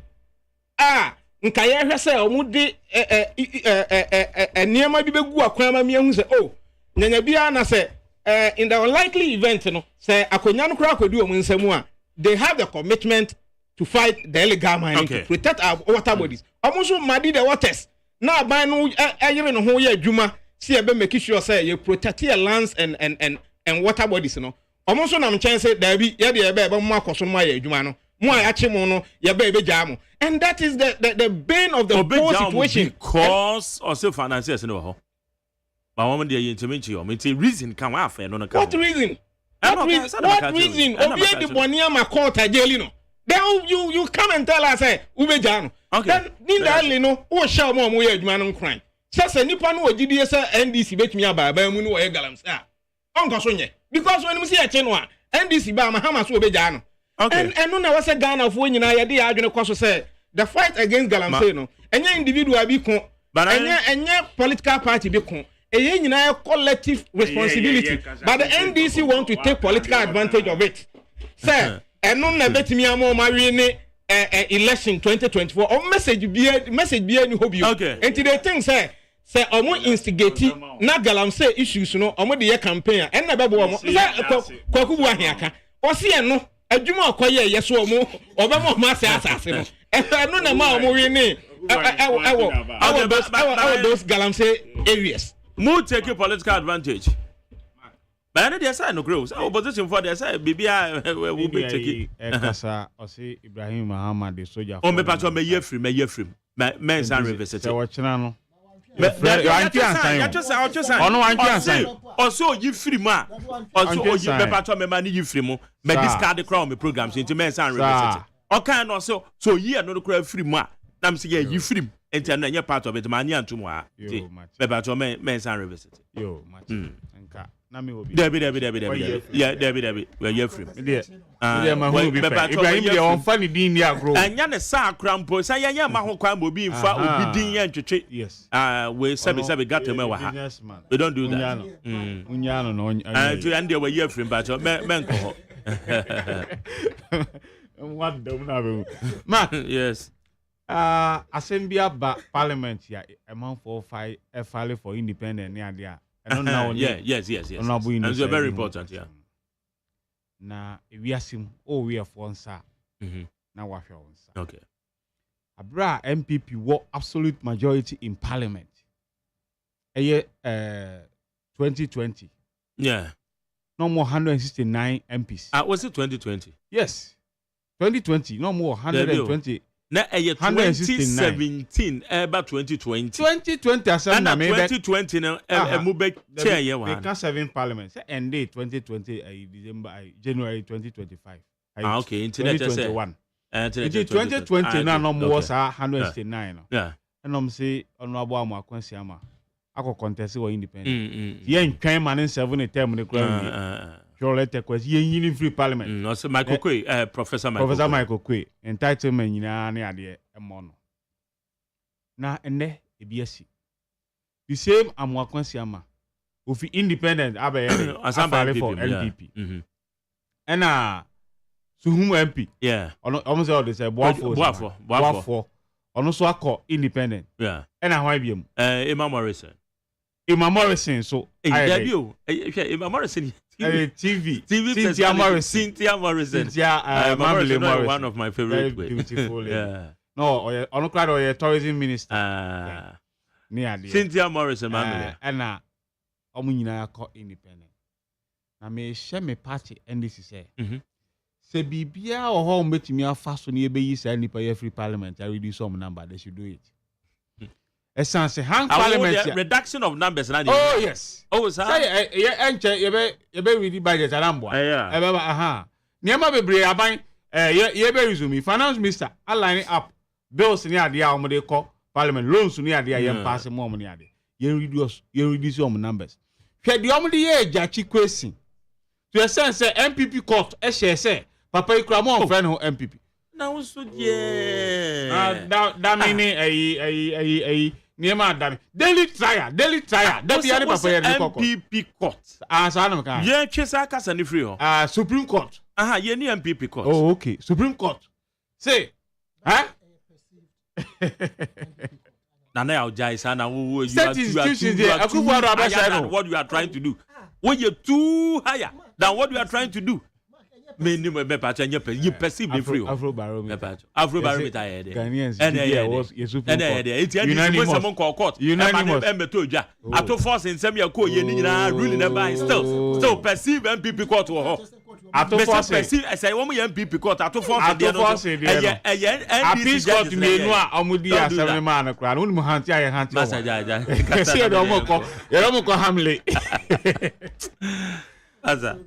yes. Hweja Chikwesi. To sense on campaigning for the re-election crown. Not yet the court every day. I was so jai campaign back court. Akufuado call court on kwa. We number 2 abamano court on kwa. If ho minority leader at force yes finance minister any omampanyisi yam prosecutor no. Ne yen reduce NDC numbers. Omo ye ya onyame on pade bone. Amaso. It is omampanyin ka bibi. Na ye no krese omampanyin we influence wo so ade na ka no amaso. Say no mu refuse wa file appeal. That mean no deal with a high court today no the okose japa kutupa so me dia dance krumuntia atofose no. No honorable atofose I file for appeal that other. Nitina ma dame any free appeal no so kra onko e dey say di assembly man. Hwe ni titiri ni kokroko sam ye wie ya o se won ti ascendance anti ascendance wa san file for review anameboa e wo appeal ho anameboa da me kro ya yes wa san file What for asa na mo call legal vacation. Nti ya bie legal ayi October yi omo beko saa asem ne so. Eti se obi se obaye wo na wo so nya no afa bi ye no. Ti me ka kire NDCMP se ya de a omo ye ne be yi a saa nipa me ensa we. Ye yi omo fi parliament. Ye ntimi nya by election kra na yi omo fi. There be by elections but they am because time na elapse. And 3 months to elections. Yes. Eti ye reducing number no mo ntena fie na ye nya absolute control of parliament wo. Bill be ebe ba fi ne kosisi ebe to oh ya mongo bon papa nya bi abon nya bi o man no ye nya ne senye akosi ebe to ba won say ade a wo kan enam ne kwan mu na enoma na wo de bata ho na enye papa ebi ni say wo de president kufu ade ne go fa dam dia ye o ko nya adwuma na mom now tit for tat ne de buma tit for tat enye mra na so mo fa so eso dia wo can ground so you don't even have that evidence say emra bia o me fa so ha omu yi omu a ebe yi omu fa so man kasa anami ka si yen kwahwe omu ase free eho no this is a parliament ya yetimi bo budget gu no more overturning budget using their numbers not just that like their court say speaker can vote say enema ankrofo ya ye wo krom ano ma ai budget pay pass yi levy minority force omu ye omu so ye be pass mu ye den ya eti ya na ankrofo ka say Mako passe forest LIC yanko virgin forest mko mine no ade both minority majority ya na me di hu ya akufuado de na de ba parliament so no obe ya we ye dey but e-levy minority boycotted. Yes, it was captured. Yes, it was captured. Our Hansa and na me ka say 80 say akufuado so obe ye bibia na minority for motewo man boycott it has been captured that you approved. I'm sorry. I'm working out. Political science students say yes. Na me answer make us already so who ni me say me who the hands are the lessy. Me minority work out. I'm working out. Akufuado yeah. Jaisana political science students say eti Majari. Yeah. Ne can say election yi akakakra ne ekoto aba.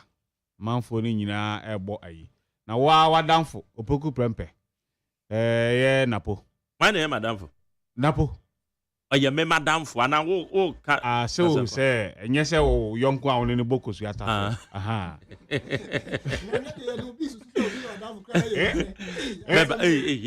o ya we sanita no na wo kan very na wa umu kra na wo kan but so you on madamfo they don't make us so you madamfo okay if you see you akọ ofre me biem pipi ni bi ko ka say me ko si awon hene ameka nwa sem papa de kire wo hene u jira de me studio ha MPP for o ka kire am say o ka sa te say abroja na wuntumi o so udidi matem paso na o ka sa say o ya abroja sa de na udidi matem say abroja ka say maza medase na pose mame ko ya o comprehensive sexuality education ye trumu no nisi na bai mo anso mo okro na branch kwaje from UNESCO kwaje hu ska over $20 million ya na de be ye school curriculum ni aman kora yi ni ade ene oye go so the PP ko fa branch bai won kan asem bia ye policy da bia o man na no so a ejabu ye nyina sa ne ma we Napo doesn't deserve to become the vice president of this country. Right, he doesn't deserve it. Nana? It's yen to abantia Mahmoud Bamiane Napo. Hey, me chia me girl be or punish me pa. For girlfriend. If you know, you know. Me say me girl me fa bibia so. And our girl can hear or girl daughter and our girlfriend. And our girl concubine. Or girl concubine. Mark. Yes. Ubo Orokufu nene ban birthday. Me so me wish no. Yeah. And the ban did birthday you know. Yeah. July. Last Thursday and Opana will be frame na. Or say chelo wo fire be man post and I'm so dey post ade aka bosom ba ko ne mfie na wotwe miensa bi. And also enye ministerial and as institutional post na mom no. Omumba appointed as senior advisor to Ora Matthew Poku Prempe. I'm so any congrats. But say no there and they're ongoing. My friend of mine can I mean confirm but Maka. Mark. Menene kasa wa nti bia me chat chance na bisa no say.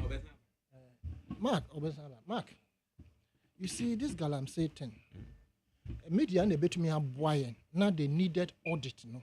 because more the information, yeah, but I can more the information you have a data center mo back it up mo number. I ma say unya click here obi say asem say si samre we say na we can say no. Owura Peter Mewu. Ye pa no say lance minister meboa. Na breso no mo so mo akototo gold friend say drones speedboat ahoro.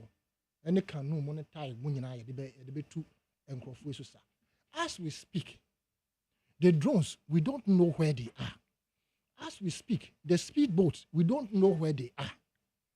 And app no so develop here to track people who had jumped out of the green zone into the red zone. And also app no what is happening, because that app alone per the ministerial committee report no. And kebema what to me try and kind. No one who say obi ATSC in so and as a quiet way. Right? Now, those things are not in existence anymore. MINT and Watson so say, even before that, no, on Mampany on his orders, MIA fee various security networks, I think 30 each from the police, specially trained to combat this menace of Galamsey. Ma ye train or more year. I'm saying you as phone a baby train or something. You train or more year, Uncle Siaga. I stand to be corrected if it is you as never train no more. If it is you as never train no more, I don't see the need for say you better will be so made training young crop from Monim Forest. Unless you want to say they've brought in equipment and I said logistics a bit to me, I might determine a pinpoint because I support the shoot and kill system. And we should implement it as soon as possible in the sense say. And Krofoki to be a kunya dachi. They are killing the future of millions of unborn people.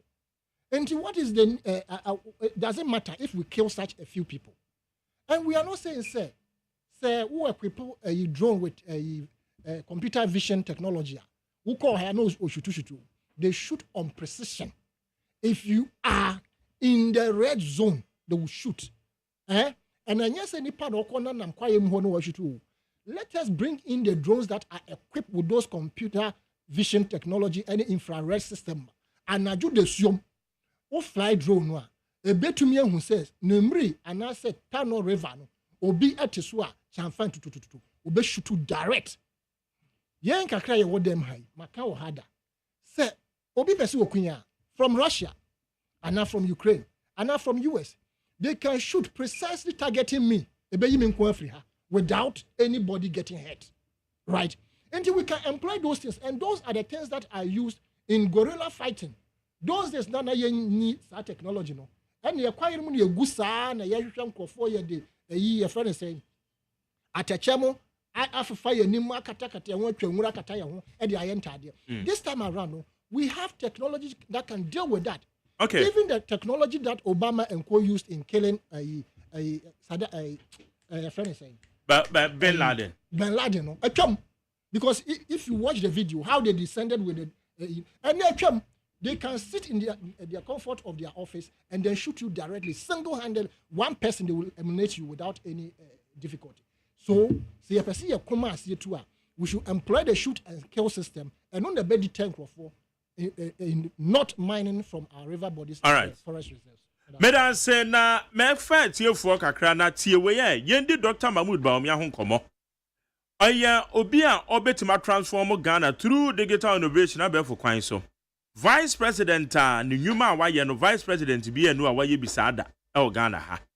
Ebi ni mobile money interoperability and digitized public records. Inde wo ko aban nyuma mu a public records no wode won sabo so wa na yi aba. E-pharmacy ono ana wadi anim odi aba. Na saranso na zipline medical drone delivery system wadi anim odi aba.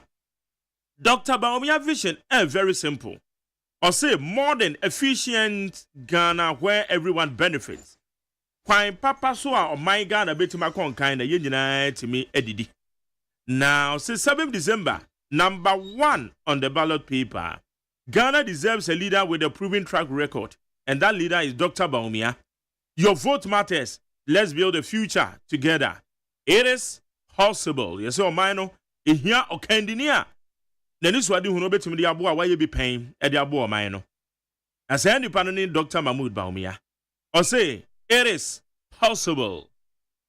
And Kaibo way MPP and the MPP presidential candidate Dr. Mahmoud Baumia no monsa. A chance here. Mame can be say cylinder recirculation mode on a coso. Say obakwa manfo fie no cylinder mono also jewode. Oko to say go filling station, oko baby to say Puma, oko baby to say I just say me filling station be a ben wa one more a ton gas or hono kwa o gas cylinder your friend is saying gas cylinder na that dano. Me pa cho fako ye be ma mono wetu eska kakra bi mono na benya no gas wo mu dada esan ya no asan de ko makwa kwaje foforo esan ya no asan de ko makwa kwaje foforo se wo gas cylinder na esi fi ono kwa nya papa ana ya fo bi no de ye bo e de atoso ebe o be wu o mesrew wa mona na hutu na nya papa na gas agi wo mu a wan hwa na de asama ba fa wani kire eye exchange vending stations bia ebe ho okwa na wakoje o cylinder mono na de akoso ufie nkai boy National Petroleum Authority woman Ministry of Energy enomonsa echase amekọ amade so 0302257902 0302243540 mache ya ni o maja yo nempo ma ya me adoma kwa yeti o MPP ni no o ti 2016 mama e kan say galanty no o san kan omo judge but ya be feti economy maja ya no mo bo tape na ya mo na na do je 2015 bi o kan o say NDC report ate over be na only do over be ni it is a mo bo no so kan na ta mi nsan ni na na ihe ni a onya so mpa so pa so no so kan no mo to abama na di ni aba you know mo bo no so kan and I been to a majority. If you want to do for your bomb pie, and it's for the majority of parliament. Okay. Me dance. Mame ko ofu from me ba to macho. Mache. Yes sir. Yes yo yanko. Hello. Mr. Kote yanko. Yo me dance Magari. Me chao mawai ko ni ejapa ye woni wa bejafo ba ko mi fini bi ba any NDC member bi chair o we are Ghana ni a baba mama we do my share 4 years we do more year Mr 55 billion we do more the year ba o mi ani akufuado o ma bo Mr 700 billion Ghana ni bisa o se je do mo di aye the almost 3 SHS 419 SHS I had an MPP for Assembly honestly I go for the feeling that I say fight because President Mama is now Kukubu ahin Echo Galasay site Oba Ono Bema Omoye and until I go for the fight Galasay is very, very, very irresponsible comment. Mama, control police. Mama, control military. No person, Papa, and country Ghana for. There are reports. SSA, you are the very people doing it. Dr. Fipo brought a report. SSA, Bunamoye. Special prosecutor report. A body pay charge this you. Meku Duka. We see job we do to be Kabi.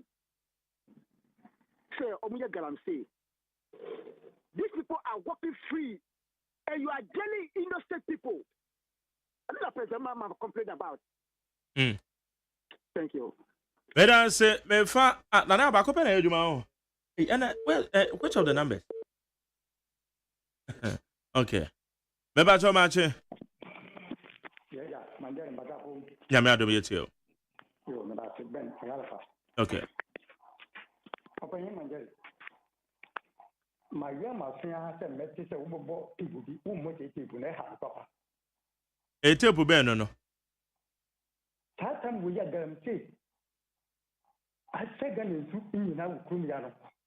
Like I said, I guess, oh boy, because 2016, Papa, can't table cray. You met one, I say, and is the phone number said. Oba we check galam temu enya no kwan na enya no korotena ono be pe duma ma mra ne baba wanu haye no no be chaga nam sim enya de kwa o kasa ta no eni ti na gana bi si etu asese bu kumi ya chaga nam fi nyina da aye be na me kumi village a ni su ho me kai se mi ye to mi si ta kai ye fe je fu pranzo ye ko fu man ya so ntu ye de ko fu mu enya bi ni obi ya ni 40 cents na ti kumi wo enya ye bu 1 cedi bucket din ti na je mi ko me kura si a mi ko to ndu ati me gwara na so anom okay Ghana, I have been what was me be that and I thought to buy the musician who come here. Let the Ghana ye. But I say, Mammy for last one on number time or so. Hey, I'm not so. Marching? Yes, I ain't you. I can see a phobia and catch up. You're correct. Yerika, my memoir about tsunami Fakonya Cynthia, incoming president, Dr. Mahmoud Baumia. Nami Tia Partner to Abubakar, Minister of Information, Dr. Sam and Japan, Zimla, Director. Magari.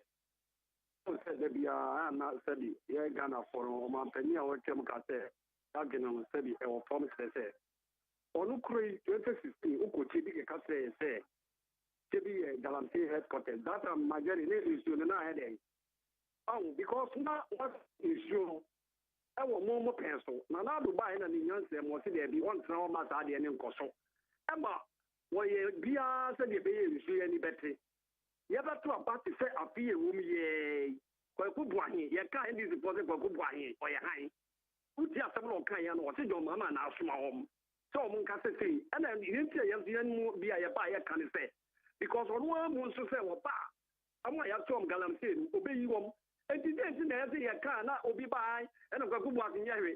On my penny, Pakuyan lady, who Obi to us, and also sell. So you had to sell, ma'am. Okay. Madam say, I had a medicine. Olama Kole take you over your entertainment GH. Midin the McJerry or say AGYEMAN, I've been a free my bank run, and I also from woman a boy chid on my media de bro. Kojo Damia the name producer. Kaina Shannon so Kwasia Boaje, the darling boy. Onona yem immediate boss, my supervisor. Dr. Faradexena, executive producer, fully supported by my general manager, Kennedy Asante OSEI Esquire. Engineers, Sachu Agbonane Jarina Nabuaje Madam said. Media Seda Ebema das Ankroma in charge of the electricals. Madam Wonso Wasio, what we see ye, Moa text ye, Moa share on Facebook, YouTube, Mama send a message, if Chaboy Yadamase. Mo send a message a boy abaso yedamase. Monso wa mo kra de mo na bodo so. Obeti you or no one send a message or no on cash ni susu ye woni trip. The majority groupings bedamase wo ho. Bedamase pa nya minshram. Ye ko enya me pa ochina. Ye besa hia wo. Ochina besa hia. Nya me ko bibia. Ulama ko take you over. Hey, catch it. Listen in here. And you ma beto to dia me baba no hwade no. Hwem so betumi a. Hey, asew. Hey, now beka. Ya John to mami and duku portmanteau. This way chocolate drink. Na kan wo hwe afibian so beri ni waware ni a. This way chocolate drink. Na kan sia. Oh, asew. We dan kan no tumu ho. Me be mo anu so